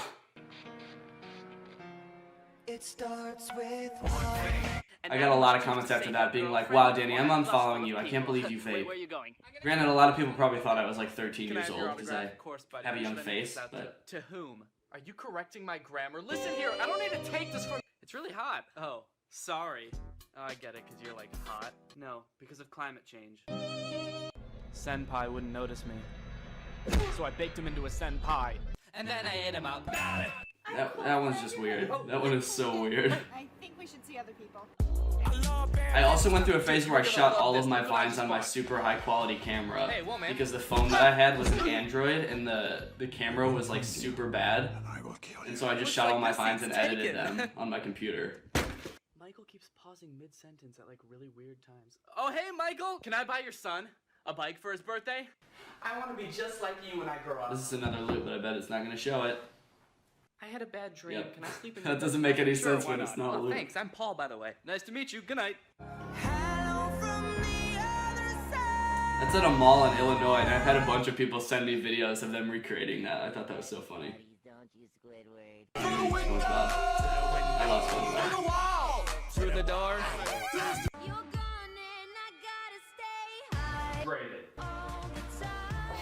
I remember reading a comment on that Vine that was like, what's wrong with being hydrated? Like, oh, so only gym teachers can be hydrated? And it was like, dude, it's a joke. Alright, that's the end. I've never done a reaction video like this before, so I'm sorry if that was not what reaction videos are supposed to be. If you did watch my Vines, thank you for watching them. I really had fun making them, and it was like a really, really fun part of my life. So it's really sad that Vine's not around anymore. But I'm glad that I got to experience like being a part of the community and like growing a following and stuff like that. It was really cool. If it weren't for Vine, I don't know what I would be doing right now. I started making Vines when I was a sophomore in college, and I was studying computer science. And I did graduate, but after college, I just started pursuing social media like I still am now. And so if Vine didn't exist, I would probably be working a desk job right now doing programming or something like that. So I'm super appreciative to Vine because I wouldn't be doing this if it weren't for Vine. So anyways, that's all I have for you today. If you're new here, make sure you subscribe and turn my notifications on because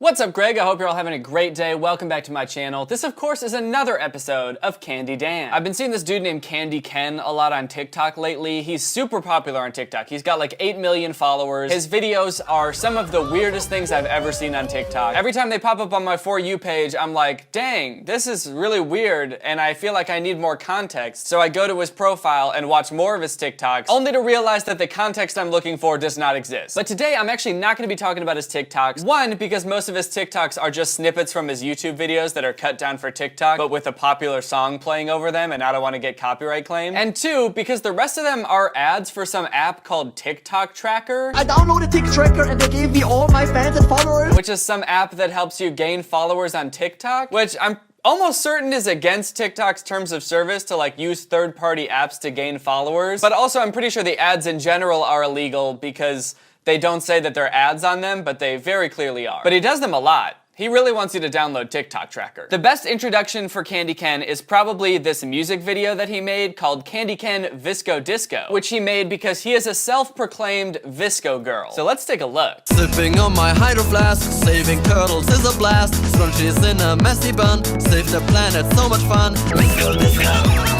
Visco Disco, Visco Disco. Oh man, what a fun concept. Or I guess it would have been like months ago when the Visco girl thing was popular. And to be fair, he released this video in December, but he kind of put all of his eggs in one basket with this whole Visco girl thing, because that's like his big thing is that he's a Visco girl. And I don't think that's very popular anymore. But he's kind of built his whole online presence around being a Visco girl, so he's kind of stuck doing it now. But if you thought this music video was a lot to look at, then dear God do I feel sorry for you, because you have no idea what's coming. It gets worse. It gets a lot worse, motherfucker. So let's watch one of his regular videos. This one is called My Girlfriend is Pregnant. It was posted on April 1st. See if you can try to guess what the ending of this video is going to be based on the date it was posted. Last time on Candy Can. She peed in the pool! Messy bun, you poop on my new iPhone! Oh my gosh! Oh my god! And don't forget to subscribe.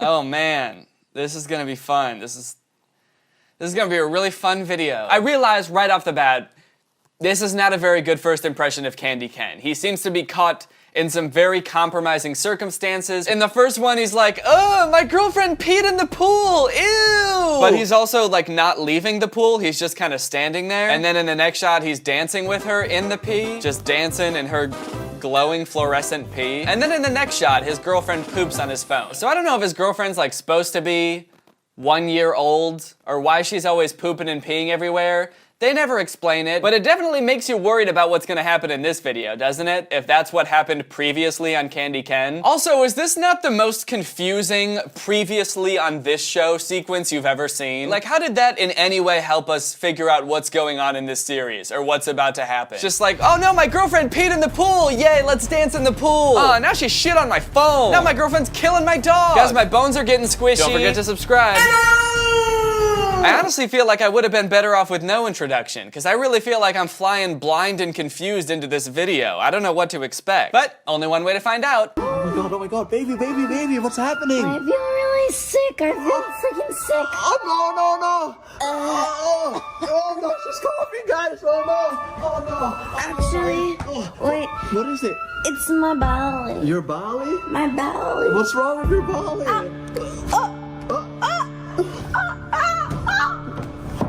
I feel something kick.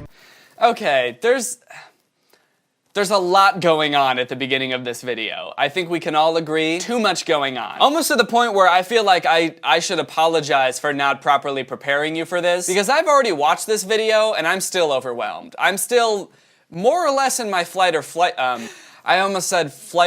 response. That honestly is kind of how I feel. I'm like, I either want to get away or I want to get the fuck away. I'm in my fight or flight response. Basically, all you gotta know is that this is Candy Ken, and this is Candy Ken's girlfriend, Baby J. So I guess the name kind of explains why she's peeing and pooping everywhere. It's because she's a baby. She's Candy Ken's girlfriend. She talks like Marge Simpson most of the time. She doesn't always. Sometimes she just talks like a normal girl. And she's having some pretty gnarly tummy troubles. What do you mean, baby, baby? Oh, my belly. Ow, ow, ow, ow, ow, ow, ow.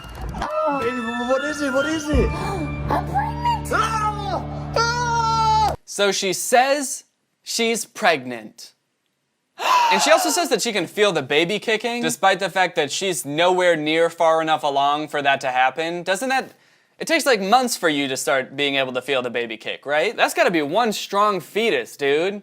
Either that or it's not a baby and you need to get help right away. You got like an alien inside you. So baby J is having a baby. Can baby have baby? What do you mean? I'm freaking pregnant. No, it can't be. It can't be. We're not pregnant and we don't do this. Inappropriate. Super inappropriate. Why is he scolding her? If she's pregnant, it's probably because of something you did, right? He's like, inappropriate! Inappropriate! You need to go back to manner school and learn some manners. Because it's very rude to get pregnant. By me. No, guys. She's lying. I would have never. We didn't even kiss yet. Are you crazy? Oh, how can you be pregnant? I'm pregnant.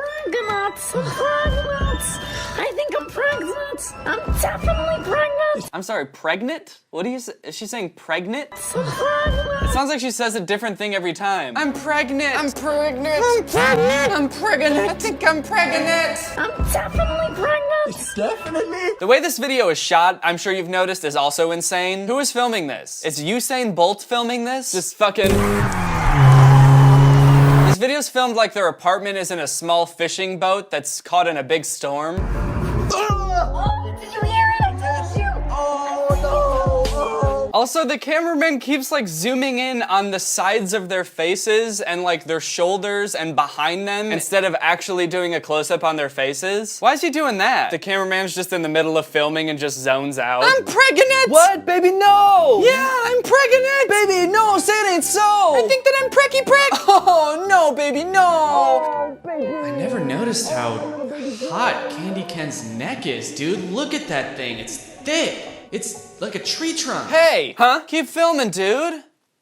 My girlfriend's prickle nut. It's freaking cool. Stop! Are you freaking crazy? Oh, what is it? What is You're it? gonna take me and my freaking belly outside when there's a freaking corona. Oh my god, okay, I got just the thing. This for your legs. Yes. Oh, okay. Here we go. It's not safe out there, guys. It's not safe. We have to protect the baby. Okay, there we go. What? Did she actually just get hurt? It sounded like she snapped out of character for a second there. She was like, ow! Ow! Ow! Ow! Fuck! Ow! Ow! It was weird. It was like we got a glimpse into the real person that is this character. So they decide they should get a pregnancy test, so they suit up in these ridiculous outfits, and then they're off to CVS.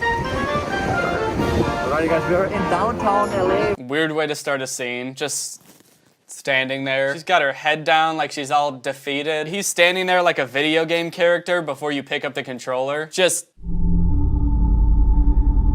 Hey guys, my girlfriend's pricky whack. Move really careful because the virus is everywhere, guys. The virus could be everywhere.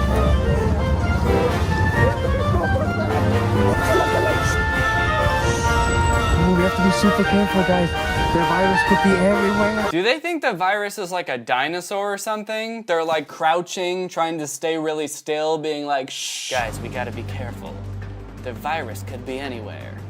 And its vision is based on movement. Excuse me. Just not talking to anyone. Who is she talking to? There's no employees around. Just walking around the aisles of a store, not talking to anyone, like, excuse me, where's the pregnancy tests? I'm pregnant. I am pregnant. Well, look at this wall. You see the plastic wall? Yeah. Did she not know they were filming? She's just like, yeah. He's like, wow, look at this plastic wall. Babe, check out, they got a big plastic wall over the pharmacy. She's just like, yeah, I get it, babe. Why do they keep in the parts where she breaks character? Please, no, baby. Please, no. Are you crazy? One of my favorite parts about their videos, this happens in like all of them, is that like every other word out of their mouth is, are you crazy?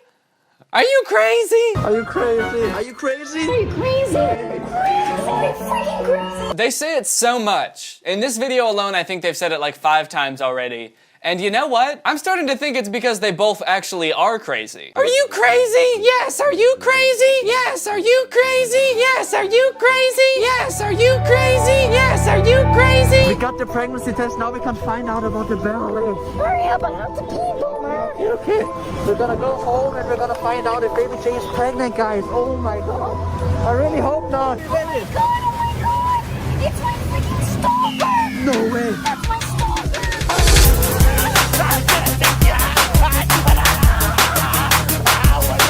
I don't know what's going on here. I'm at a loss for words. I've watched a lot of their videos. I don't know who that guy is. There was another one of those videos that was titled like My Girlfriend Has a Stalker or something, but it had nothing to do with that guy. He was not in that video. I've never seen him before. I really hope it's not just some random guy. Either way, that's kind of a unique fighting style though. They do be kind of hugging. Are you freaking crazy? No, not him.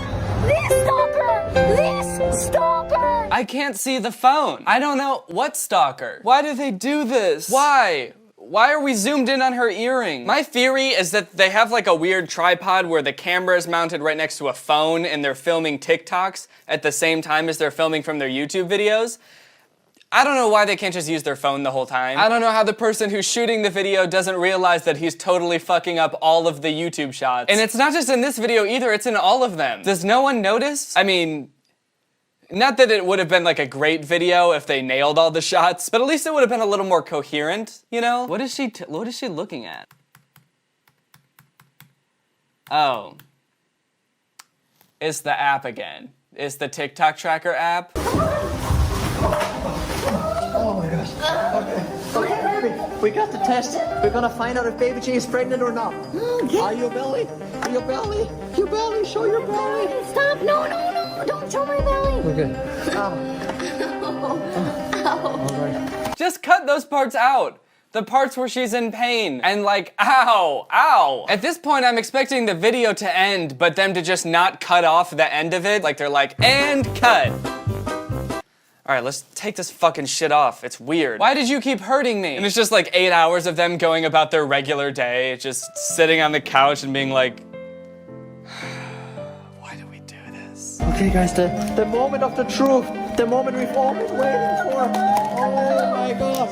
The moment we've all been waiting for, you guys. Okay. Is she pregnant or not? We're gonna find out. All right, we're gonna find out. Oh, is she gonna, I hope she's not gonna pee on it right here, is she? It seems like something she would do, where she would just start peeing right then and there. I hope she goes into a different room or something. Oh. Okay, bite on it for 5 minutes and then we're gonna see the test results. Bite on it? Uh-oh. Do they think pregnancy tests and thermometers are the same thing? Aw, shit, man. 104. Oh, fuck, man. I have a fever and I'm pregnant? Yeah, that's how it works. What are you doing? I'll be right back. Okay.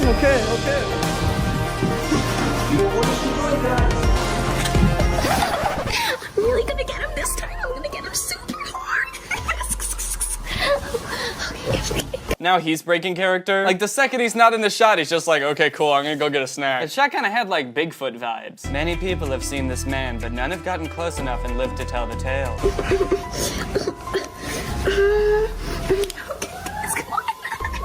I'm super excited. Let's go. Come on. Yeah, no need to wait for the 10 fire trucks to pass. You've already spent, I mean, like 10 minutes on this video at most. You can't afford to spend any more. You gotta just keep trucking through. No time to stop, even when the audio's ruined. Even when you're out of character. Just keep plowing through. What is it? Baby. I'm pregnant. Oh my god, 1 stripe says not pregnant, 2 stripes is pregnant. 2 stripes, I have 2 stripes. Oh my god, oh no, she's pregnant.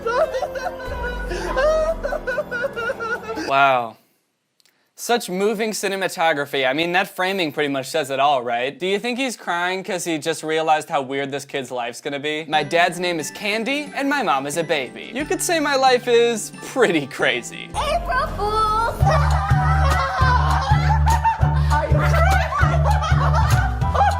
She got me so good. Don't miss the next episode. Well, that's the end of that video, and I was gonna watch more, but quite frankly, I'm exhausted from that. Which means, now it's time to hear from our sponsor, ExpressVPN. Been spending a lot of time on the internet lately, have ya? Me too. That's because we live in the 21st century, and that's what people do. We go on the internet, and we browse. Now more than ever, I've been browsing, I've been surfing, I've been logging on to the World Wide Web, which is why I'm glad that I have ExpressVPN. Not just because it keeps my data safe from my internet service provider or online advertisers knowing what I'm up to, but also because ExpressVPN makes your internet better. It gives you more possibilities. You can watch more videos on streaming services. For example, you can watch Harry Potter on Canadian Netflix. All you gotta do is get ExpressVPN, change your server location to Canada, log into Netflix, and bada bing, bada boom. You got Harry, Ron, and his friend Weasley, and they're all going on their wacky fun adventures. I legitimately use ExpressVPN every day. It's on all of my computers, it's on my phone because I want to keep my data safe, and I want to have an enjoyable internet experience. ExpressVPN's got the fastest speeds, they've got 24/7 customer support. It's super easy to use. Couldn't be easier in my opinion. You just click the button and then suddenly you are using it. They're also the best rated VPN out there. They're rated #1 by TechRadar, CNET, The Verge, and most importantly, yours truly. So find out how you can get 3 months for free by visiting the link in the description. That's expressvpn.com/Danny Gonzalez. One more time for the kids in the back. That's expressvpn.com/Danny Gonzalez. ExpressVPN's a great service. Again, I use it every day, so I hope you guys enjoy using ExpressVPN as much as I do. So thank you for checking out ExpressVPN, and thank you to ExpressVPN for sponsoring this video. All right, well that's it for this video. If you guys are new here and you're not subscribed yet, make sure you subscribe and turn on my notifications to join Greg. That's all I have to say about that. No explanation. Thank you, ugly ass bit, for turning on my notifications. You are truly Greg. I'll see you guys next time with a really interesting video where I climb up a telephone pole. And then I live there. Strength, balance, flexibility. These are the qualities that separate the true athletes from the wannabes, which is why we've engineered the new Mercedes S5 like a true athlete.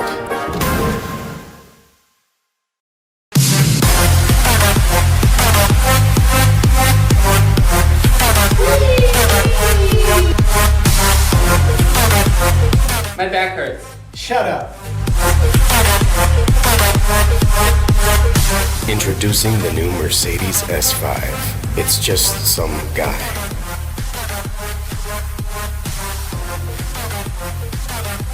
What's up, Greg? I hope you're all having a great day. Welcome back to my channel. This, of course, is another episode of the Decoration Station, baby. That's right.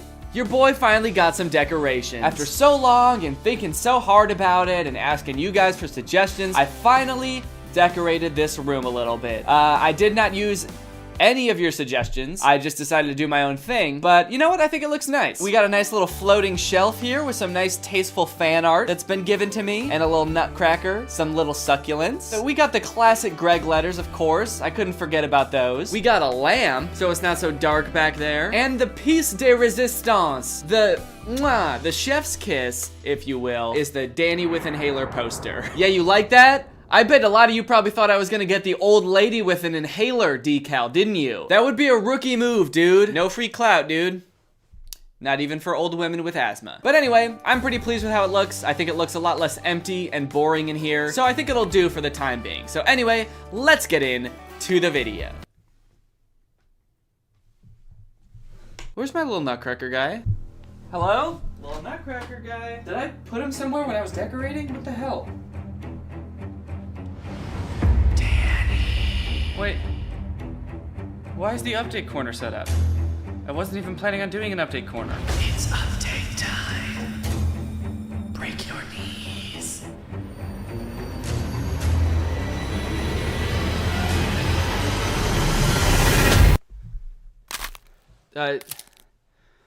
Okay, welcome to the update corner, everyone. I'm not really sure what I'm updating you about, but let's just jump into it. Oh, okay. It looks like it's another Lily's Garden ad. I guess I'm doing an update about Lily's Garden. So I think last time I made it pretty clear that I only wanted to talk about Lily's Garden again if all her problems were solved, so that I could finally be relieved of this pain. So Lily better be doing pretty damn good. Otherwise, this is not gonna be a good update. Okay, so we got the black-haired boyfriend standing in a creepy-looking alleyway. A guy pops out of a dumpster. Hey, what the fuck? My little nutcracker guy is in this ad. They took him and put him in the ad. What the hell, Lily's Garden? I don't understand what kind of psychological warfare is this? Lily, what mind games are you trying to play on me? What even is this ad? It looks like he's getting intel on his girlfriend who's cheating on him or something. He's spying on people. Lily's Garden, are you trying to subtly hint that you're watching me? Please leave me alone. You know what the worst part about all this is? Is that my knees hurt. No, actually the worst part is that they put my little nutcracker guy by a dumpster. They're trying to say my little nutcracker guy is trash. Little nutcracker guy is not trash, all right, Lily's Garden? Give him back. Give him back, Lily's Garden. All I wanted was for Lily to find happiness. Why are you guys suddenly enacting psychological warfare on me? I wanted the best for your character. And now, after already being stressed out about Lily, being worried about her because you guys don't know how to treat her, now I'm gonna be stressed out even more. Shaking my SMH. You know what, Lily's Garden? This is war now. You've committed acts of war. Fuck the update corner. We're going to the war. Back to the update corner. And we're back. Well, I guess that does it for the update corner. That seems to be why I was called to the update corner, so now I guess I'm good to go. Actually, one second. I just gotta... There we go. All right, the update corner's over. We're going back to the regular show. I thought kind of a fun idea for a video would be going through the memes that my older relatives have posted on Facebook and just taking a look at what boomers are up to these days. I also posted a few of them on Twitter and asked you guys if you had any, so we'll talk about some of the ones that I found on Facebook and then I'll show some of the ones that you guys submitted too. Most of mine are from a few select relatives that I have on Facebook that I don't think I've ever actually met. They're such extended family that I have never and probably will never meet them. The older I get, the more I come to realize that I just don't care what the hell anyone thinks. If this doesn't scream boomer meme, then I don't know what does. Like the brown background, this font, the multiple exclamation points, the poorly photoshopped in and half cropped out Wile E. Coyote image. It's boomer central over here. This is prime boomer real estate. My favorite thing about this meme is that the person that posted this on Facebook, my relative, posted it twice in like 2 weeks. I don't know if they forgot that they posted it the first time or they just really want everyone to know that they don't give a shit what anyone thinks. They really don't care. And they want you to know that they don't care. This one is especially funny because the one that they posted right after this is this one. I'm going to see who really cares. I need a hug or two. To give me a hug, like and share this post. I know who will hug me and who will not. So I'm getting mixed signals here. The first one's like, I don't care what anyone thinks. If you have an opinion about me, keep it to yourself, you piece of shit. And the second one is like, does anyone care enough about me to give me a hug? Someone please hug me. I already know no one wants to. If only someone would like and share this post to give me a hug. I just want the approval of my peers. Today is my 18th birthday. I bet I won't even get one share. This is so sad. Well, I guess that just goes to show how dumb this stupid old dog is. Because many people shared this picture, including my older relative that I took this from. Stupid dog. I just want to know what's going on in the heads of the people that share this. Do they think that they're actually making the dog feel better? I don't think the dog has any stakes in this meme. I don't think he even knows it was created. I think his humans probably took a picture of him because he looked so sad and old and posted it on Facebook to try to get a little bit of clout. A little bit of that boomer clout, you know? Like, did they think that the owners of this Facebook page were gonna show the dog how many shares the post was getting? Hey, bud. I know you didn't want me to post this on Facebook because you thought it wouldn't get any likes, but I wanted to show you it's actually got a bunch of likes and a bunch of shares too. Hey, come on, bud, what's wrong? I thought he'd be happy. I think he's dead. What? Oh, shit. Yeah, he's definitely dead. Thank you for your service, soldier. I know I won't even get one share. Why do the dogs in these memes have such low self-esteem? Jeez, every dog in boomer memes is just like, everyone hates me. I guess it's time to come to grips with the fact that no one could ever love me. I'm a dog, and if there's one thing that people hate posting about on Facebook, it's dogs. They said I was too ugly to get any likes. Who?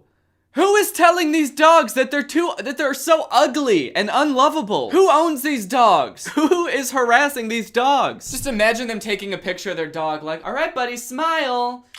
You ugly piece of shit. No one's gonna like this. You know how many people are gonna share this? 0. Because you're too ugly and you were in the army and the people hate dogs and veterans. Okay, this one's a good one. This one's one of my favorites. Do people even eat sauerkraut anymore? Sure if you do. Who cares so deeply about sauerkraut that they made this meme? Come on, guys! There's gotta be someone else out there that eats sauerkraut. Is there anyone out there that eats sauerkraut? Please. Please share this meme so I know I'm not the only person who eats sauerkraut. I really want the validation of knowing that anyone else eats sauerkraut. But also, I just don't care what the hell anyone thinks. So just like millennial memes and memes of younger generations, boomer memes also have formats, but they're a little looser. They're not so strict. For example, I've seen my relatives post quite a few memes that really concern me. These memes seem to be kind of disguising violent tendencies and extreme urges to commit acts of violence with cute animals and laugh emojis to make it seem like a meme instead of a hateful, mean thought. Lord, grant me the serenity to accept stupid people the way they are, courage to maintain my self-control, and wisdom to know that if I act on it, I will go to jail. And then there's a cute little owl in there to distract you from the fact that they really want to hurt someone. At first I thought the owl was the one saying this, but the owl looks kind of scared. I'm worried that whoever posted this wants to hurt this owl. Repost this if there was someone still alive today because you don't want to go to prison. Ha ha ha ha! I have to seriously prevent myself from murdering people. I am one funny guy. I don't see any moral qualms with just murdering people who inconvenience me. I just don't do it because jail sounds stinky. Have you ever had one of those days when you're holding a stick and everybody looks like a piñata? No. I haven't. I've had days where I'm frustrated, for sure. And at certain people even, for sure. But I've never had one of those days where I wanted to hurt every single person I saw. Does getting older just make you angry and violent? Cause if so, that sounds cool as hell. How the fuck is it only Tuesday? Man, I can feel the agony in this one. Please, God! Make it Friday! It's been an eternity. Please! How the fuck is it only Tuesday? Forget about Elf on a Shelf. I'll take Jake on a Lake. Yes, one Jake on a Lake, please. Yo, if it's Christmas time, I don't think you're gonna want to put Jake in a lake. I don't think that's a very good idea. The lake could be frozen over. You're gonna end up with corpse in a lake. And then he's not gonna be able to make sure you're a good girl, is he? Do you think Jake on a Lake still does the same thing as an Elf on a Shelf? Like he's just a snitch for Santa? You see Jake in a lake and you're like, ooh, time to have some fun. And you walk up to him and then like the second you lay a finger on him, he's just like, Santa!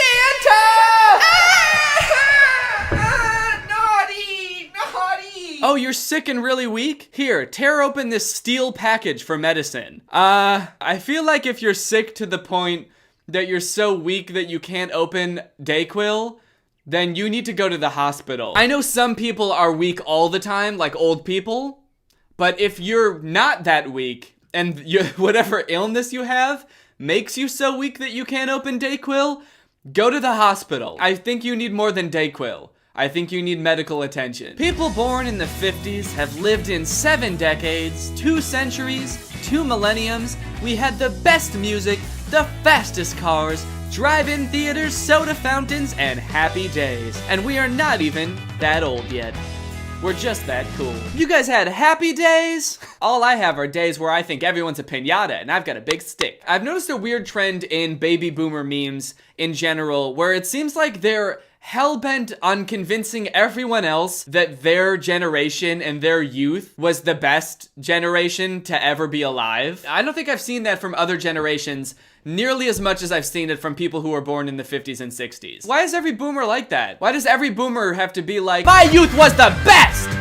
Everything sucks now! Everything was better before you were born! You missed out! Which I don't really think is true. I think that everyone thinks that their youth was great because they were young then, and people think that things aren't as great when they're old because they're old. People who were born in the 1800s are probably reading that meme and rolling in their grave. What? The 1950s? My generation had the best music, the fastest horses, the wildest west, houses cost $1 to buy, and wait, what about the child mortality rate?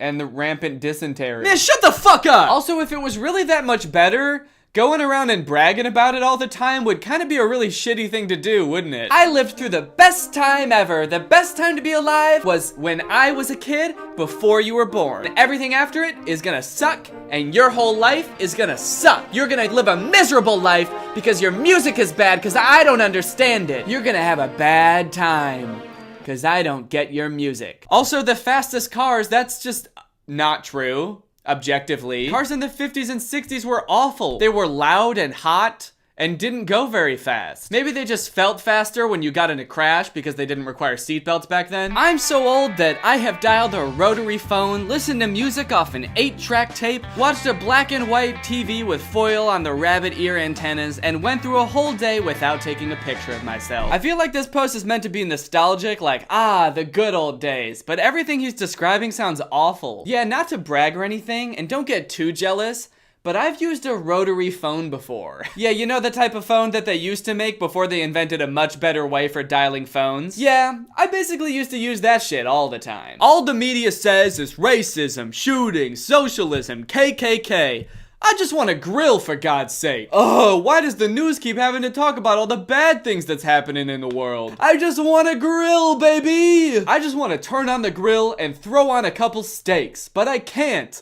Because I'm inside, and it's winter, and I'm watching my TV, and obsessing over all the news that I don't like. And it's their fault, and not mine. If you remember me, please like and share. Comment my name. I think Popeye is suffering from severe amnesia. Someone please comment his name, and help him find his way home. He's very scared. He's like, where am I? What is this? Why am I holding spinach? Alright guys, well I think that's enough old people memes for today. But since we're talking about fun things to do on the internet, let's talk about internet privacy and today's sponsor, ExpressVPN. Have you ever wanted to boost Justin Bieber's song Yummy on the charts, but don't live in the US, oh wait, sorry.